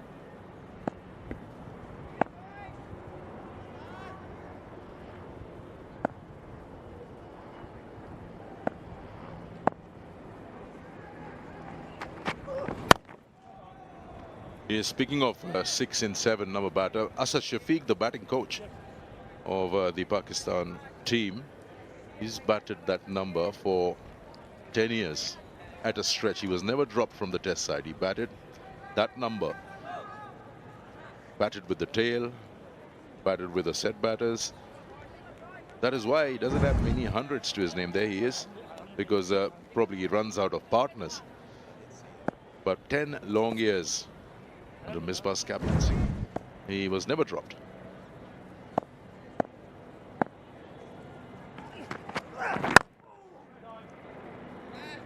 Fuller delivery to end the over.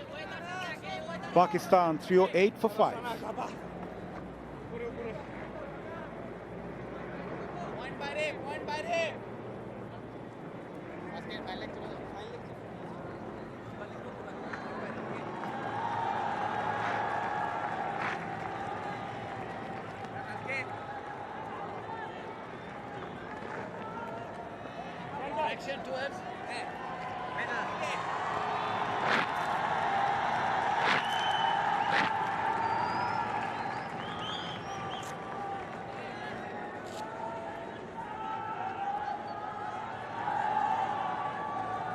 Partnership of 78 between Salman and Rizwan, taking Pakistan to a position where they can command. But still a long way to go. They trail by another 105 runs as Rana, the speed star, comes in. With a new ball in his hand, he can be devastating. Yet to pick up a wicket.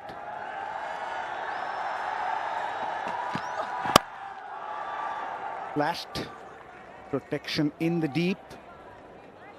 With the new ball in hand, the strategy for the fast bowler will be to force the batter to come forward. Maybe a bit closer to the batter, not that wide. We'll find out. He'd never bowled the new ball with the first new ball.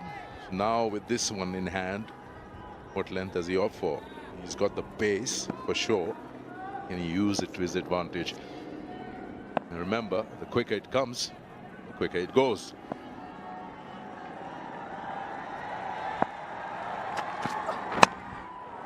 That's better.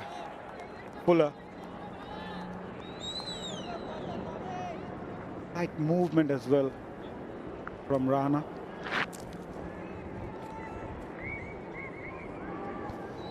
A complete cloud cover now. No shadows, no sun anywhere. Gotten a little darker as well.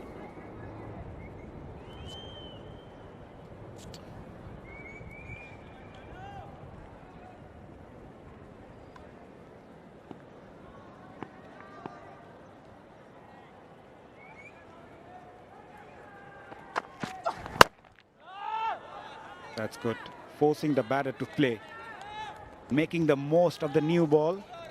Don't want to waste the new ball with that hardness and shine. And the purpose of taking the new ball is to break this partnership as well. They want at least one of them go back to the pavilion, since this is the last recognized pair for Pakistan. But they are going strong.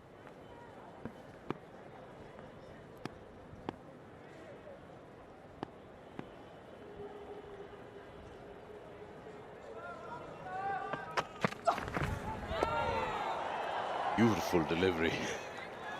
The shape on it, the immaculate length, just dragging the batter to bring his front foot and try to play at it. Raw pace removes more time than choice. Late movement undone Salman Ali Agha on that occasion. Bowling Fuller will surely pay some dividend to this fast bowler. And so far, he's asking the right questions.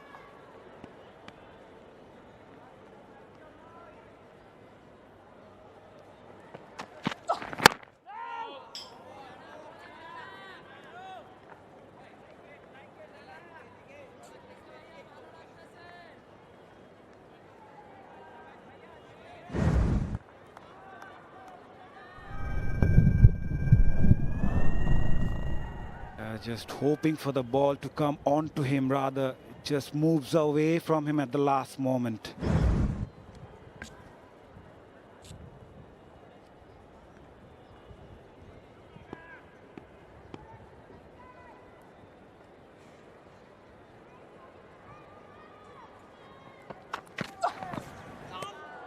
Watchfully left. End of 9 runners over. Pakistan 3-1-0 for 5.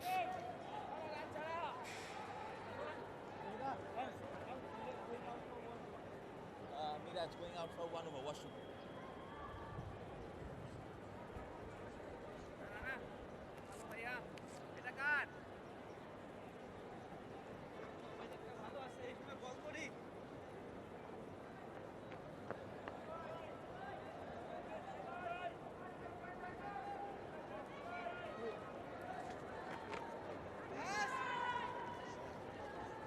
Let me tell you, this partnership between Salman and Rizwan can prove to be game-changing for Pakistan. They've already added 80. Bangladesh are desperate to break this one. Here comes Taskin.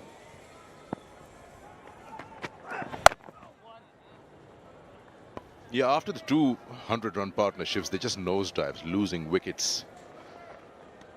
So important now. These two setting smaller targets. Number one, get a partnership going, which they have managed, 81 between them. The next challenge is to handle this second new ball, and then the third one would be eventually to eliminate the 102 trail, get even with the opposition. So this is a very important phase with Taskin and Nahid bowling at them. If they can pass this, so importantly, because they only have Shaheen, Noman, Hassan and so on, the bowlers to come, this pair is all they have.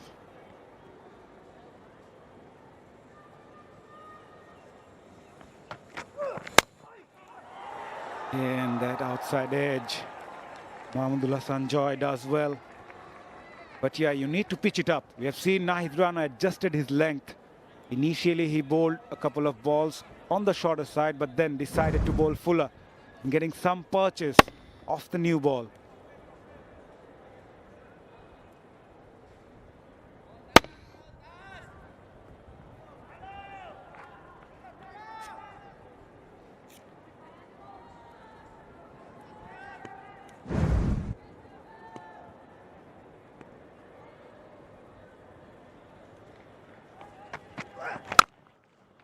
Too full on that occasion. Easy picking for Salman Ali Agha. He reaches to 48. Yes, overpitched on that occasion. Very good driving length. He won't miss that opportunity. Beautifully done. That's been the highlight of this partnership. I haven't missed an opportunity where scoring is available.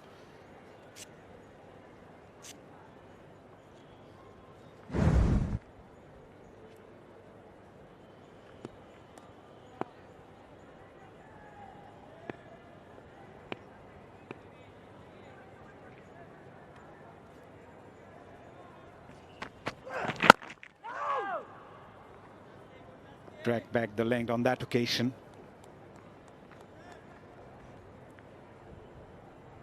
This is how you make the most of the opportunity, Salman Ali Agha.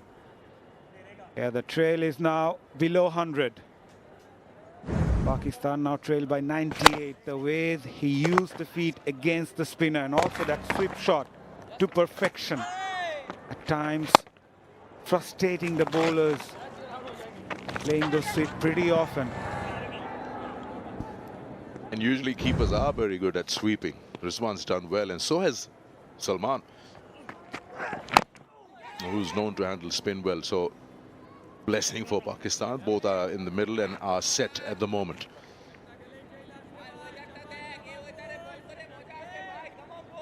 And dictating the terms as well. Partnership gone to 85.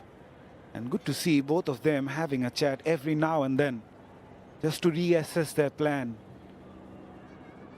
This is what experience is all about.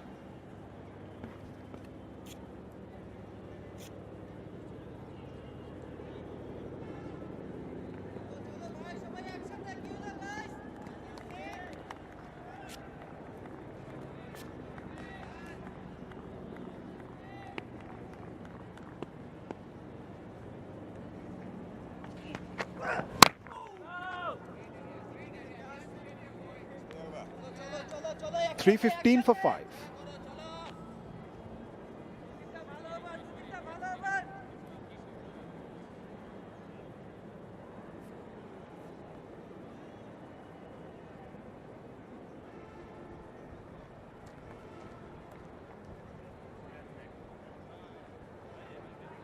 Asmi, ढुके जा.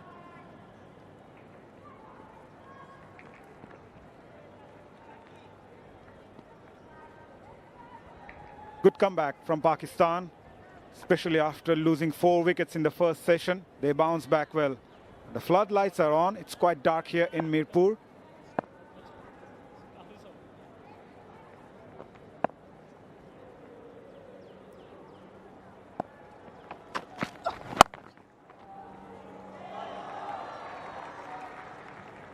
It's been an interesting test match. Day one being controlled by the Bangladesh batters. And Pakistan bowlers were down and out, and then second day with the bat in hand, Pakistan controlling the sessions through and coming closer. Day 3 starts with the Bangladesh bowlers getting 4 wickets and again putting pressure on the visitors. And in the second session on day 3, this partnership of 86 now is trying to bring things back. So it's nicely, boys. It's just hanging. There's something that's going to come our way. It's Lights have taken their full effect at the moment here at the Sher-e-Bangla. Oh, awkward bounce. This is what extra pace can do to you. He's hurt himself in the process, Salman Ali Agha. He did well. He took his right hand off the handle so that just doesn't balloon up to any fielder. But that was sharp. I think while he's going to get that checked, the umpires have signaled for drinks here.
Pakistan showing good character in reply to Bangladesh's 4-13. They lost 4 wickets in the first session, but bounced back well in the second. Two experienced campaigners, Salman and Rizwan, making sure they go on and pass that total of 413 posted by Bangladesh. That's the last ball that hurt Salman Ali Agha of Nahid Rana. Just awkward bounce at the very last moment. Yeah, he did well to handle that, just taking the hand off the handle and to keep it down. Yes, it's gone right into that armpit there.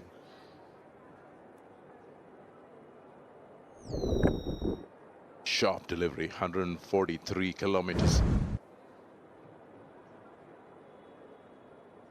Yeah, compared to the first one, the second new ball, the Bangladeshi bowlers bowled a lot tighter. That's the first ball, new ball, where Bangladeshi bowlers, before the new ball basically, they bowled a lot wider. Since they have taken the new ball, they've bowled a lot closer to the stump.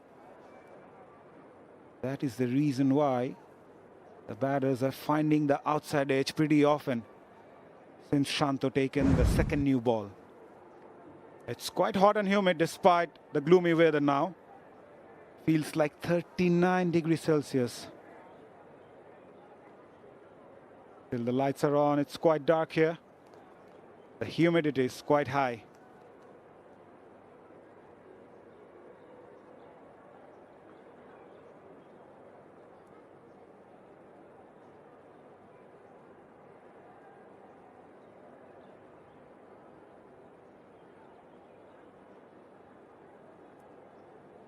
Yeah, the Centurion on debut played really well. He was the first one to depart. A good catch at slip by Nazmul Hossain Shanto. Nevertheless, a very good knock from the debutant. Baskin bowled really well. Varied his length, bowled a bit fuller to pick up his second, and then made Hasan Miraj picking up his second. And then his third. Trying to cut loose, Taijul taking a sharp catch. Bangladesh were on a roll in the first session, but since then, Pakistan came back well.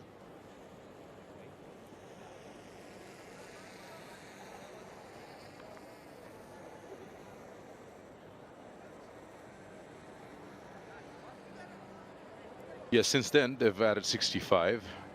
Pakistan haven't lost a wicket in the session, and they're looking good at the moment, trying to handle that second new ball. Trail now 97.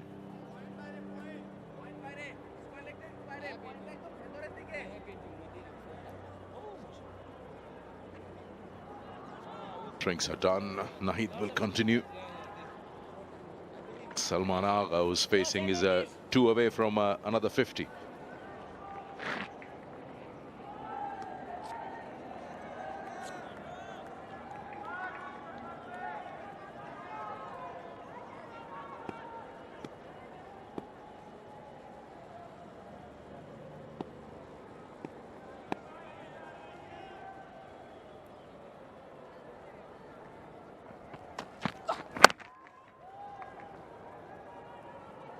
He moves on to 49.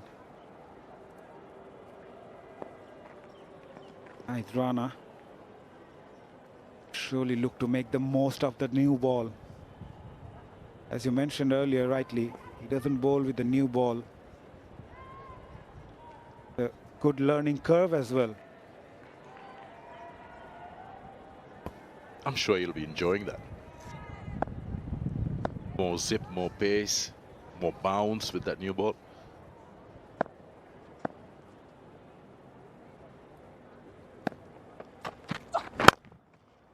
Fuller, nicely tucked away by Rizwan. Yeah, it was there to be hit, but good execution. Yes, margin of error is very slim. You go fuller, that new ball will go like a rocket. Well timed there by Mohammad Rizwan. Just a little to the right of that fielder. No chance of chasing. This outfield is lightning quick.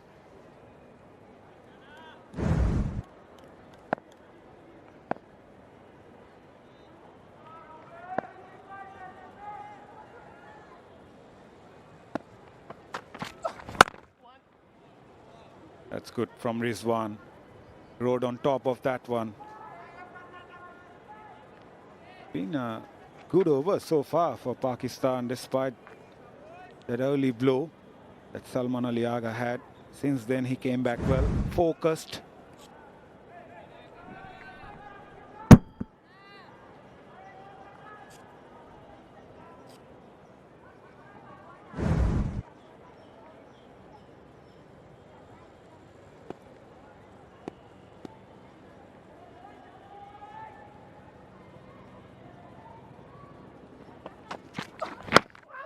Again, that awkward bounce. This is serious stuff from Nahid Rana. End of the over, Pakistan 322 for 5.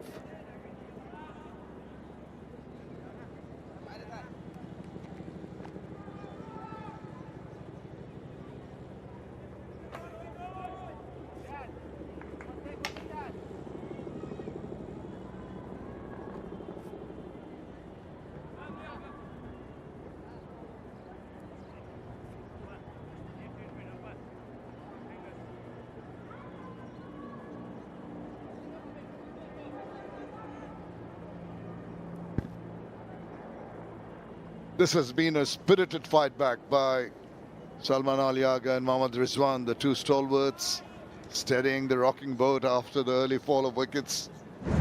Really battening down. Last ball of the previous over, just reared up sharply. Hit him on the splice, or maybe the handle. He got a bit of finger from the reaction of the batter. Yes, indeed.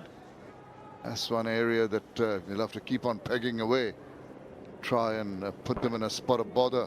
Subset the rhythm they've created. Been very impressive, because Pakistan looked to be just folding up. Magic spray into effect. Ramiz Raja next to me. Hello, Shamim. Yeah, if you've marked Nahid Rana as your wicket taker, then you've got to give him, more aggressive feel, because, they're wearing a few of that length. But get a short leg in. Get the field in, stop the rotation of strike. Make him think as if he's the lone ranger in this lineup. He's going to give Bangladesh the glory. And so you instill that confidence in his bowling. And he's got to be marked as a real threat on this surface now. You know, he's tall, he hits the deck hard at pace, and so he'll get the variations out of it. Exploit the variations. So give him the field accordingly. I think it's now imperative for Bangladesh to uncouple this pair. 92-run partnership of 123. It's taking the game away from them. But credit to Salman Ali Agha for weathering the storm. It's not been an easy innings for him. And Rizwan, we know, is a plucky cricketer. He'll be busy at the crease in 42 of 61, going at a good rate. Period of play where Pakistani batters are just being happy with what's going on. Just the demeanor tells you that they are comfortable in the middle. They've been the odd occasion, and that massive slice of luck when he's out without scoring, and it was a no ball. Just centimeters matter in this game, doesn't it? We're all set to go after that little break.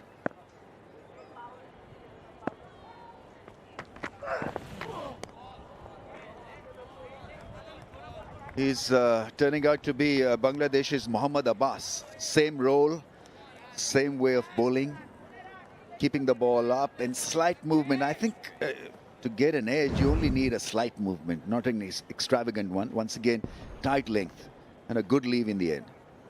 Tell you what, Ramesh, I'm very impressed with the nature of the wicket. I mean, there has been hardly any gremlins to be worried about. And more often than not, we've seen a bit of an up and down bounce. More often than not, the batters can trust the bounce. Let it sail through on most occasions. And once it comes in, they're ready to get behind the line, more comfortable to negotiate. So hard work for the bowlers. And when it comes to spin, try to figure out the degree of turn in the last 3 days. I don't think it has been accentuated. 24th match in his test career. Got 300s, a best of 132. Lots of runs under his belt, and he's looking comfy. A threat to Bangladesh. Who slips in a gully-in position for him. Maybe for the one that nips away.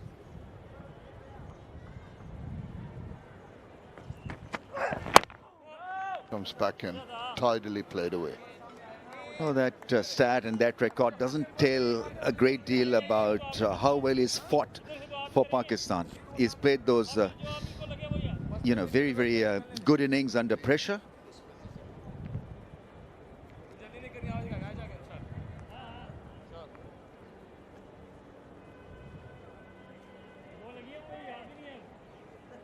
If it hadn't been for this partnership, things could have been a lot worse for Pakistan. So they've somehow recovered.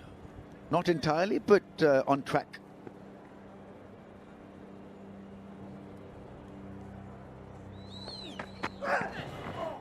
Yeah, just at the last moment dropping his hand, but the ball had enough on it. It kept on rising, going way over Liton Kumar Dash's head. No chance for rather fortuitous runs. Boys, they'll take it. It's trying something different. It's not a bad way of bowling, actually, because they were dead set of mostly playing him off the front foot. Certainly shortens the length, but really was a very, very high ball for keeper to keep. Yeah, you essentially want to pitch it maybe 2 or 3 feet further up, than that steep bounce would be targeted around the shoulder helmet area. Here the grunt now making a desperate effort to get things going. In terms of speed, it's just around the 131 mark, despite that grunt. And the deliberate effort is shown. But you're right, just comparing with Abbas in the consistency. I just feel the only difference between Taskin and Abbas is that Abbas had strung together a lot of very good, accurate balls, which hardly gave the opportunities to the batters. But Taskin, once in a while, will give you a chance to get on top of him and score some runs.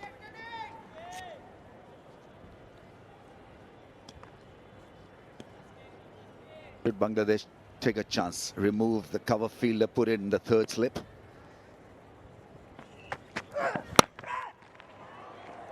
That's a 50.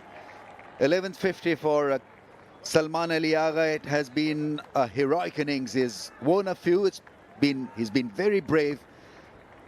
And right throughout his career, he's played those tough innings, and this included not only a tough innings, but a very fine partnership with Rizwan is making Pakistan breathe again. 328 for 5.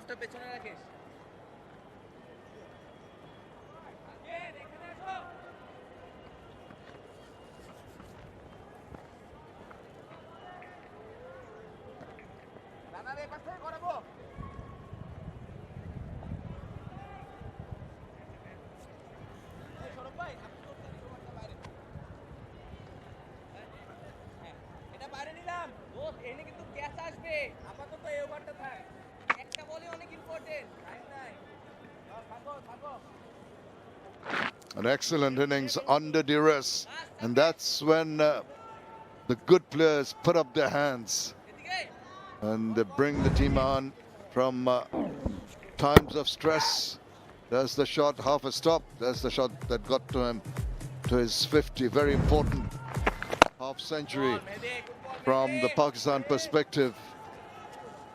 He needs to carry on. Appreciation from his mates. He knows that the job is half done. Down the wicket, has to check. Fancied himself there, but exposed his intentions a little too early to allow Mirage to shorten the length.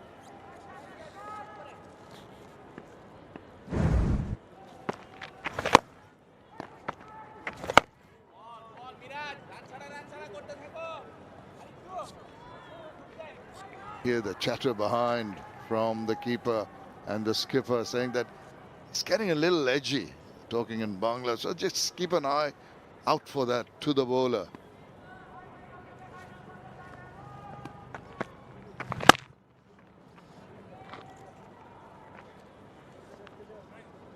Partnership now on cruise control. Nahid Rana has been removed from the scene, so that means less of a threat for Pakistan to survive. Pakistan can relax a little bit. No need to rush things now.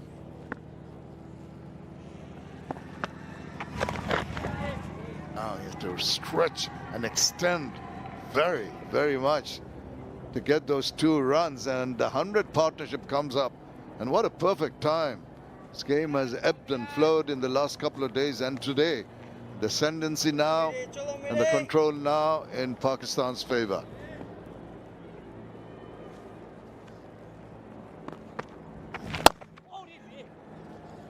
Another amble single to finish off that over. It's 330 for 5.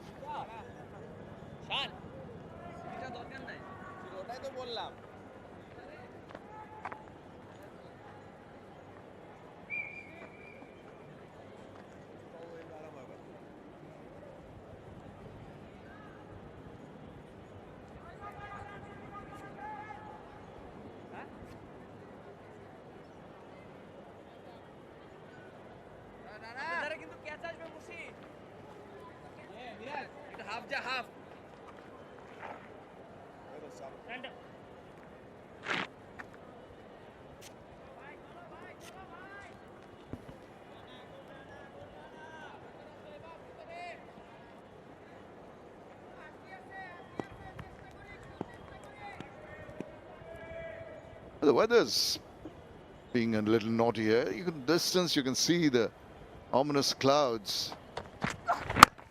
A change of ends for Nahid Rana, so a bit of thought being put into making him a success story.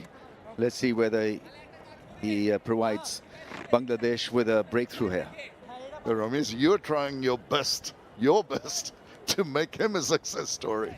Actually, I think he's the real threat out of the lot. I mean, Taskeen obviously with his little movements away from the right-handers, but overall, you know, he's been able to extract extra out of the surface with the second new ball. So he, give him a short leg, maybe, you know, alter the field a little. They're not going to play the pull shot against him. Surely not. At 145, they'll be looking to avoid the damage.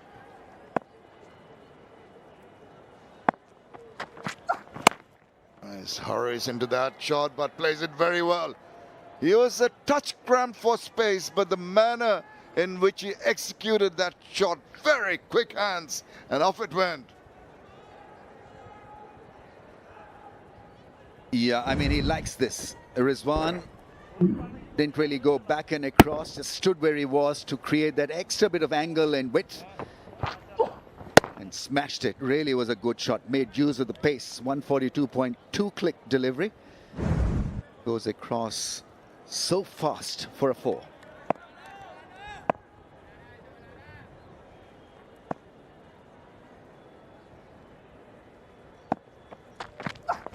Oh, this one.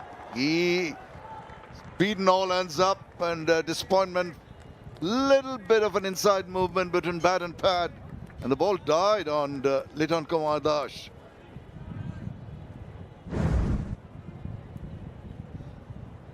Yeah, jumping up in the air, and that ball keeping just a shade low, not a lot.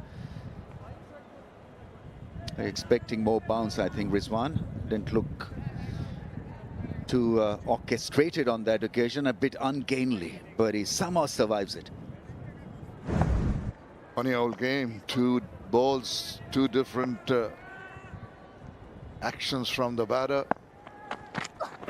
Pitches it up, trying to bowl a little fuller, maybe trying to get a little bit of movement.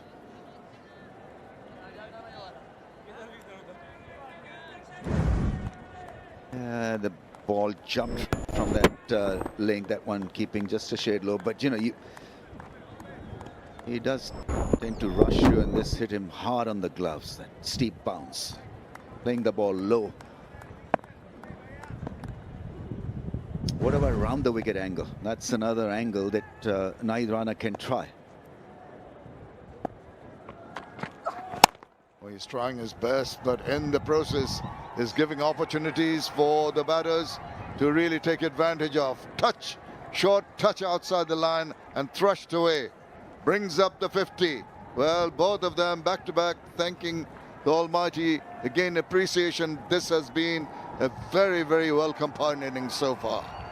Yeah, top innings. He was under pressure. His form was not great during PSL, so he had to prove a point. Did have a great time behind the stumps also, Mohammad Rizwan, but we know his value. His value in front of the stumps, behind the stumps also, and a very good innings, a crafty 50 and a great partnership with Salman Ali Agha. Oh, pitched it up, almost striving for the Yorker, but put away, flicked away, using the pace. 4 more runs. This turns out to be a very expensive over. 13 from it, 344 for 5.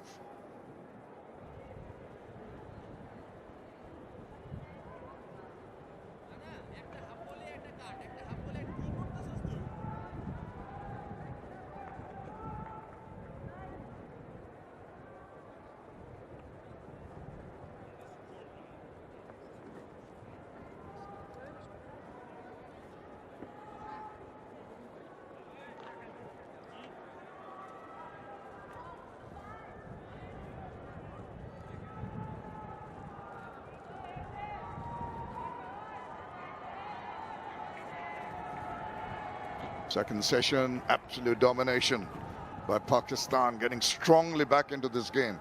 93 runs at 5.81. Would you believe it? Done well in terms of really going after the bowling. 56 and going strong, Mohammad Rizwan. Down the wicket once again, has to check. Intelligently spotted by Mehdi Hasan Miraj. Yeah, very good record as a keeper batsman.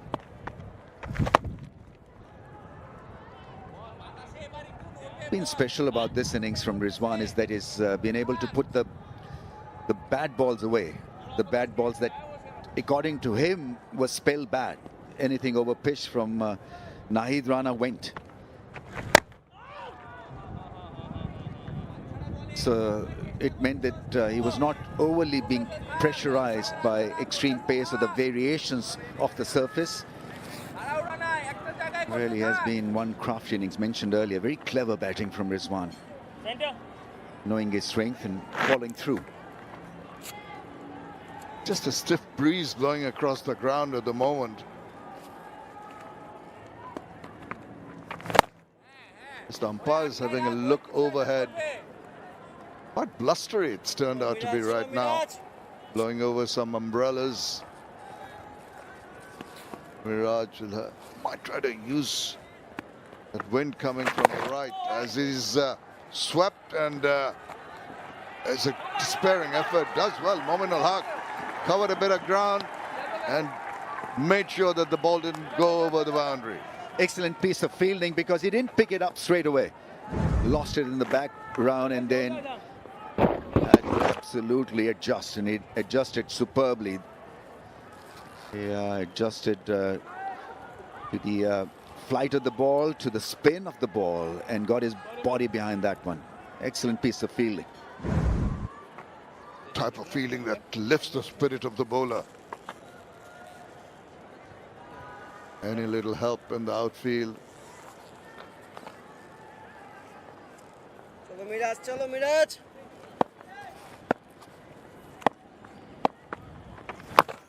He again extends his arm, sweeps it. I'm not sure where the ball was going. He didn't go for the run initially, and suddenly he was told by his partner, come on, there's a run in it. And the finish with a single, 346 for 5.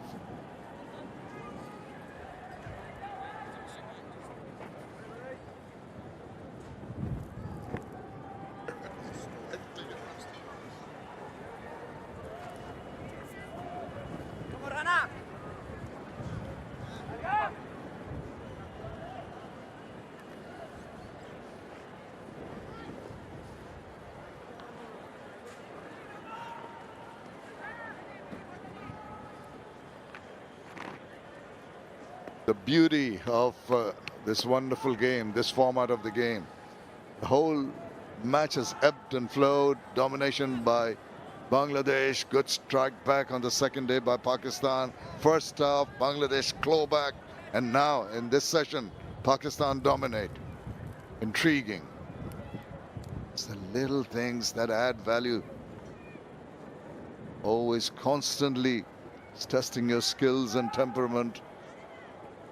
Can't afford to just wait for things to happen.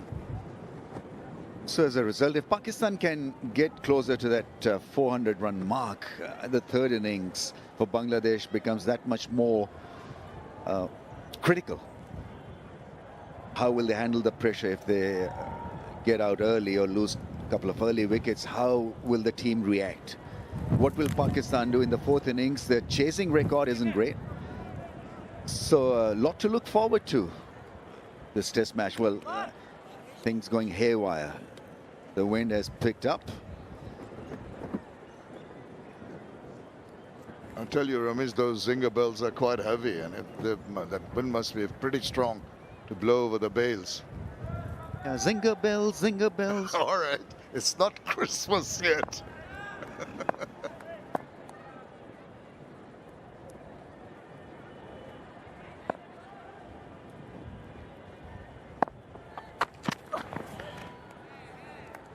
So he's got to find the right medium. I'm maybe repeating myself,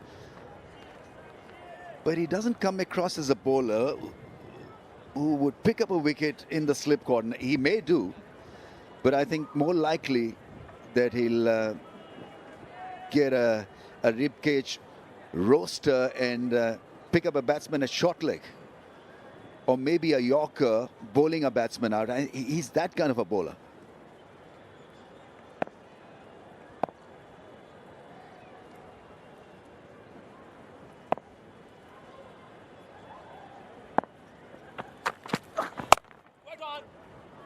Just a little guide away and well stopped.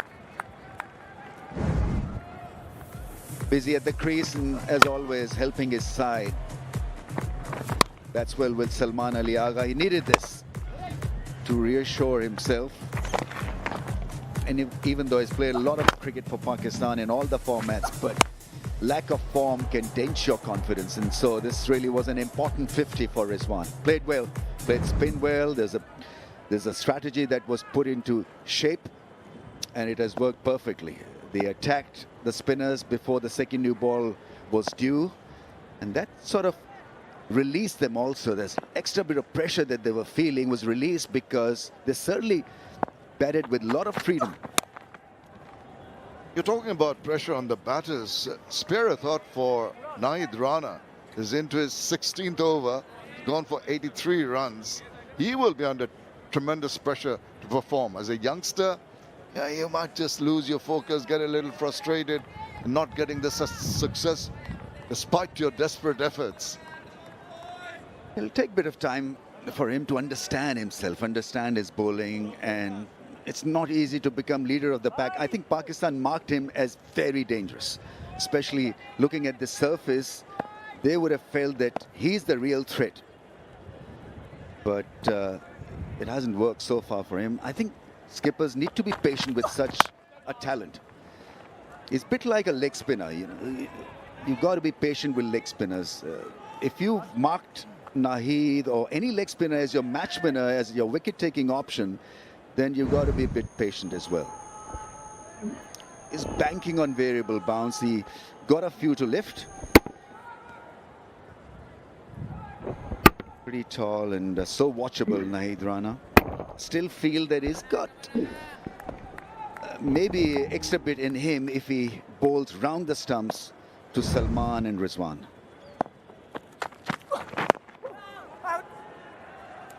He's got to keep those lines accurate to ensure that batters don't take advantage. And every time you get hit by Naid Rana, that's going to sting. Just a little hobble across to his partner, Rizwan. But you know, the old saying, come at the hour, come at the man. For Pakistan today, it's come at the hour, come at the men, the two. Absolutely.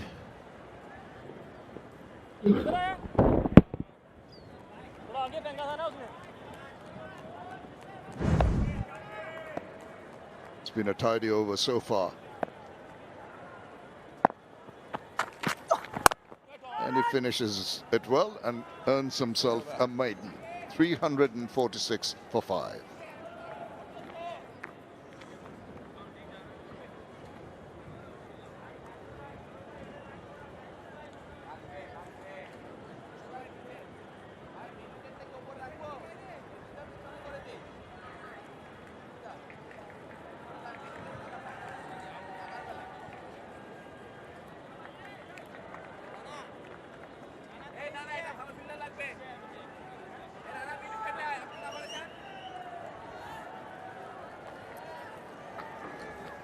Now, that partnership of 116 in quick time from Salman Ali Agha and Mohammad Rizwan have retrieved the situation for Pakistan when they were in some kind of trouble in the early part of the third day after two very good ones. First up from Awais and Imam and Awais and Fazal.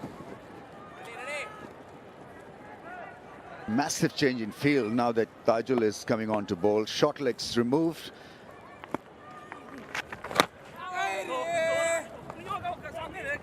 They've done that well against the spinners. Use their feet, creating their own angles and maintaining pressure on Bangladesh. Right now, it's just been given one slip fielder. Otherwise, it's a well spread out field, as if they're trying to save the runs here. I don't know whether that strategy will work or not. We've got to be looking for wickets. It's still, you know, trailed by 66.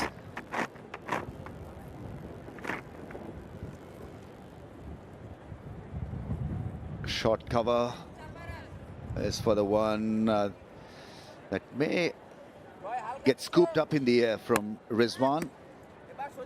Strong offside field for Tajul. He's got to bowl just a wee bit slower. He doesn't. Now that's up in the air, but it's going to sail over They had, I think, of Ibadat chasing after it. Just the attitude. Straight away, the very first ball, trying to take him on, giving him the charge. Well, I think it's a good ploy to have fielders in, because that may have prompted Rizwan to play this agricultural shot. He's got to think like a batsman, Shanto, out there. What would he have done with such a field set? Would he have gone out of the crease and trying to intimidate the field set?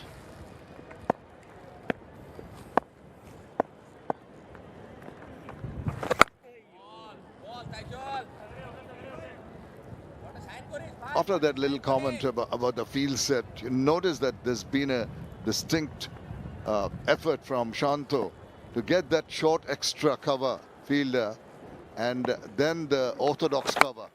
And they're going for it. Catches the call. Someone's lining underneath that one. He's going to drop into his hands. Joy is joyful. He doesn't look too happy, but he's taken an important wicket, enticed the batter, and got the result. Well, I mean, you would want to criticize Rizwan, but he's been undone by great captaincy here. Brilliant piece of bowling and tactics, because they had the field in, wanting him to go over the top, sliced it, and he knew straight away. He was down, cramping up a little, or maybe just hurt by the execution of that ballooned up in the air, and a very good catch. It was a lot of pressure on him. A very, very big moment in this match, because the partnership has been broken. Courtesy, great captaincy, great bowling. 59, he got batted superbly, Mohammad Rizwan. 349 for 6.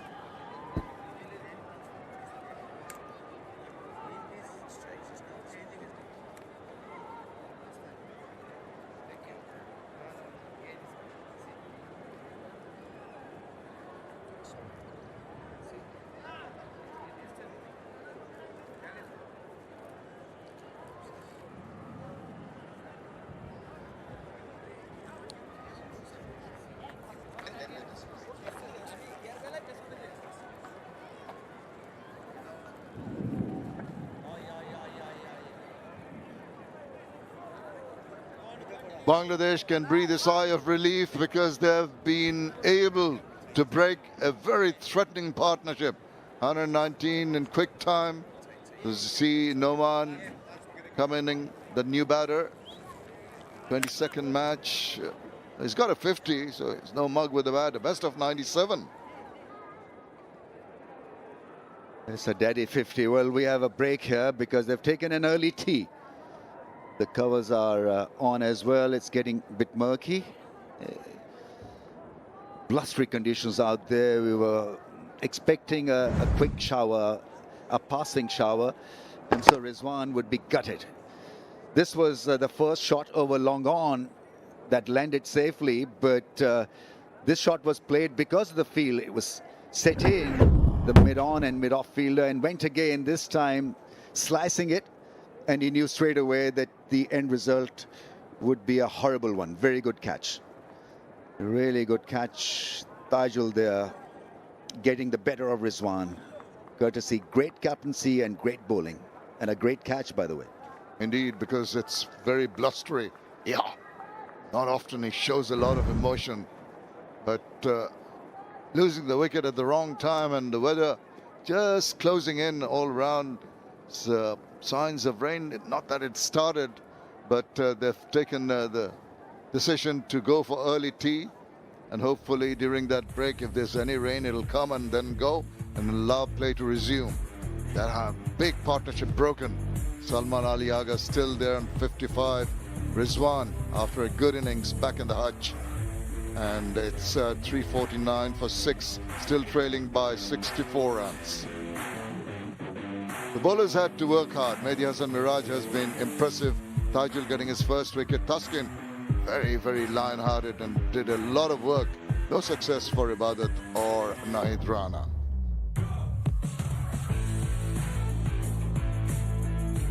So it stands at the moment. Bangladesh posting 413, looking to go for bigger numbers. That didn't succeed.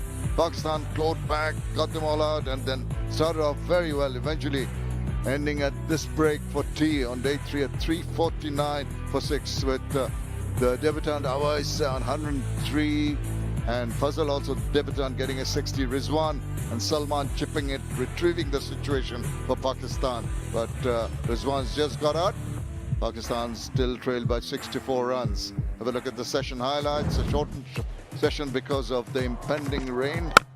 And it was nice early on. Most of the balls were being struck truly, mostly through the covers. Shimmy down the wicket on occasions to the spinners.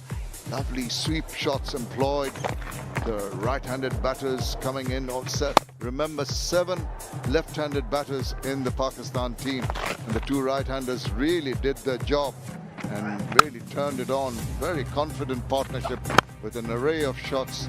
And that's what you expect from Salman Ali Agha and Mohammad Rizwan. And both of them reached 50s. Very compact shot. Very good in that area, back of the square. These two really put Pakistan back in the game.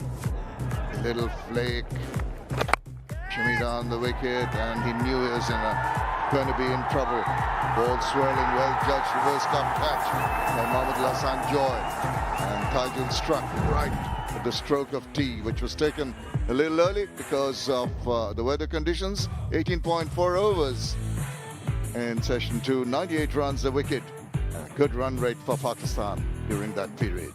Right, we hope that this tea break is not going to be very long. We will come back shortly with more live action.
lighting. Did you see that lighting?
I'm afraid not great news here at the moment. This is day 3 of the first test match, the Dutch Bangla Bank Test Series.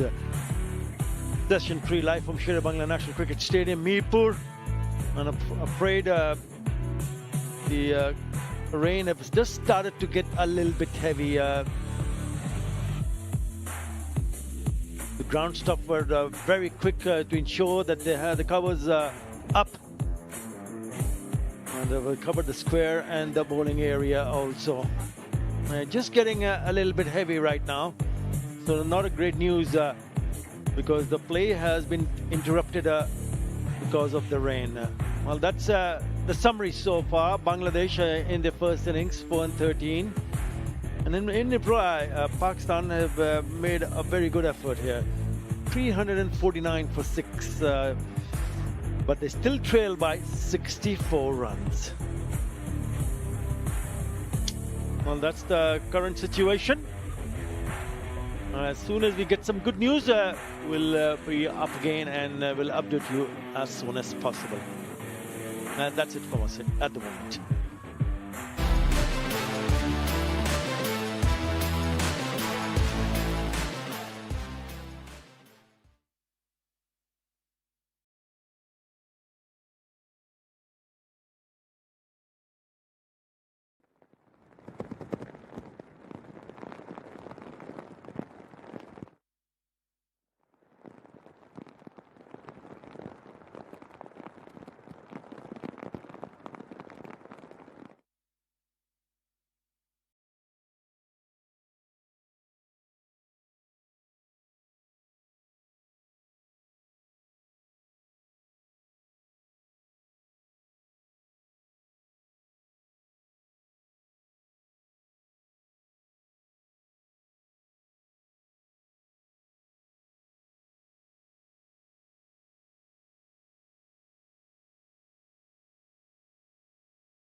Nice a guy to teach you bad words.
Welcome back to Sher-e-Bangla, National Cricket Stadium in Dhaka.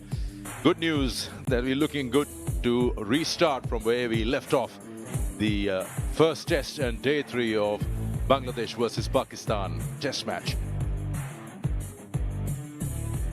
Quick reminder, this is what has happened. Bangladesh was asked to bat first. 430 is what they posted with captains 101. Pakistan 349 for 6. Oasis 103 on debut, and Pakistan at the moment trail by 64.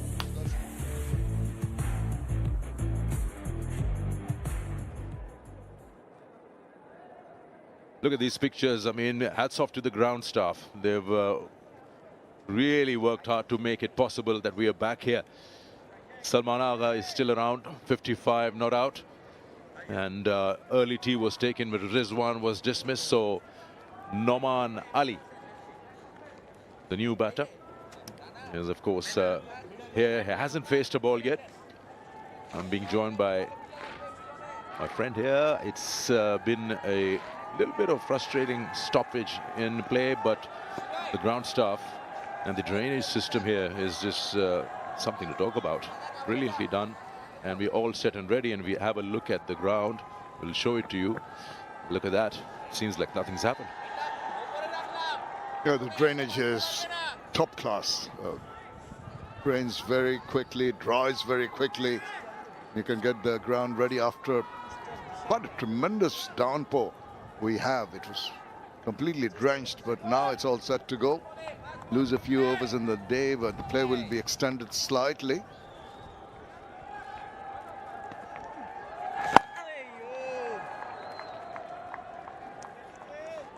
Noman can bat. He's in first class. He's got himself a 50. We'll get more numbers on him from our stat man. But if you want one end to be blocked and a proper defense, he can offer that. And Salman can then move along and try to eliminate the 64.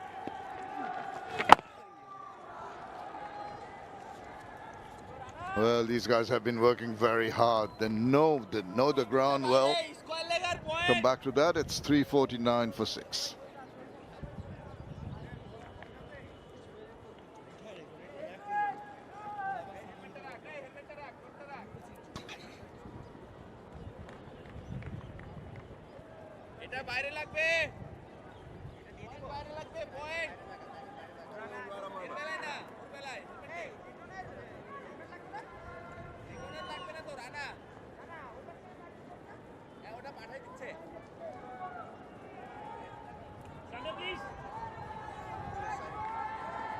There's a good partnership there, just to steady Pakistan between Salman and Rizwan when they had lost quick wickets, 3 in succession.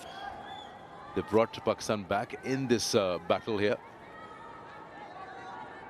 Rana will carry on. This ball is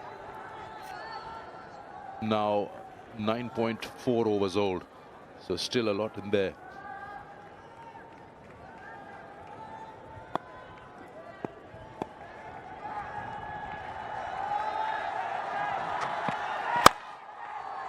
Width provided, there's protection out there. He'll probably look to get Noman on strike. They've taken a single, so early days for him. He's just faced a couple of deliveries, and Nahid would probably look to come round the wicket to the left hand and create an opening. Just before the start of play, you can see Sean Tate talking to his pace bowling squad, Tuscan, Rana and Ibadat, and giving them the pointers of what to do. Is make sure your feet are behind the line, no walls, because you might just get wicket and you'll rue that fact. Seen that with Tuscan bowling, and just be tight in your bowling. Accuracy the forte, not necessarily the speed.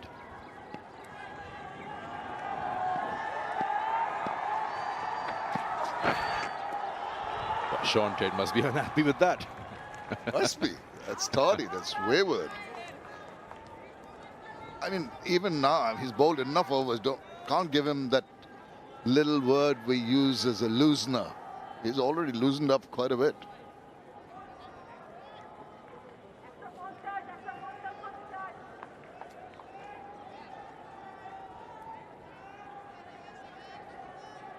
Yeah, they found shelters when it was pouring down. All back now in the open.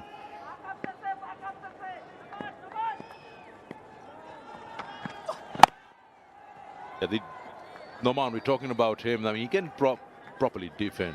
He's got a first-class 103 not out to his name.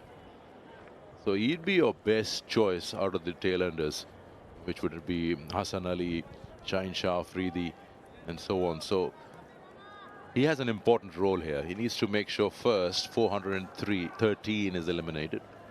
Then they decide at what pace they want to carry on.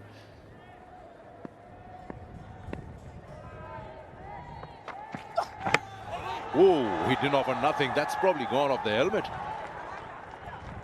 He lost sight of it and he actually turned his eye away from the ball. There will be concussion protocol being brought in place. I'm pretty sure that has gone off that visor. Yes. Yeah, just ducked into it. He did not sway away, and as in the process of ducking, ball hit him almost pretty flush, and it didn't bounce as expected. So I hope it's nothing serious. The protocol is on. I think he was looking to duck under it and it just didn't bounce as much. He wasn't offering any shot. He didn't attempt any pull. He just was looking to duck and the ball did not get that elevation. Azam always was hit early on in his innings, but it's a different type of player now. Lower down the order, how is he going to absorb all that? The regular questions about certain things pertaining to the match and the day. Are you okay? Are you focused? Maybe a finger right in front of his nose, left and right from the physio. Yeah, wants to see. Regular questions. You need to have the right answers to ensure that you're in focus. There he goes. He's got to told to move his neck right and left, up and down. See if it's flexible. He's got this. that helmet may need to be changed. Getting hit around 140 clicks is tough, but he seems to be a tough cookie. He's carrying on. Thumbs up, and we're about set to go. Kettlebell. Just the signal of a leg by of that deflection of the helmet. Yeah, let's have a look. He's looking to duck under it, and the ball, well, he's taking the eyes off for sure. 139 clicks. Yes, it wasn't that short as he probably expected. He's coming straight, and he's just offered the forehead.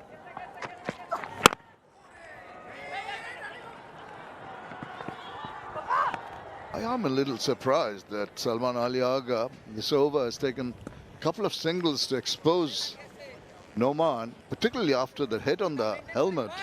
I think there'd be a better option for him to just shield Noman for a bit at the non-striker's end, give him time to just recalibrate, refocus, but he's given the strike straight back to him.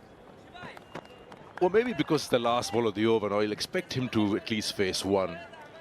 He doesn't want him to be stuck at the non-strikers at the end of the over. Two slips and a gully. Short cover is a square leg, a short square leg. Maybe another short one.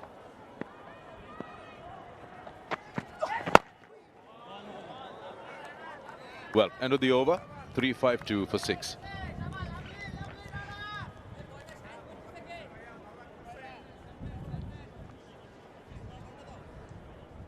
High, long off, long on, sweeper.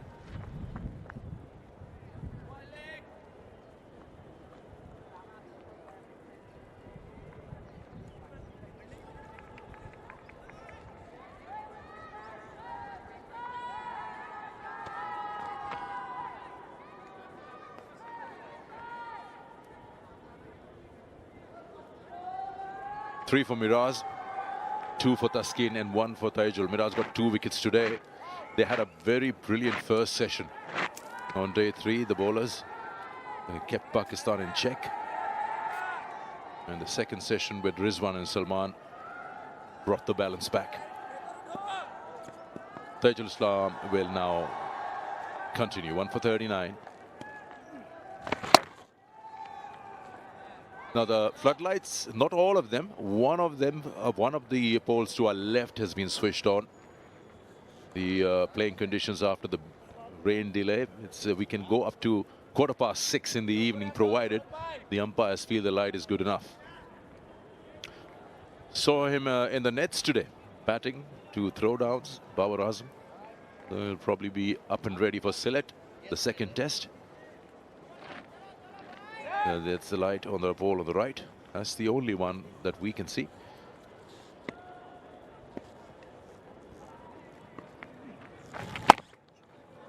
You can see now the ball is going to be regularly turning, and this is the time that Bangladesh should think of going for the jugular.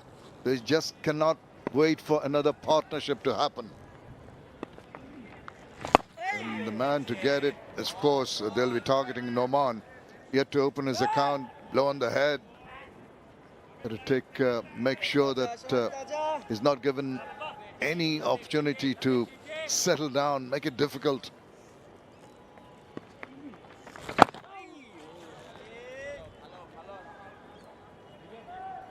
Covers the stumps completely, and this then offers a dead bat. But he can block it, I'll tell you that.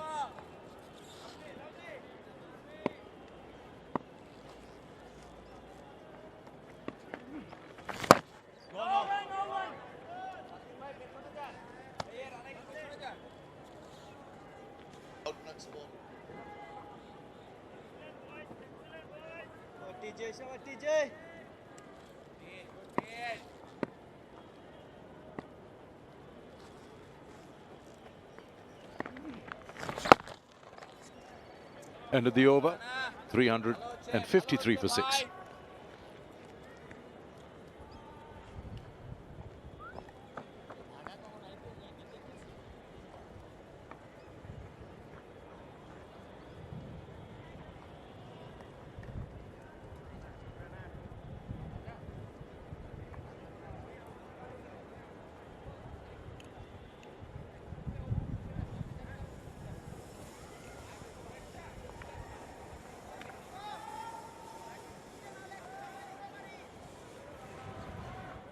talking to players who are just watching the game from the sidelines and maybe hoping to get in there in the middle.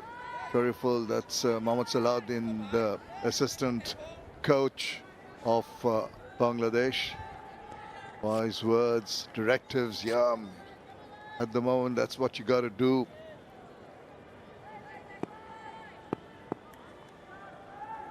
Six over so far in the session. Edged and gone. Salman Agha, a loose shot. And he's given away a regulation catch. That's a big blow, with still a trail of 60. Yeah, just a slash. Could not understand that shot at all. Just stood his ground, away from the body, easy as they come on the slips. Najmul Hussain is never going to miss out on that. He should really tell himself that it was his fault. Getting out, loss of concentration, and he has to take the long walk back. 58 he scored. It's 353 for 7.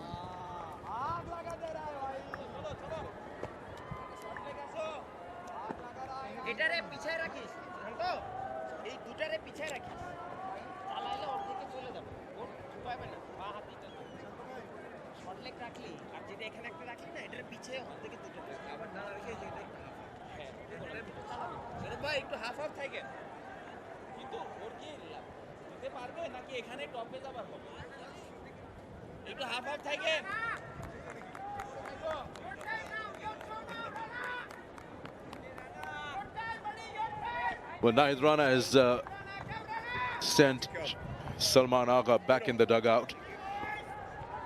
Bowled in very good length, and Salman Agha's shot, we'll show it to you again in the replay. Right now, Shaheen Shah Afridi is the next batter in. Another left-hander in the 11. We're talking about how he should safeguard Noman, where he himself just played a nothing shot. Nahid will continue bowling round the wicket to the left-hander, so he's got 2 on the crease. Pakistan still trail by 60.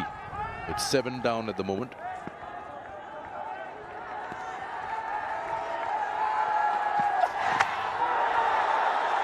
Oh, well, where's that gone? That was a sharp, short delivery from Nahid Rana. Has been given a wide.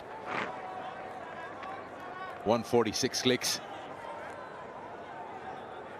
Well, let's have a look at the wicket. Rather lazy, wasn't he? Standing his ground and just hanging his bat out to dry. And nothing shot. Not expect that from Salman Ali Agha. And can really, he'll go back into the hutch and tell himself, oh, how did I do that?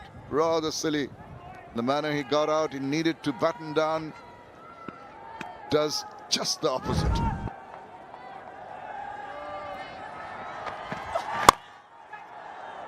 Makes room and plays that one nicely.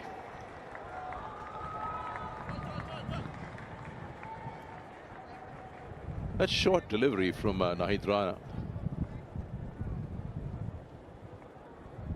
to Shaheen Shah Afridi, the first ball up. Have a look at that.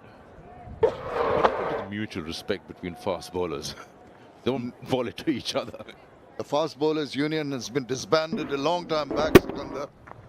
Nothing there. And immediately after, Shaheen Shah Afridi says, you're trying to bounce me out, mate? I'm going to make room for myself. Play the most difficult inside-out shot. That's terrific. I think it seems like he knew that it was going to be a fuller one next up. Exactly. There you go. So it's just becoming a little predictable. Yes, it is. Fun and games. And in between, after that boundary was hit, Najmul Hussain Chanto walked all the way, or ran all the way to his pace bowler, trying to cool him down. Don't get carried away, Nahid Rana. Just stick to the basics. You've got the pace, keep the line and length going. We'll finish up the tail. But Nahid Rana, I think, boiling inside after being struck, and the typical retort of a pace bowler is come back with a bouncer. Rather innocuous bouncer.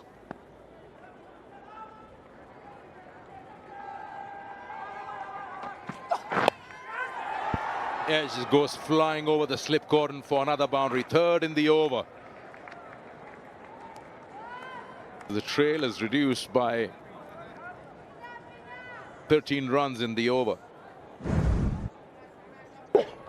Yeah, important runs added on. Maybe not deliberate, maybe the shoulder of the bat, but enough pace. That extra bit of bounce takes it over beyond anyone's reach. 4 precious runs added. As you mentioned, that deficit now being cut down to under 50. It's 47 now. Pakistan are behind. Little change in the field. Man goes at deep third. The ball flew away, and there's a deep backward point. Well, a deep point taking position and a fine leg on the boundary too.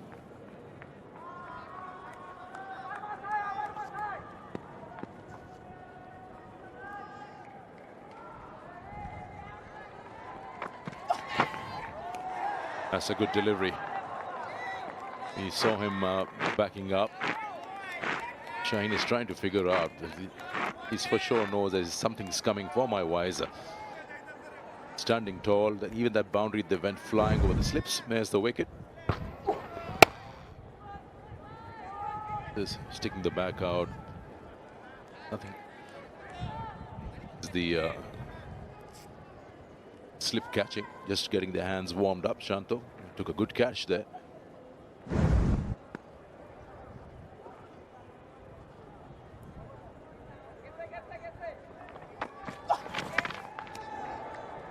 Short one again, has a wild swing at it.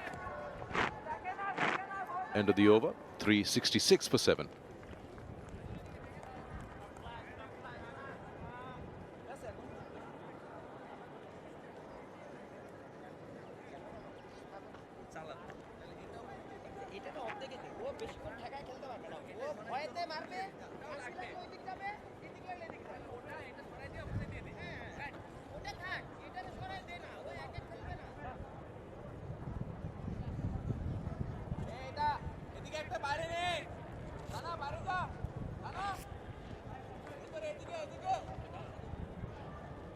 Yeah, top 3 got amongst runs and gave Pakistan a good start there. And then down the order, Salman Rizwan's partnership has kept Pakistan in the game with 47 trail showing on the board.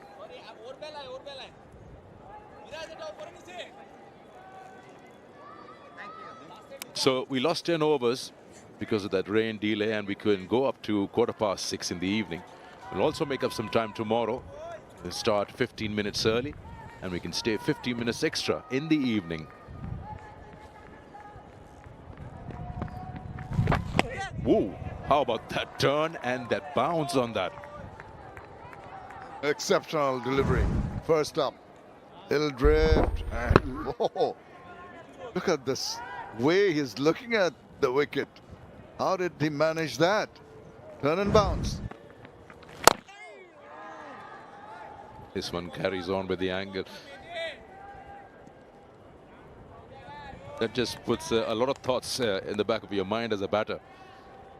And the ball has just rocketed off the surface with turn and bounce. Even surprised the keeper. Just have a look at the sharp turn. Most of the overs that Miraj has bowled has been depending on his arm balls. These are the rare ones, which is the surprise element. Look at the drift and the turn and that extra bounce. Looking very suspiciously at the pitch there, Noman. He is bowling, he didn't manage to get that much purchase off the wicket.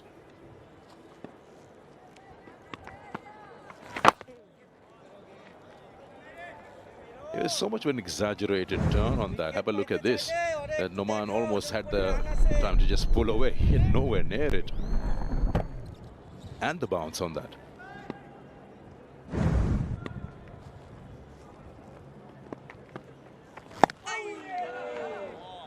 What a great mix. He's just pushing the balls through. The last one much quicker through the air. 86 clicks.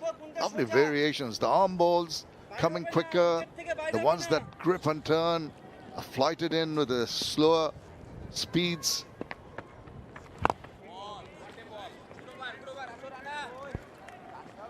$366 for 7.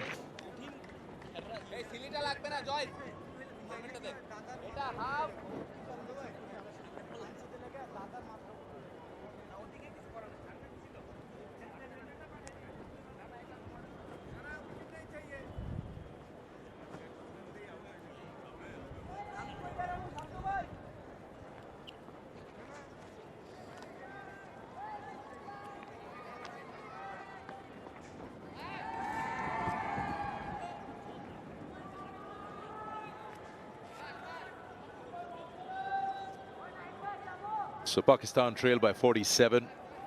And now they've got the bowlers who are out there with the bats in their hands, Shaheen and Noman. And it's Nahid Rana again who will be having a go at Shaheen once again. He's looking for two. He might not get back for it.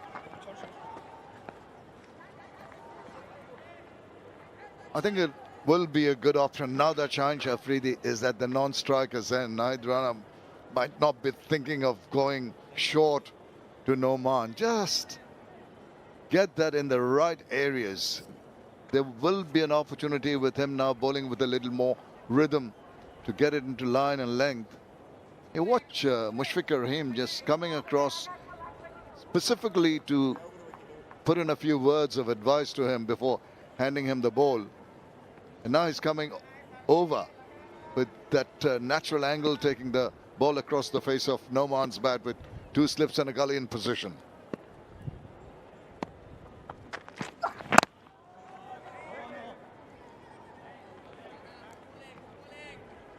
No, actually, he's, like I've been saying it, that he can properly block. He has got a good defense technique, but ball something into his rib cage, then try it. That will probably take the shoulder of a bat or something will occur, and you've got plenty of men waiting for catches around behind the bat. Also with Mushfiqur nearby at short cover. Or even come over the wicket. Oh, now he's coming over the wicket. There you go. There.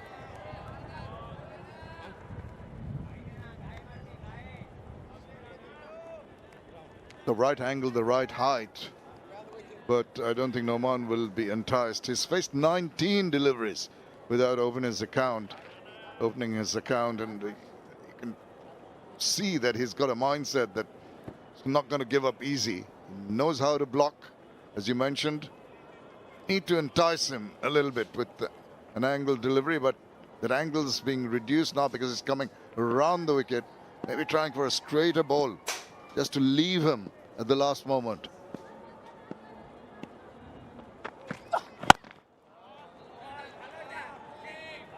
Straighter balls are easier to fend off with. He's got a solid stance and he's got the full face of the bat, reads the length well.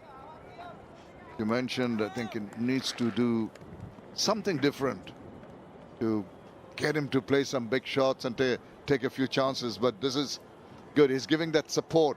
It's only a 14-run partnership. Turn out to be very crucial.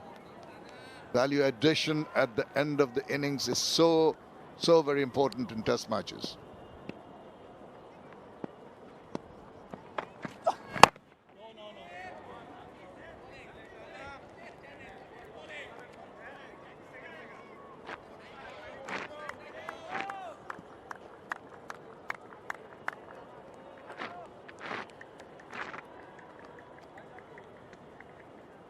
Well, the sun is out and it's full glory, and all the four floodlights are on in their full glory.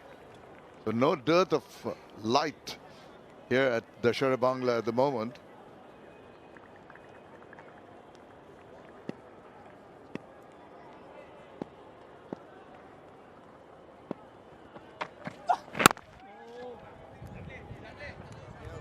End of the over, 367 for 7.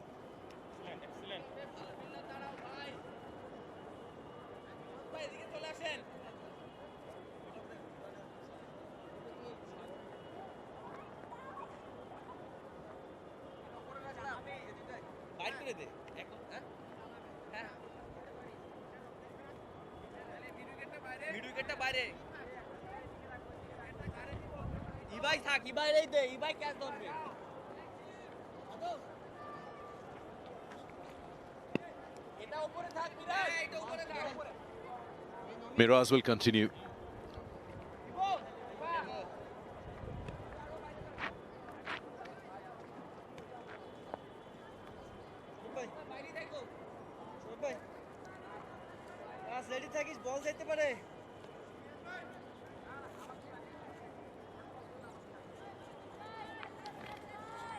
Shaheen is not the one who will sit and block the full over. There will be a moment where he'll try something. He likes to get on with it. And of course, so one of them will have to keep looking at the trail. Shaheen will seize it in his arc. Oh, nice one. Just the right land and the enough turn. And enough temptation for the batter to try and go forward and meet it. In the process, almost managed to edge it. Lovely bounce. And it's been maintaining that little bit of turn on that occasion, but that extra bit of bounce. Yeah, something tells me the second time around, these two sides will bowl very interesting and a lot more challenging for the bowlers, for the batters. The turn, the bounce we're seeing, the variable bounce we've looked at. And also, Pakistan bowlers would have learned a thing or two, how they couldn't handle that new ball, or should have handled to their liking. So, second time around, it will be an interesting day 4 and 5. Yeah, well, and it's turning out to be the perfect test match wicket. End of the third day, it's beginning to turn. So all the nuances of a good test match wicket, something for the batters to start off with. Pace bowlers had carry and bounce. Spinners now just getting the turn they wanted.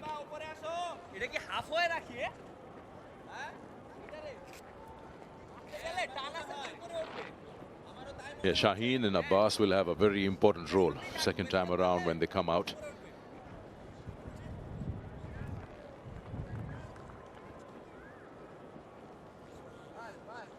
And you always sit back in the dressing room and look at what you could have done better. End of the over, 368 for 7.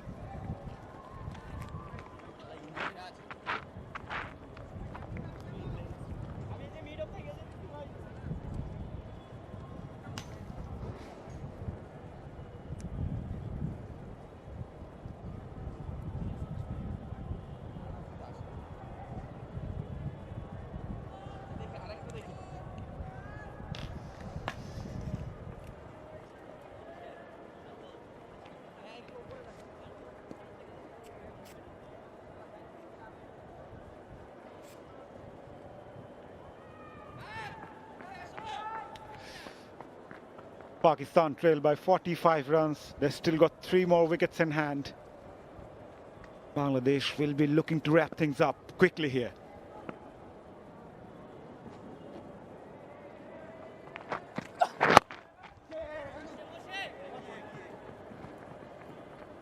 There's a battle within the battle going on between Nahid Rana and Shaheen Afridi.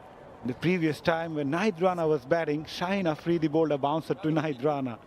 I'm sure he didn't forget that. Yeah, that was the battle between these two fast bowlers. Bang on the head from Shaheen Afridi to Rana. Hello, Ramiz bhai. Hello. Yeah, I mean, captain is tested on many levels in Test match cricket. So, what's his response when the tail enders are slogging the ball? What is his response when there's a partnership of 100 plus? Has gone through 2 slips and a gully, and somehow he manages to thread the needle.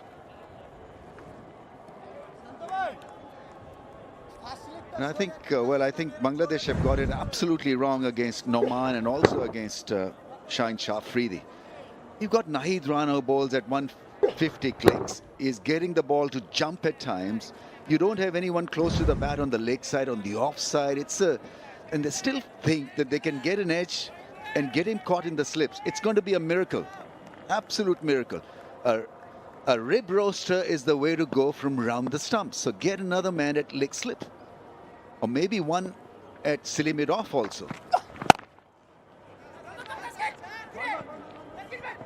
Chance. Oh, not picked up cleanly. No, obviously a bit disoriented. Taskeen Ahmed threw at the wrong end.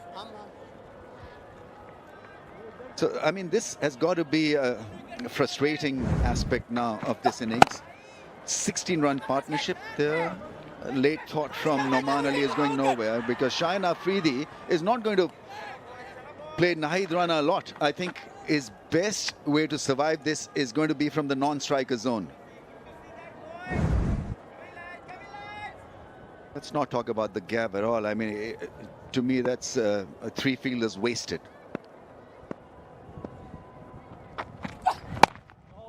Yeah, more like it. Got to get the ball to jump from that area.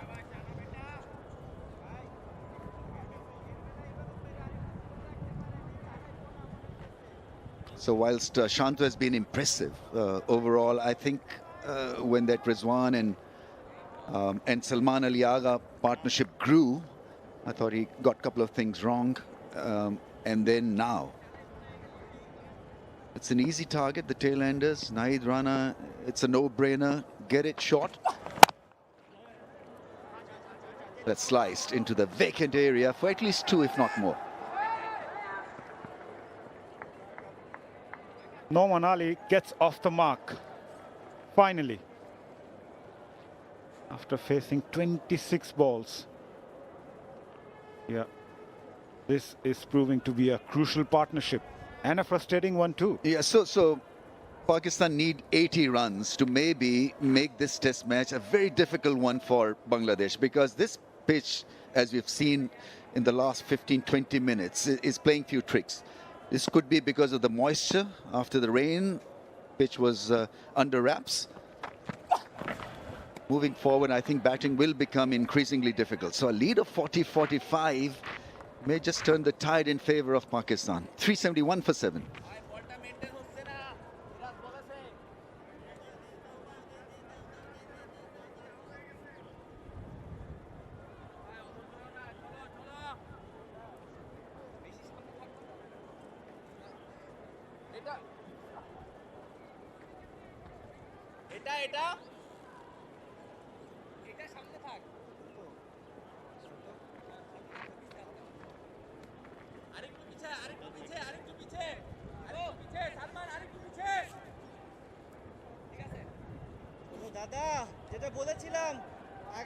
Well, this is actually the fourth highest partnership of this innings for Pakistan between Shaheen and Numan.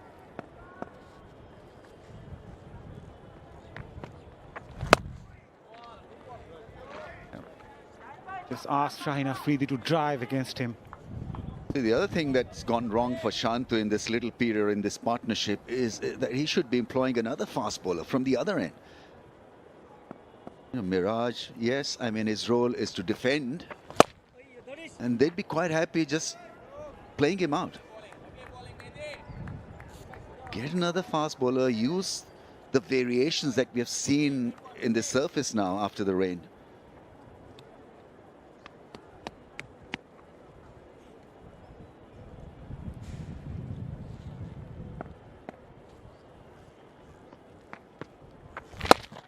Yeah, and the ball is relatively new and hard, so the paces can make the most out of it. With the ideal condition, overcast condition, fast bowling from both ends will surely test the batters, especially the tail-enders. Doesn't have any mark with the bat. And at the moment, things are looking easy, especially against the spinner. Though we have seen Miraz getting a bit of purchase and turn in the previous over. Edged and gone. That's the turn I was talking about. Shantu takes it comfortably in the end. Miraz strikes. Brilliant catch. Really was a top quality catch, and he'd be cursing himself because he plays spin properly. Trying to hit it a bit too hard, but what a grab this is. Brilliant, because slip catching against spin can be difficult, really. The ball dipping on him, just a little dip as it got to him, and he adjusted brilliantly. So this is a massive breakthrough. Now then, the game tilts towards Bangladesh a bit. Noman Ali with a gigantic vigil. 29 balls for just 2. 372 for 8.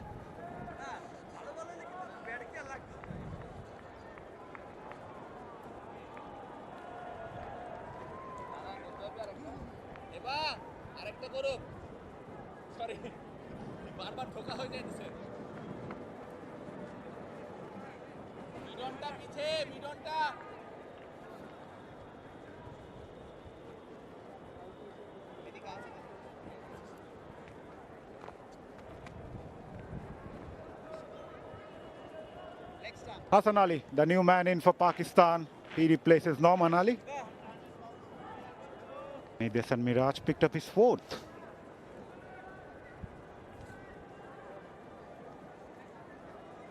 What went wrong here? Just a little too close, and the ball spinning and bouncing a bit more, and well, he would have been blinded just for a half a second by the keeper's gloves, yet he adjusted brilliantly. Hassan Ali likes to hit the ball, and let's see whether he's in the mood to slog or delay this innings and get a partnership rolling.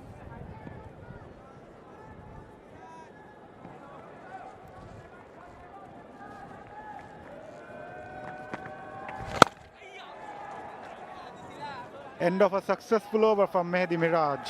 Pakistan 372 for 8.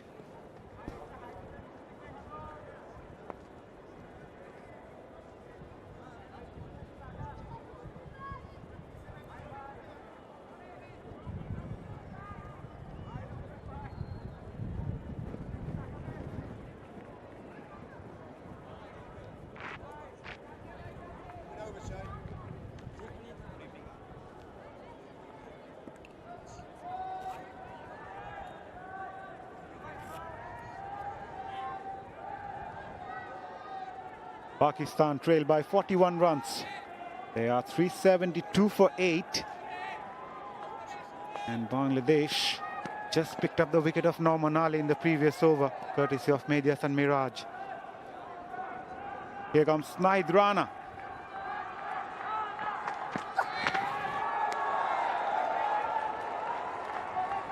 I think he still has that bouncer in his mind that Shaheen bowled to him.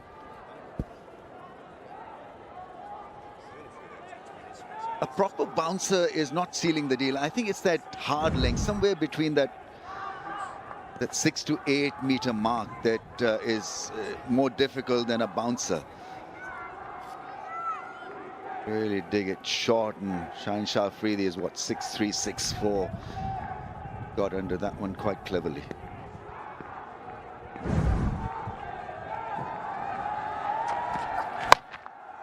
A big wild hoik from Shaheen Afridi. I'm liking this battle, Ramesh bhai. I think it's a battle of survival for Shaheen Shah Afridi, maybe physical survival as well. And it's but natural, you know, you got someone who can bowl at 150 clicks, and so you feel the pressure. But he's found a way so far, 13 of 16. What about Hassan Ali? So you've got 2 slips and a gully and a man under the helmet at short leg. He's going to bowl from over the stumps.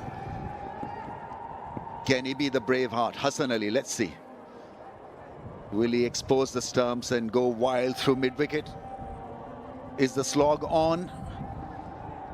Let's see what length he bowls. So many things to look forward to. Of one delivery. Fine laying and third are quite fine.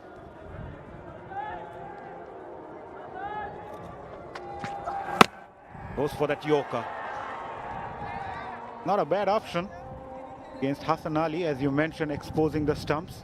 Asking a question here for a catch. I mean, this is crazy, really. I mean, everybody saw that was off the turf. What is happening out there? This is a needless pause, this, boys. Gosh, all yours, Mazhar. TV umpire director, we have an umpire review for a bump ball. It's a fair delivery. Can we go to front on, please?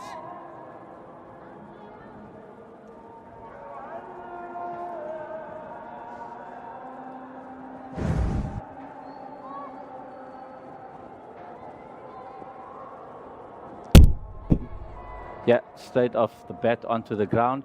I'm ready to make my decision for the screen.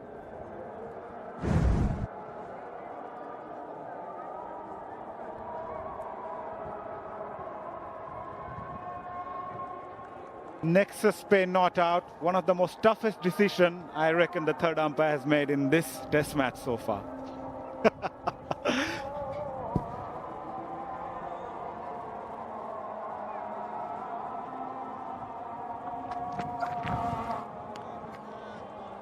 Still opting for that short pitch stuff. Nahid Rana against Hassan Ali this time.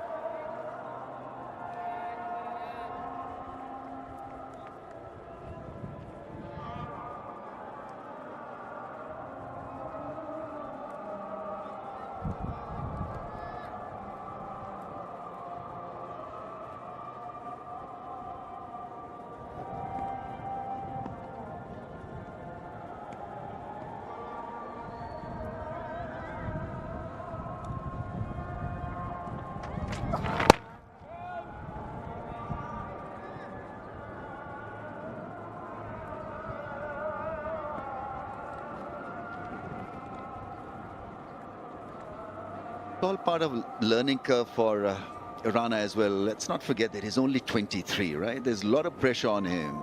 He's built a reputation of knocking over people with speed. But it's still work in progress. He'll get better at it. There you go. Smell the leather, says Nahid Rana to Hassan Ali. Has he got the arm protector? I hope he has. Maybe a chest guard as well. Followed him and they're trying to duck into it. Thankfully hit the splice of the blade.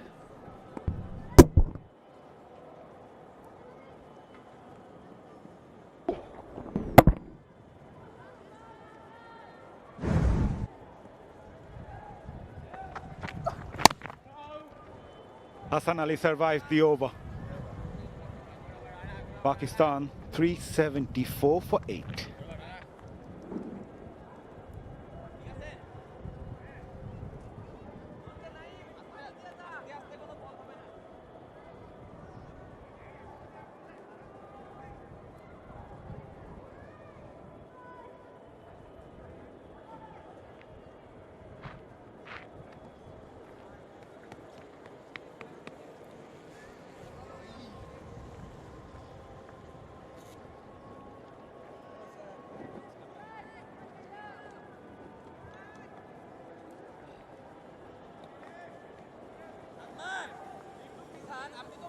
Yeah, those two 50s in the middle has hurt Bangladesh the most. Partnership between Salman and Rizwan bailed them out. At one point, they were struggling. Catch is the call. Mehdi Hasan Miraj picked up his 14th 5-wicket haul in Test match cricket. His 7th here at the Sher-e-Bangla National Stadium in Mirpur. Superb piece of bowling. Now, this is not a square turner by any means. The ball just stopped on Shaheen Shah Afridi, in no position to play that whacking cover drive. Yeah, drew him playing away from the front pad, and a terrific result for a superb piece of bowling. 5 for Miraj. Shaheen Afridi goes for 13, and we'll have drinks as well.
Pakistan trail by another 39 runs. They're 9 down for 374 as Mohammad Abbas, the last man, comes in for Pakistan.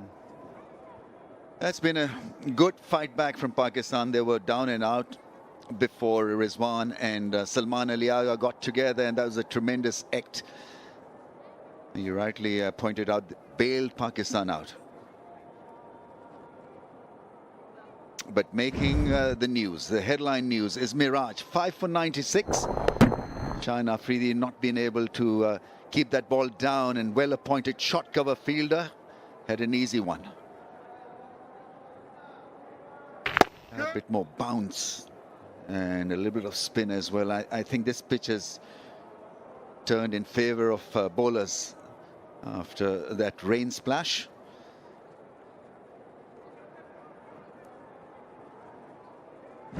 Such a good bowler, Mehdi Hasan Miraj, because he can bowl on good batting surfaces.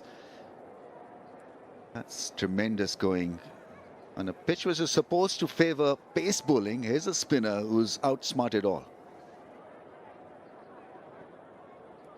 Let me tell you an interesting story. I was about to interview Nazmul Hossain Shanto just before the start of the day's play. Mehdi Hasan Miraj was just walking by and he asked me, "You want to interview me?" I was like, "Oh, yeah, I can." But he said, no, let me take a 5 for today. Then you'll take an interview. Yeah, that's the other thing that he does so well. He backs himself. Saw him during BPL also. He's a very excitable captain, excitable character. Expects good things from himself. And so there are two ways of analyzing a spinner. You know, some are restless, wants a wicket of every ball. He belongs to that category. The other wants to lie low and be disciplined and build up pressure. Mehdi Hasan comes across as someone who's eager to pick wickets. Yeah, that's his second 5-wicket haul against Pakistan. He now has the third most 5-wicket hauls for Bangladesh in Test match cricket. Shakib Al Hasan has got 19, Taijul got 17, now he's got 14. He's also the second in terms of picking up 5-wicket hauls in Mirpur after Shakib Al Hasan, who's got 8. The crux of his bowling is discipline. He attacks the stumps all the time. Then he's got this great arm delivery to go with the ones that spin back into the stumps. He knows what lines to bowl. Not only does he pick wickets, but gives control to Shanto as well. Even when he's not picking up wickets, he's bowling with a lot of economy. That's well swept, reverse swept for 4. 376 for 9. 380 for 9.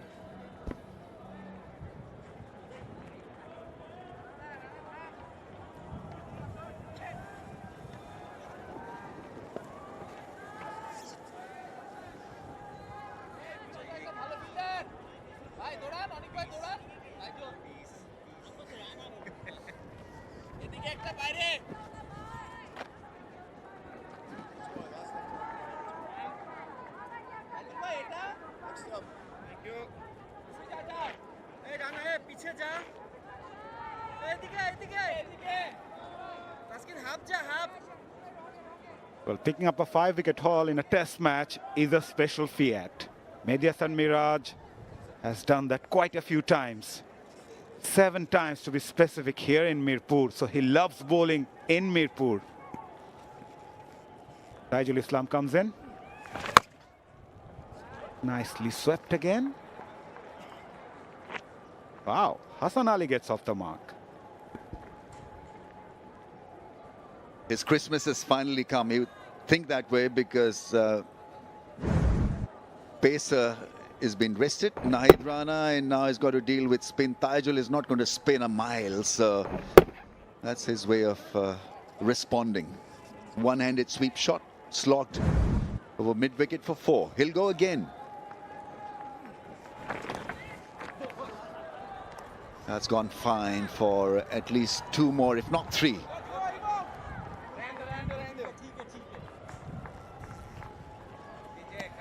Well, these are valuable runs. Last 3 deliveries cost 10 runs. The deficit is now 27.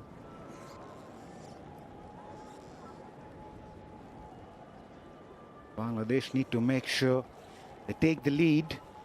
They need 1 more wicket. And they got that. Taijul Islam slowed things down, and it seems like Hassan Ali was a bit too quick on that occasion, coming down the track and missing it completely. And for Bangladesh's sake, thankfully it's not a no ball. Yeah, this was on the cards. Hassan Ali wanted to hit big. He felt his time had come, but he missed the line and beautifully bowled by Taijul. His second wicket, Pakistan 27 runs short of first innings score that Bangladesh put up.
And in the end, 386 all out. Once again, the extras column is pretty full, 25 extras. 5 wickets for Mehdi Hasan Miraj, 2 each for Taskeen and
Welcome back to Sher-e-Bangla National Stadium in Mirpur, Dhaka. Interesting times here in the Test match. Day 3 final extended session. Pakistan bowled out.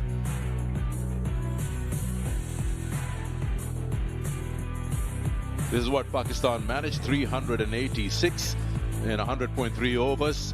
There was initial good start from Pakistan with 100 from Awais. Down the order, Salman and Rizwan got a great partnership going to keep Pakistan as close as possible to the 413 score.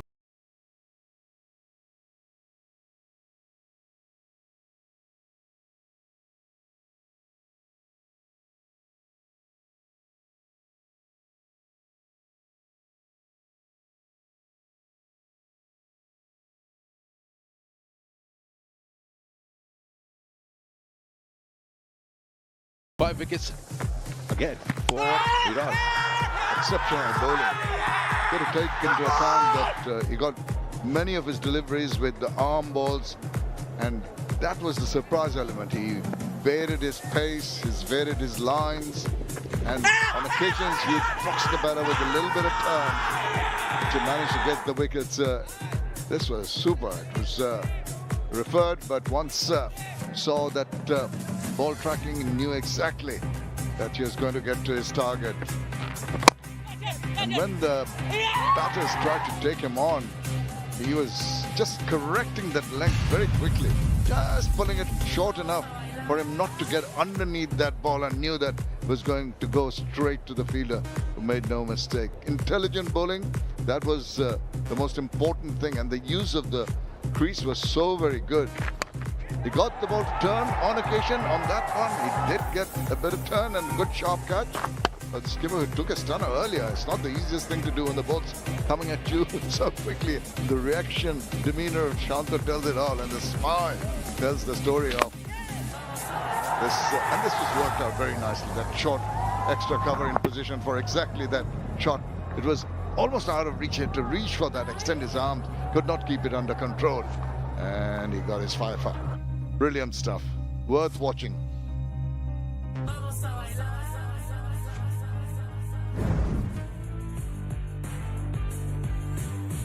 Most wickets in Test matches for Bangladesh, and Mehdi Hasan there at number 3, 215 and counting.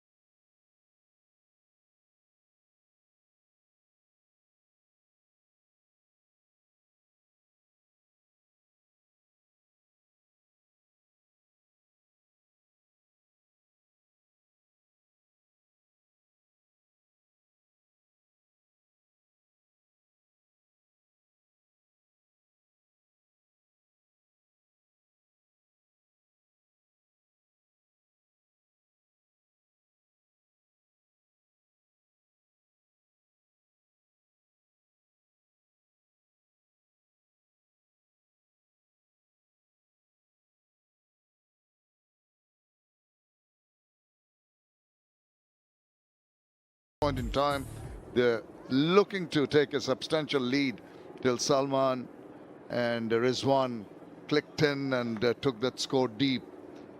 Mahmoud Hassan Joy, 200s, 550s, comes in. One of the two openers is going to be Shadman, his partner. These two need to just do a little better than they did in the first innings. Get the team off to a good start and try and build on that lead that they've had. It's late afternoon, but it's a pleasant afternoon here in Mirpur in Dhaka, with the light roller going on. About 5 minutes, I think. And with the breeze blowing, it'll be much easier for the bowlers. It's waiting for the formalities to be completed. The players pretty eager. They're already in the middle, both the sides, just waiting for the last bits of the roller to go on. Supervision from the fourth umpire, having a quick look at his watch. Yeah, get it done with. Roller possibly came on a little late, but he's got to complete that time stipulated for him. Do the rolling. And off he goes. Backs away. It's going to be an interesting 50 minutes of play. Bangladesh will look to survive this, and Pakistan will hope that they can dent the home side with a couple of wickets here.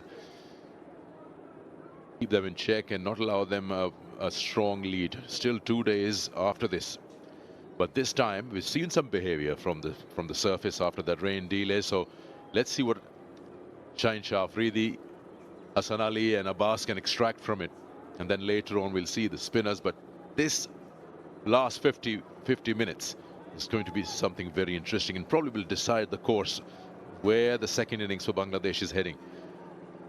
One important thing was the umpires anticipated the rain and called the play off even before the rain started.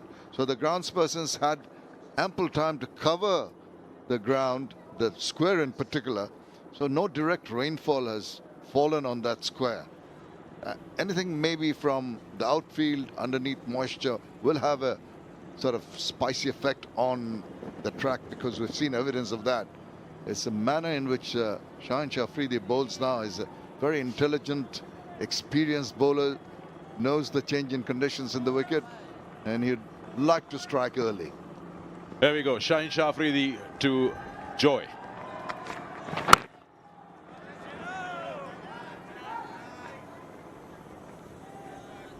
For Mahmudullah Hassan Joy, there's 2 slips in position, 2 slips and a gully. Point. It's going to be a short cover and a wideish mid-off on the offside, and on the onside he's got a mid-on.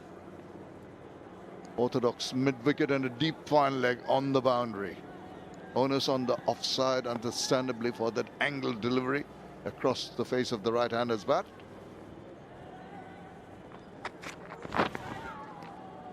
Down the leg side, just trying to search for some movement there. He must have had a little chat with himself after what and how they used the new ball in that first innings, and then watch how Bangladesh operated. Always come back a little more sensible and think that, you know, what can I do to purchase an early breakthrough?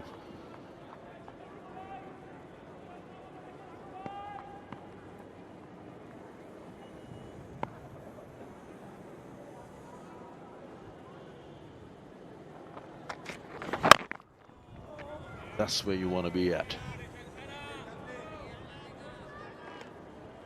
The other 2 batters, of course, having in mind that the floodlights are on, the natural light is just dimming as the clock clicks.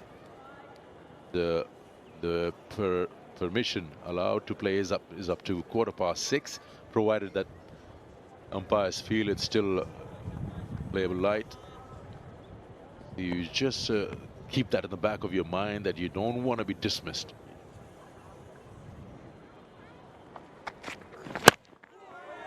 Fuller length on that occasion. It's going to be a difficult period for the Bangladeshi batters. You mentioned a question about the light with the new ball in. Red ball always does something in the evenings when it cools down. There's a stiff breeze blowing across the ground. And you know, that might aid the bowlers, so can use that stiff breeze to good effect. Yeah, quite a strong breeze.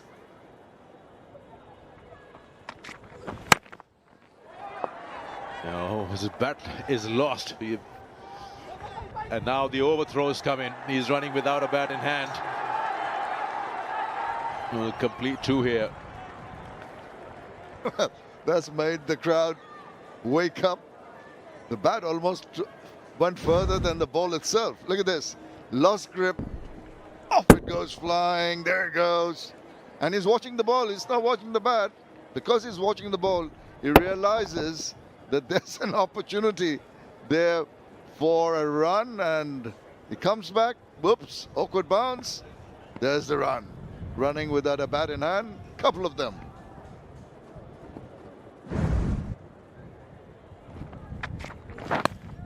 And that's a bad line. Leg stump just helped on his way. Nicely glanced there by Joy. And end of the first over with 6 for no loss, Bangladesh.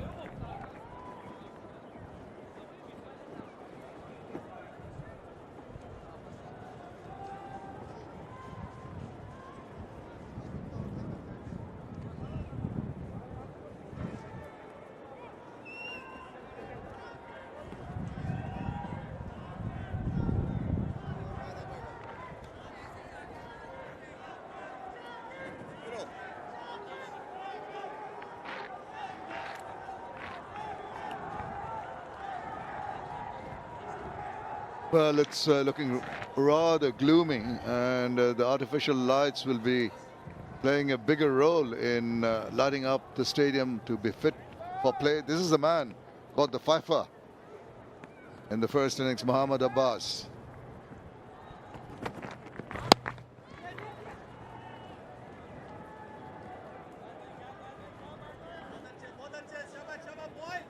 Got 5 wickets in that first outing, in the first innings.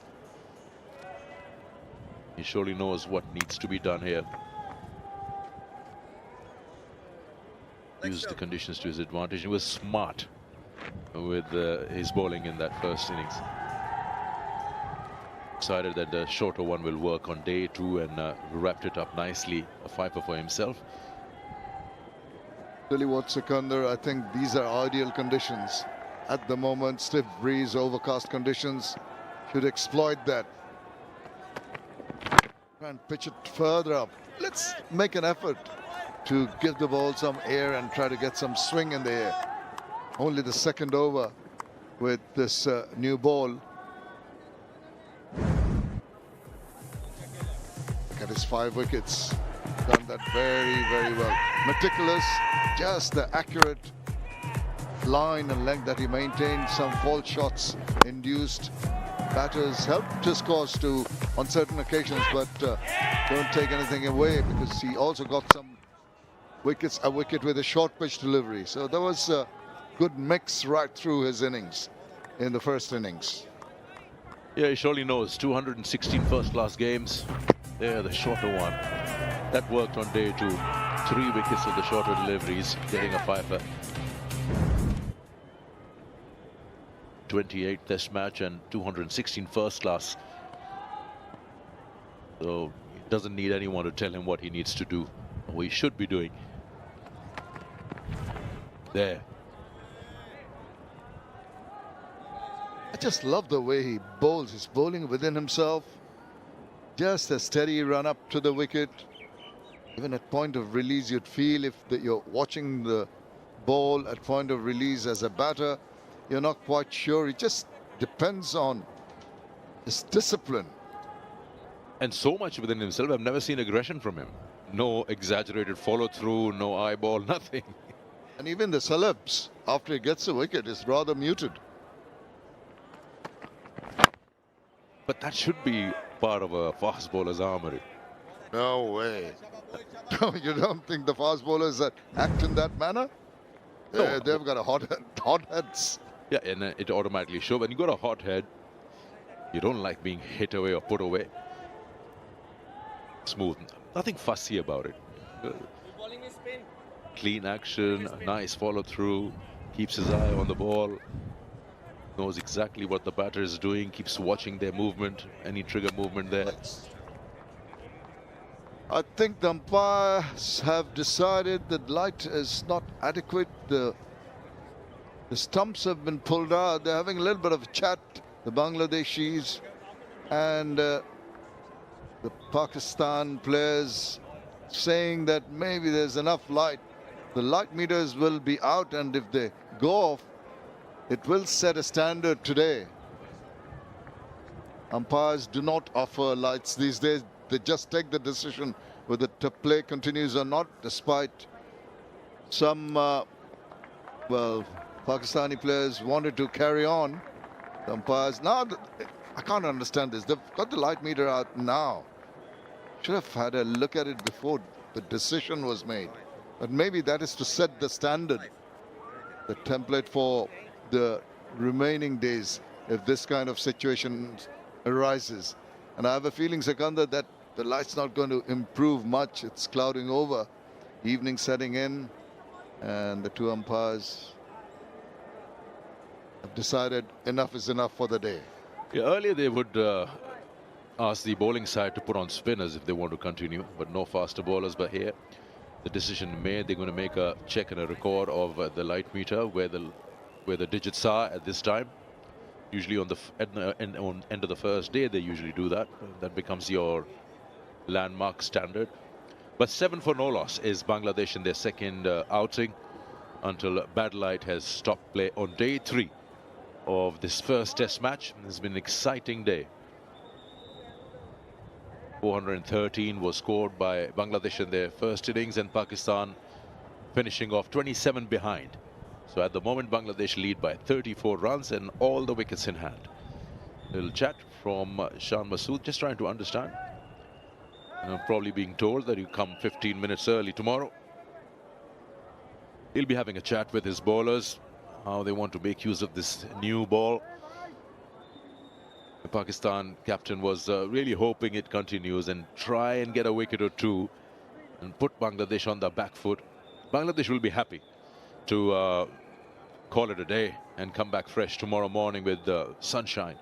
Absolutely. Just the point I was making, it's going to be a short period where Bangladeshi batters would have been tested because of that lack of light. Still the explanations being given to Shan Masood as to the reason why he reckons there's adequate light to carry on, but they make the final decision, the umpires. And I think with the clouds hovering around, the sun's going to go behind and eventually go down. So I don't think the light's going to improve today. Quite disappointing for some of the supporters who have stayed on despite the rain. But they're happy now that see themselves on the big screen. That's the end of quite an eventful day's play here at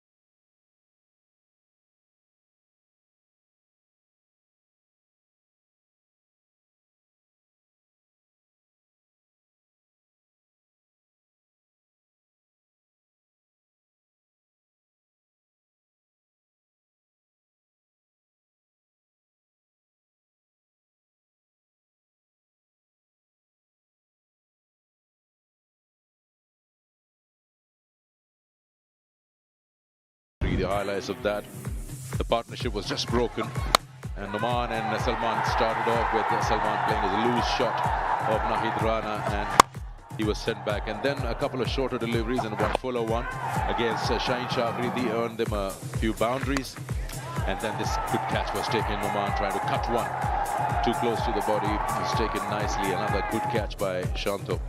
It was all a Mehdi show after that. Wrapping up the tail, he got Shaheen Shah Afridi, and then a reverse attempted, which was good enough contact for Rana, and then a wild swing from Hassan Ali, and Tajul Islam got a wicket there. 4 wickets were lost in that final session, and Pakistan were bowled out for 386.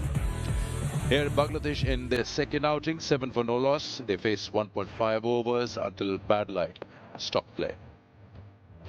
Shaheen bowled an over, and Abbas was into his first when it was called off on day 3.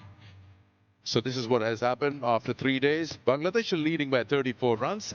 Pakistan did well to catch up on the 413. They managed 386. They've got 200s on each side, Shanto and Oais, and more to come in day 4.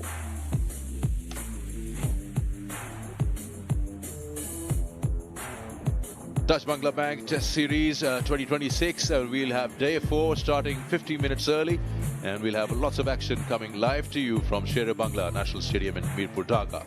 Until then, it's goodbye and good night.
Hello and welcome to Ace Developers Presents Straight Drive. We had an action-packed third day of this first test match where both the teams fighting it out so hard. We have seen Pakistan toiling it hard, but in the end they go on to bundle out for 386. It was a good partnership between all the batters, especially Salman and Rizwan. But before that, I would love to mention Arslan Ash, the debutant, scoring that 100 on his debut. Fazal also scoring 60, but those 50s in the middle bailed Pakistan out in the end to post 386. At one point, it never looked they're going to post that total. Right, I've got two special guests alongside me, Ramiz Raza and Atar Ali Khan. Ramiz bhai, I'll start with you first. Tell us more about Pakistan's batting, how it went. I thought it was a good fight back. They were up against it because to chase down 400 on a surface that it was supposed to play a few tricks, but generally was docile. I mean, it didn't really got worse. But the amount of runs that the Bangladeshis had scored, and with middle order being jolted with 3 or 4 good blows, I thought Pakistan rode back quite smartly. And had it not been for that no-ball scalp, it would have been a lot worse. But credit to Rizwan and Salman Ali Agha. I thought the pace was great from them. They understood the value of hitting the ball hard before the second new ball, and I think it worked perfectly for them. Atar bhai, talk about the debutant, Arslan Ash. Scoring 100 on debut, also a special feat. I mean, he looked good right from the word go. I mean, I think that you find yourself serious talent here, and I hope he goes big in the career. Early days, but when you see a batter who can come in and bat the way he batted, remember he came in on a greenish tinge wicket.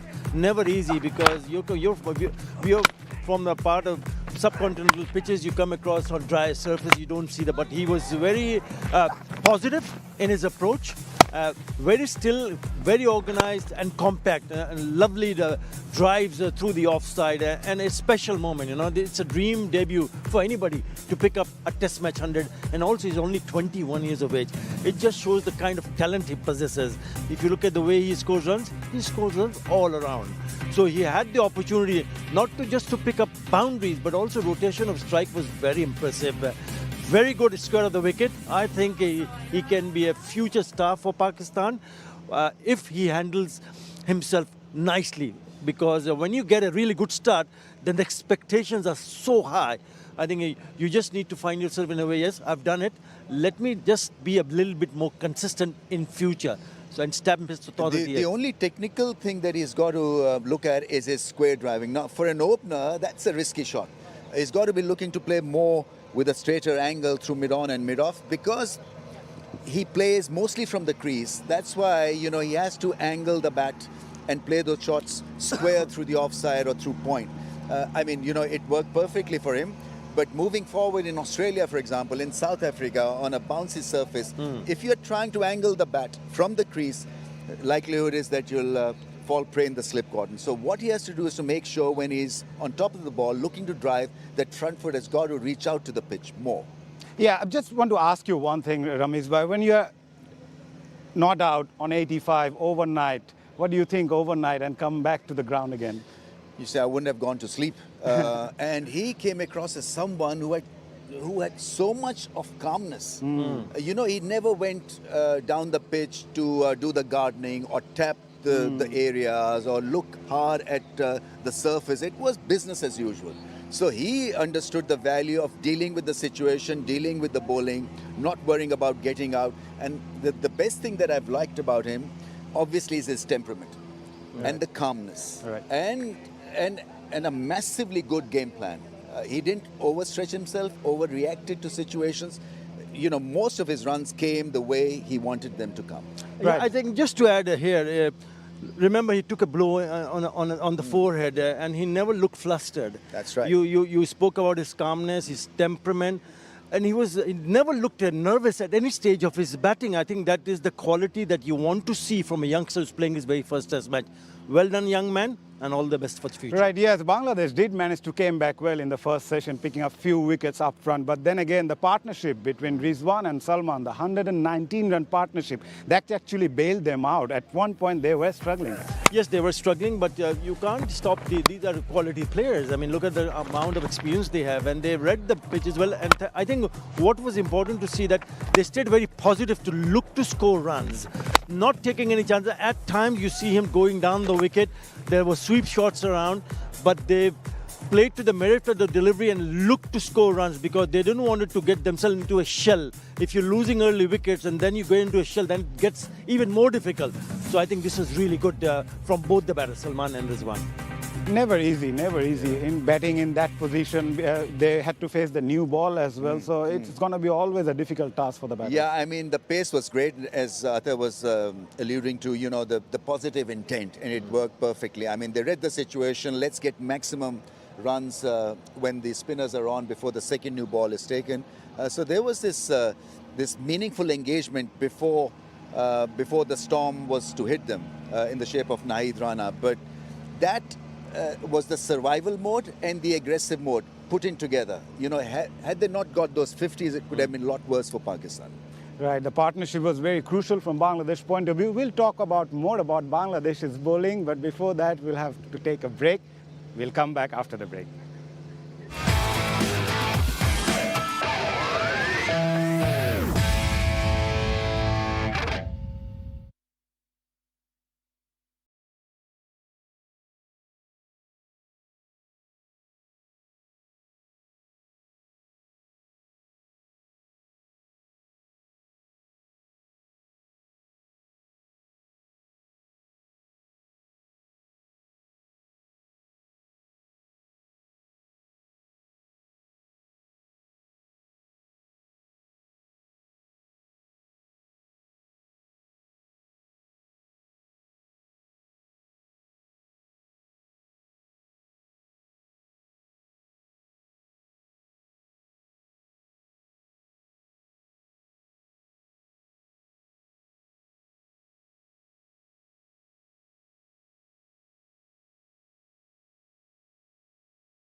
Welcome back to S Developers Presents Straight Drive. Right, we chatted about Pakistan's batting. Let's have a look at Bangladesh's bowling, how they bowled so far in this test match in the first innings. It was all about Hasan Miraj, picked up his 5-wicket haul. Taskin Ahmed, I really feel he bowled so well in the first session of the day, picking up those 2 wickets.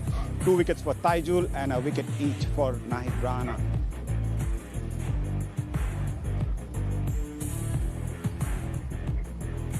Right, Atabhai, I'll start with you again. Hasan Miraj bowled really well, and I think he deserved this 5-wicket haul. And let us talk about Taskin Ahmed as well, that spell of 7 overs. Yeah, start with Hasan Miraj. I think he's an intelligent bowler. I mean, he understands his own game plan. Everybody has his individual game plans. If you're a bowler and if you're looking at the pitch, which is not offering too much, so it adjusted well. He bowled to a very nagging line and length, and that's the reason why he picked up that 5. 14th time he's picked up a 5, and the 7th time at this venue. So he tried to bowl straight, attempted to go a little bit flight at times when he forced the batter to go over the top, and some good catching. I must say that there was sharp catching, especially from Shanto on that occasion. So when you see a surface which is not helping you that much, you need to also understand the fact that what can you do better to apply a little bit more pressure. I thought he was brilliant. He enjoys bowling against Pakistan. I remember he was player of the series, 10 wickets and 155 runs in that last series against Pakistan. I thought he was brilliant. And coming back to Taskin Ahmed, you cannot really leave him out of the game. He might come and bowl a spell which he doesn't look impressive, but when he gets it right, oh, he is a dangerous bowler. He's the one who started well. He doesn't bowl with the pace that we see from Rana, but again, good line and lengths where he challenges or asks the question a little bit more than the other bowlers. That's why he's been impressive. Also, very quick. I think he's the quickest to pick up 50 wickets in Test cricket for Bangladesh. Yeah, and he's also among one of the most highest wicket takers for Bangladesh as well. So absolutely. He's been outstanding, and he loves playing in this venue, as you mentioned. Taijul Islam is right at the top. He's in the 3rd place, Hasan Miraj with 215, Shakib Al Hasan 246. So in this venue especially, Atabhai, he knows every inch of this stadium. And 215 wickets. I mean, you got to give him the credit for being there for such a long time and to continue to show that he's still hungry for success, hungry for runs, and hungry for taking wickets. To be able to have someone like Taijul Islam in the side adds a great value. It's a matter of substance for Shanto and company to see him there, because we know nowadays we see a lot of green tinge on the top of the surface, which encourages seamers to be able to say, okay, I'm going to go really hard because there's green top. But it doesn't shy him away, someone like Hasan Miraj, to take him out of the attack, because he's the one who can give you to ensure that he dries up the run from one end. He keeps it quite nice and simple. I think he's a brilliant bowler, a brilliant batter, and a very good thinker of the cricket. Ramesh bhai, we mentioned the fact that the fast bowlers will play a big role, especially for Bangladesh, but then again a spinner came in and picked up a 5-wicket haul. Tell us the difference between the Pakistanis bowling and Bangladesh's. We have seen Abbas picking up a 5-wicket haul, the seamer. Now a spinner picking up a 5-wicket haul for Bangladesh.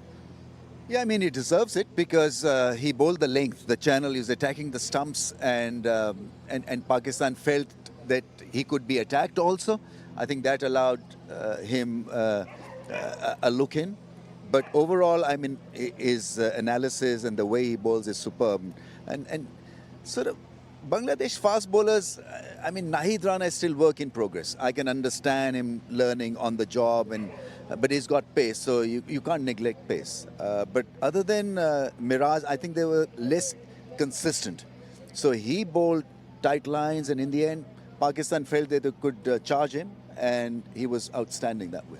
Atabhai, there was a rain delay as well. So how does that affect the players in a match, in a test match? And Bangladesh will come out to bat again tomorrow. So what should be the strategy for them? Well, it changed quite drastically, because when rain came, the score was 349 for 6. And at that stage, we all thought that maybe they're going to take the lead with 4 wickets in hand. Salman Agha was the first one to go straight after the break. they picked up 4 for 44 in that after that break. So that gives Bangladesh a little bit of hope, because in the end they had 27 runs lead and then they've added 7 more, which means they have a lead of 34 runs. I think it's this test match still open, because there's 180 overs to be bowled, weather permitting, 2 days of cricket, and we know that as the day have progressed, on the first day only 4 wickets fell, second day there was only 7. Today, 9 wickets fell. So maybe, if you see how it has gone, perhaps more wickets tomorrow and even more on the 5th day. So you got to bat very carefully and watchfully, because it can go horribly wrong if you lose early wickets and don't put a big total, but it can also go in your favor if you can add a good total and then come back and bowl the opposition out. Ramesh bhai, your quick thought on Pakistan's bowling approach tomorrow when they come out? Look for wickets, be aggressive, and I think it's the positive intent that got them out of jail with the bat. It's got to be the positive intent again with the ball. Yeah, Bangladesh did get the lead initially, 27-run lead in this test match in the first innings after posting 413. Pakistan in reply does well, 386. And Bangladesh again came out to bat. They are 7 without loss. They now lead by 34 runs. Right, we'll start early tomorrow. Our live coverage starts at 9:30 here at the Sher-e-Bangla National Stadium in Mirpur. Thank you, Ramesh bhai, and thank you, Atar bhai, for being with us. Right, that's it from all of us. Thanks for watching, but don't miss live action tomorrow.